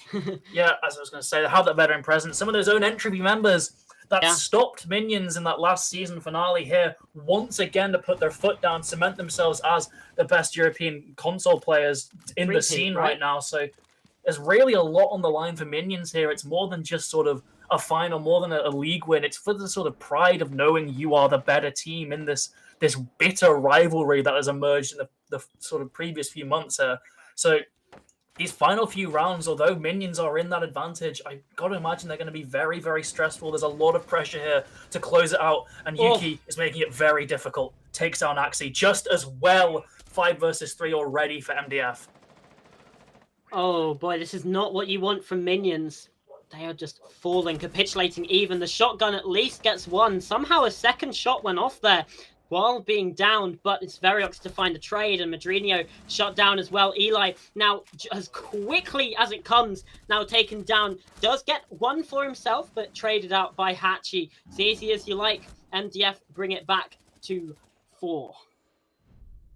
Yep, and Minions, that's the first stumble they've had on this sort of this final stretch now. 1 round in between these two teams. They've yet to make it to that important match point. This is kind of a scarily similar situation to Skyscraper, where MDF were lingering on that 5-round point as Minions slowly crept up, slowly made up that advantage, and now only 1 round between them, things are going to start getting a lot more stressful for Minions. They really want this 6-round point. If they get to the match point here, things become a lot better for them, but still, MDF, they are really not going down without a fight here. They're continually switching up their strategies. We saw a very fast push there just to lock in that round. Elsewhere, we've seen slow, methodical takes from their attack. So it's very unpredictable for Minions here, as once again we're defending this kitchen site, which will warrant a top floor roam here from the side of Minions. So we're going to see a lot of heavy utility investment here, a lot of rotates, lines of sight made to just get these picks on the attackers and make overall that top floor very hostile of an environment towards them. As Eli,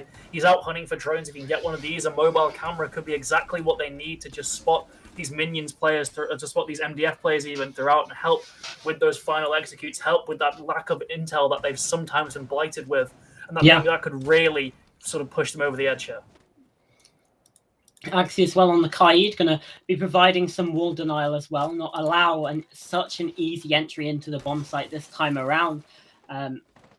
It seems like it's certainly a good strategy. Obviously, Kaid is probably the more optimal of those defenders that you would want, especially with a Thatcher that can be brought along. Eli as well on this side of the map has been droned out, but there is a C4 under the window. Pops it, doesn't find the kill for it though, as the drone spots him out again on these blue stairs.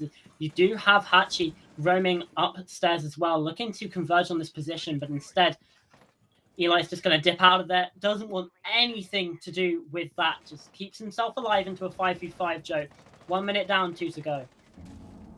Yeah, Axie as well, still on site here, still has that Nitro Cell, can do a variety of things here. He can either challenge that vertical, or he could go for that plant down, that mobile drone, giving that intel potential for a free kill on the player on the hatch. It gets shot down, never mind. No real advantage there, leveraged by that intel at all. Still, no players dropped at least. You've still got all 5 of those defenders. You've got a little bit of information being fed to the machine that is Minions here. So there's still, I guess, a bit of benefits. There's very little action. Variox, though, is taken down. Prison finally strikes. He's been waiting in that bathroom for the whole round.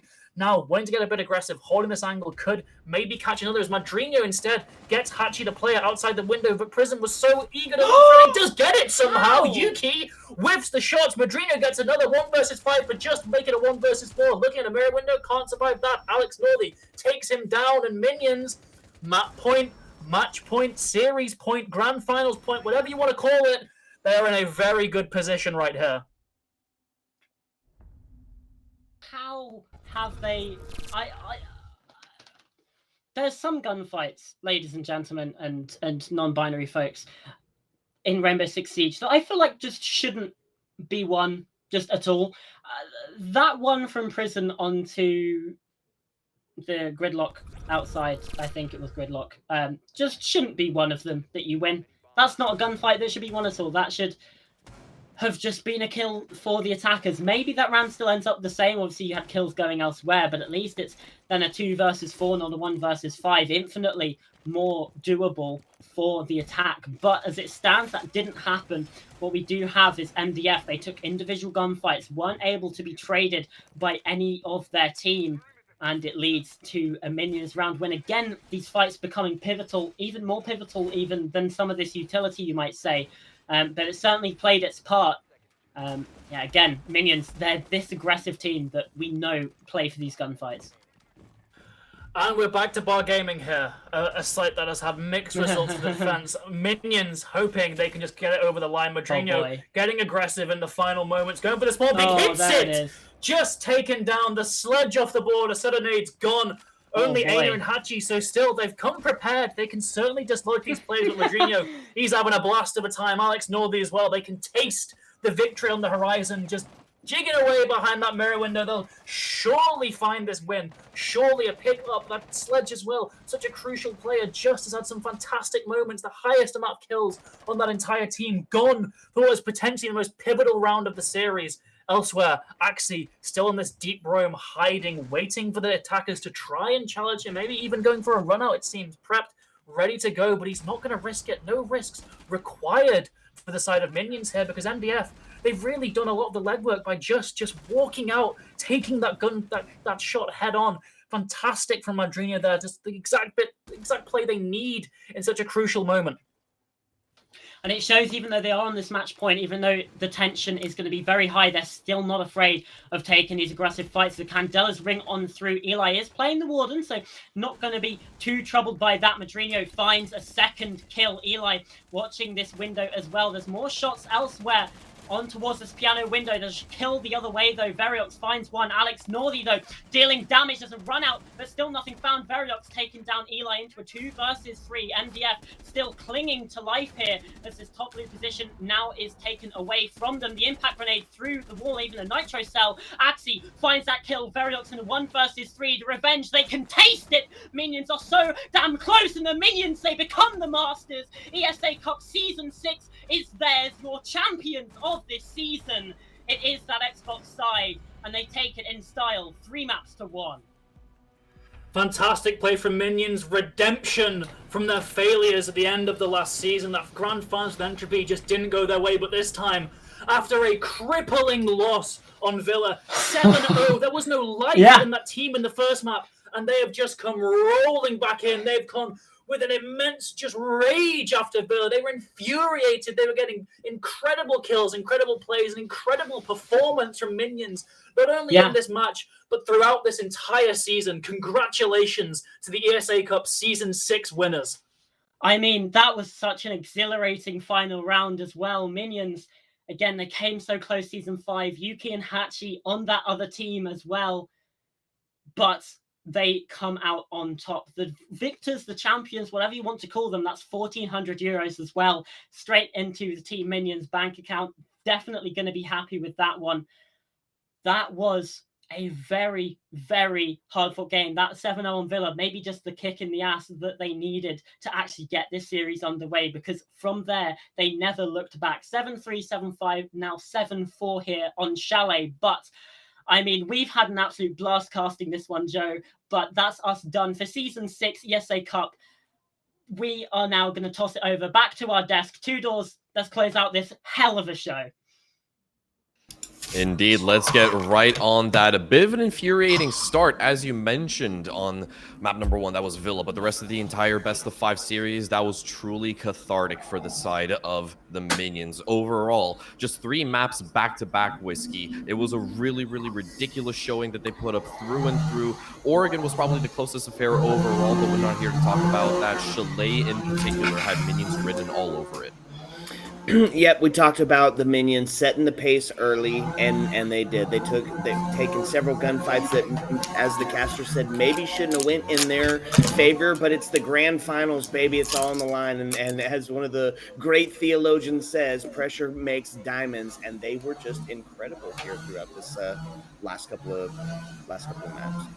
Yeah, they really, really did shine very, very bright, and specifically when we take a look at, some of the earlier plays that we saw in that first half. I mean, it's still a bit of a shame, Naj, that we were denied an ace throughout the entire grand final overall. Like, it was just teasing us, dude. But we got 2 back-to-back 4Ks from Minions. It was both AXC as well as Madrino that were both able to get their own quadras. Both clutches. Both 1vx situations as well, but still denied by MDF. They still had plenty of gas left in the tank, but MDF just not able to close it out at the tail end. Well, yeah. Unfortunately, that's just the way the cookie crumbles. When it comes down to the way the entire series has gone as a whole, it's been a complete whitewash coming from Minions from what we've seen. And it's like, even though they came out of the first map losing 7-0, they've managed to completely turn it around in the second one, give everybody that little glimmer of hope that they were waiting for, and then absolutely slam their way through. And something that I think the viewers very much need to remember is throughout this entire tournament, everybody on this production staff team, including myself, everybody was saying that MDF are the team to win this tournament. MDF are what we argued to be the best. And Minions just proved it otherwise. So yeah, it's played. good that we were actually proven wrong. It's not necessarily, you know, we were expecting a little bit of a closer affair at the end of the day because we did have unlimited OT, and it's been a damn while since we've actually gone past round 15 overall in the Siege landscape. And what feels like years at this certain stage, to be fair, could have happened today, but no, Minions, they clearly just proved that they were much better in the server overall, time and time again. And especially when it came to that very, very last half of Chalet, there were very minimal mistakes that they made that frankly they just gave MDF absolutely no breathing room overall. Whiskey. Yeah, so here's the deal. In a best of 5, you got to know that these teams are starting to hit to that fatigue central, right? You've got your scrims before, you've got your early morning theory sessions. So these guys have been in the competitive Siege scene all stinking day long. And when you go in with that mentality that you are the favored one and you have that first map that is just completely dominant, well, you start to maybe get a little lax, and those are where those mistakes start to set in. And that's where that fourth quarter clutch, that gut check, really kicked in for the Minions. And as they did, you said it, in the last few rounds, they really came together, knew that the victory was in sight, knew that they just had to play the standard Siege that they know how to play, and lights out. Grand finals. Let's go, baby. Yeah, indeed. Let's go. It was, well, quite the showing from the side of Minions, and very, very well deserved after narrowly just being a few maps away in the previous Season 5. But this time, they do get themselves the job done. And yeah, what an experience it was overall. Gents, I want to thank the two of you for joining me on the desk. But we do have an interview coming up very, very shortly, if I'm not entirely mistaken, with Alex as well, the IGL from the side of the Minions. So we're going to go ahead and pick his brain for a little bit, and we're going to be hopping to that right now as well. Alex, I hope you'll be able to hear me right now. There he is. Great to see you, buddy. Congratulations on the W here. It was a long-fought victory as well, but I'm pretty sure you might have expected to have the opposition of MDF put up a little bit more resistance. Did you expect to take it in just 3 maps following Villa? No? Oh, he needs to be dragged. Oof. We'll get that sorted out in a hot second. Okay, now we've got everything sorted. Now we should be able to hear each other overall. Small little hiccup, but congratulations, Alex. It was a well-fought victory. I know you guys have been aiming and pushing for this trophy since you were denied that luxury last season overall. It was one hell of a matchup, but did you expect it to actually get the job done in 3 maps following Villa, or were you hoping for a little bit more resistance from MDF?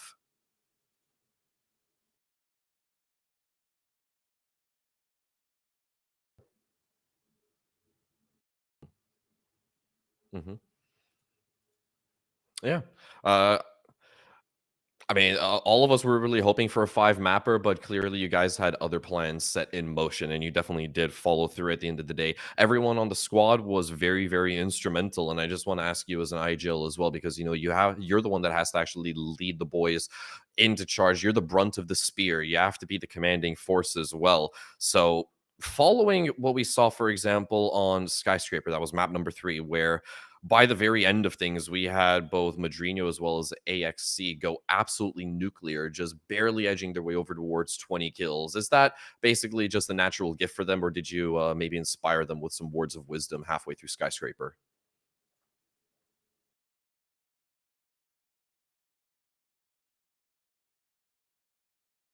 Hmm.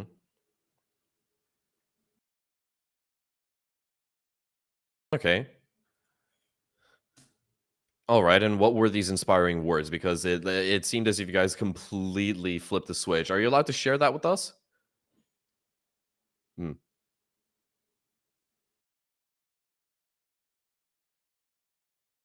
Mm-hmm. Okay, okay. I mean, that's forgive me for saying that, but that's like fairly tame as well. Like I was obviously expecting some kind of Fabian speech to go on from SI. No, no. It was crisp. It was kept PG-13 the whole time. Most of the time. Okay, most of the time, okay. At the very least. Yeah, no, but it was quite the showing overall. And the one thing that I have to ask you personally, coming from or coming out of this matchup overall, is what do you think was probably one of the greatest challenges that MDF placed directly in front of you? And on top of that, what do you think is your most valuable takeaway from this entire grand final? What do you think you've earned and gained aside from, the actual cash prize? I mean, arguably, we could say we're now the better team EU. I mean, we did have that, and then they beat us a few times. But we all agreed this is the biggest tournament and probably meant the most to anyone. Yeah.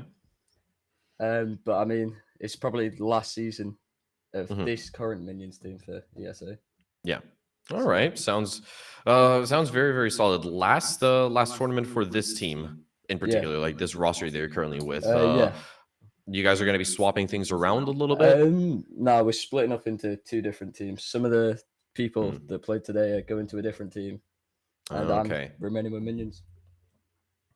No, because I was literally just about to ask a follow-up question. Like, are we going to continue to see this rivalry of Minions versus MDF go on for at least another couple of months, potentially till the end of Stage 2? But I guess you've already answered that question. Overall, or are you leaving the door open for something? I'm not sure. I mean, Minions will still remain a team. There'll probably still be rivalry. So okay.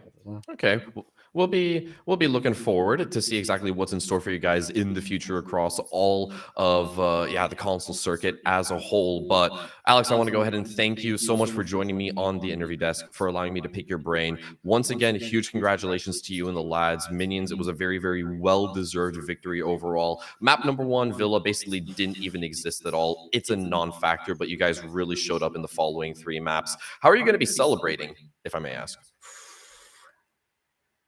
I'm not sure actually, I don't know.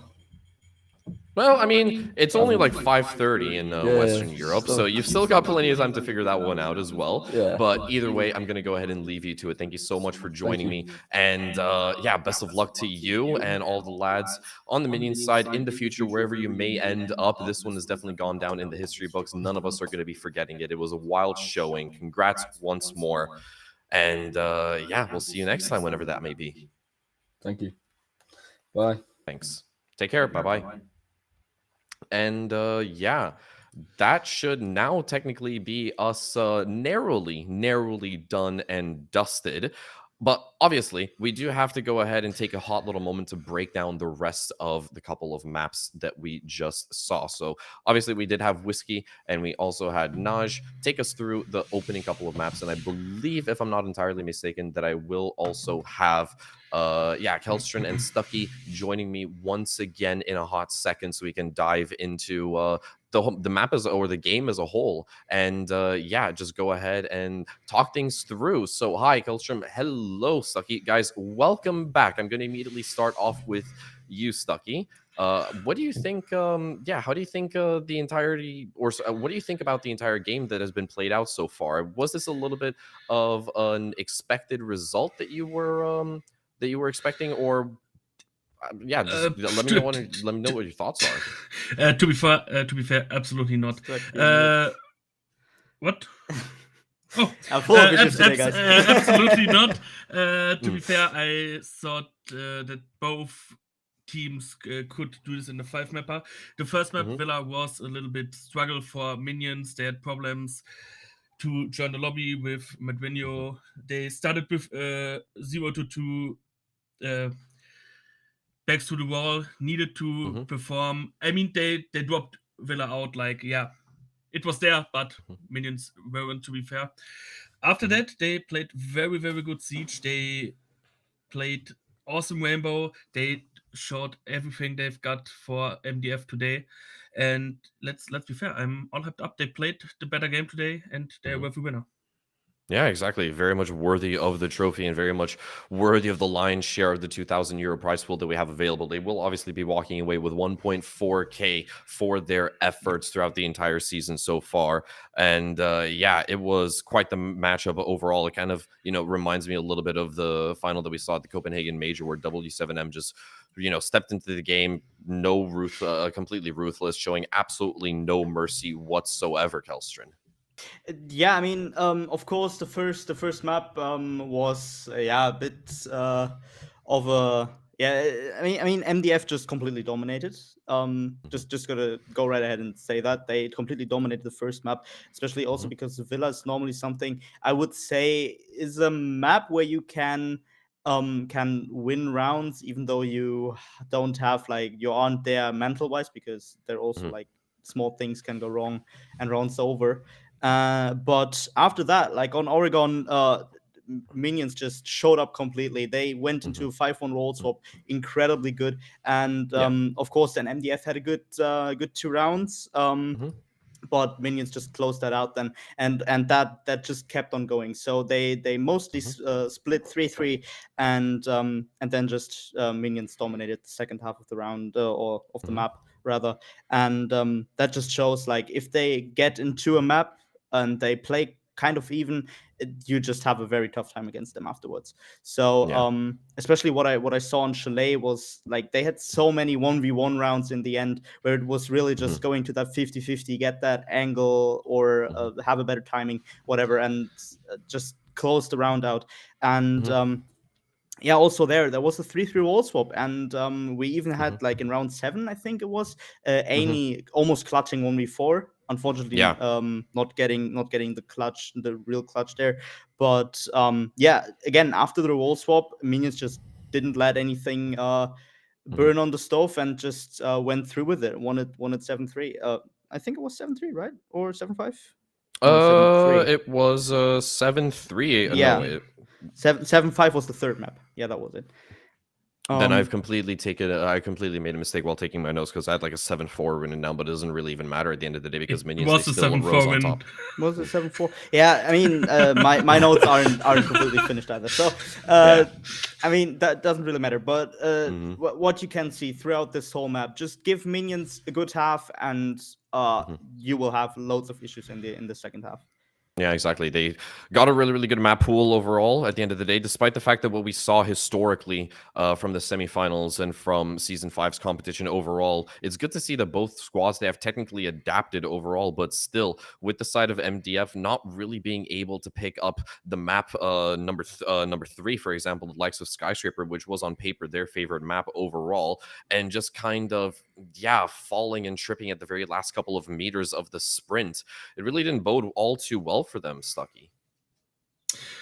So my voice just crashed? Nope, you're still there. Nope, you're still fine. No. I just have a lagging voice from you guys. I don't know why. Oh, okay. Well, I'm not exactly sure. I think we should be completely fine, but I'm going to repeat the question. So, when it came to Skyscraper overall, it was a map that was supposedly favored for MDF, but somehow the side of minions, they were able to cause a massive, massive upset overall. And when we take a look at that particular map as a whole, but also the series holistically, what do you think are sort of the main takeaways and the main learning points for MDF moving into stage 2 right now on the calendar as a whole? To be fair, I don't think they need to learn many things. They played very, very good matches before. I mean, they lost today. They lost the ESA finals. It's fine. They lost on Skyscraper, a map, like you said before. Is MDF favored? But yeah, you can see MDF on many, many streams. You can learn their strats. You can see how they play, and minions just conquered that perfectly. So what can MDF do to go in stage 2, like you said before? There's not a whole lot. There's not a whole lot. Sometimes you lose, sometimes you win.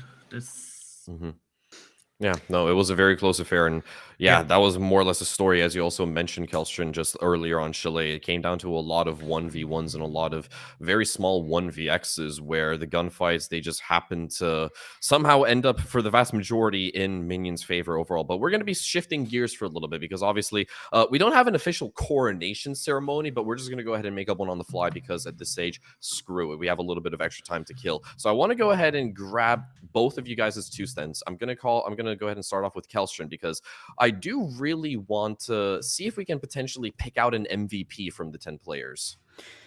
All right. So if I had to choose like an MVP of the whole series.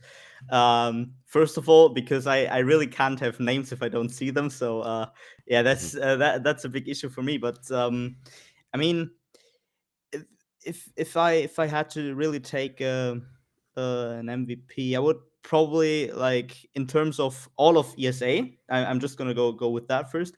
Yeah. If I had to take one player, I would actually pick Exi, because he has showed a very consistent play style over the whole ESA Cup season 6, and he has shown up with, like, I think it was 1 or 2 20s on in stage 1, and also, like, his overall performance was just very great. And today it showed up as well. He was doing perfectly well, and yeah, I think actually was a big stone for Minions in the board to actually win the whole cup. Yeah, no, I 100% back that as well. I mean, aside from the fact that, he was top fragging on multiple occasions as well. I mean, on Skyscraper as well. I think that was his best performance throughout this entire best of 5. And without him, I mean, I don't know exactly how far away the side of Minions could have fallen. He was absolutely instrumental for that side. Stucky, if you can still hear us, if our voices aren't going full robot mode, then I would also like to ask you if you agree with us, if you think Axie is, deserving of the MVP spot, if you had someone else in mind. I mean, I can hear you not perfectly, but I can hear you, and I will go with you. Axie was the MVP of the match, but to be fair, in my opinion, Alex was there when the Minions needed him the most. He made some, not many kills, but he made the kills they mostly needed. So he was, in my opinion, he was also very, very, very on the top. But yeah, Axie was the best player. He got so many kills. He destroyed MDF in some rounds all on his own. Yeah, indeed he did. I mean, congratulations to, once again to Minions, and I guess to Axie for taking our sort of improv MVP award. But yeah, ladies and gentlemen, that is effectively going to wrap up things for ESA Season 6 overall. There's not a whole lot else that we can really dive into. We've basically exhausted all of our different talking points, so that does mean that we are going to be signing off momentarily. I do want to go ahead and express a massive, massive thank you to each and every single one of you guys in chat for sticking around until the very end, and to every single one of the people that were just basically involved with bringing this product to fruition on the back end. Huge thank you to Max, to Goatnax as well, as he's called, even though it's Rednax, for organizing this entire thing and for keeping this train of ESA going for 6 seasons. And I know you guys are basically just drooling a little bit to figure out exactly when season 7 is going to be kicking off for the console circuit. Unfortunately, we don't have any information to share with you guys on that particular regard as we currently are speaking. But if you haven't already, you can go ahead and join our Discord server. It's just a little panel down below. You can scroll on your Twitch, find it, click it, join it, maybe participate yourself if you want to later on. Make sure to go ahead and follow us on Twitter at ESA_Cup to make sure you stay up to date with any news that we might be sharing about Season 7 when it is ready to go. But gents, I'd like to thank you guys so much for joining me on the desk. Big thank you to everyone else that was involved on the side of talent, including Poobel as well as Pasta, for doing a tremendous job with the commentary overall. And yeah, that means it's done. We'll basically catch you guys in season 7. Thank you so much for tuning in, and we'll see you guys all on the flip side. Bye-bye. Bye-bye.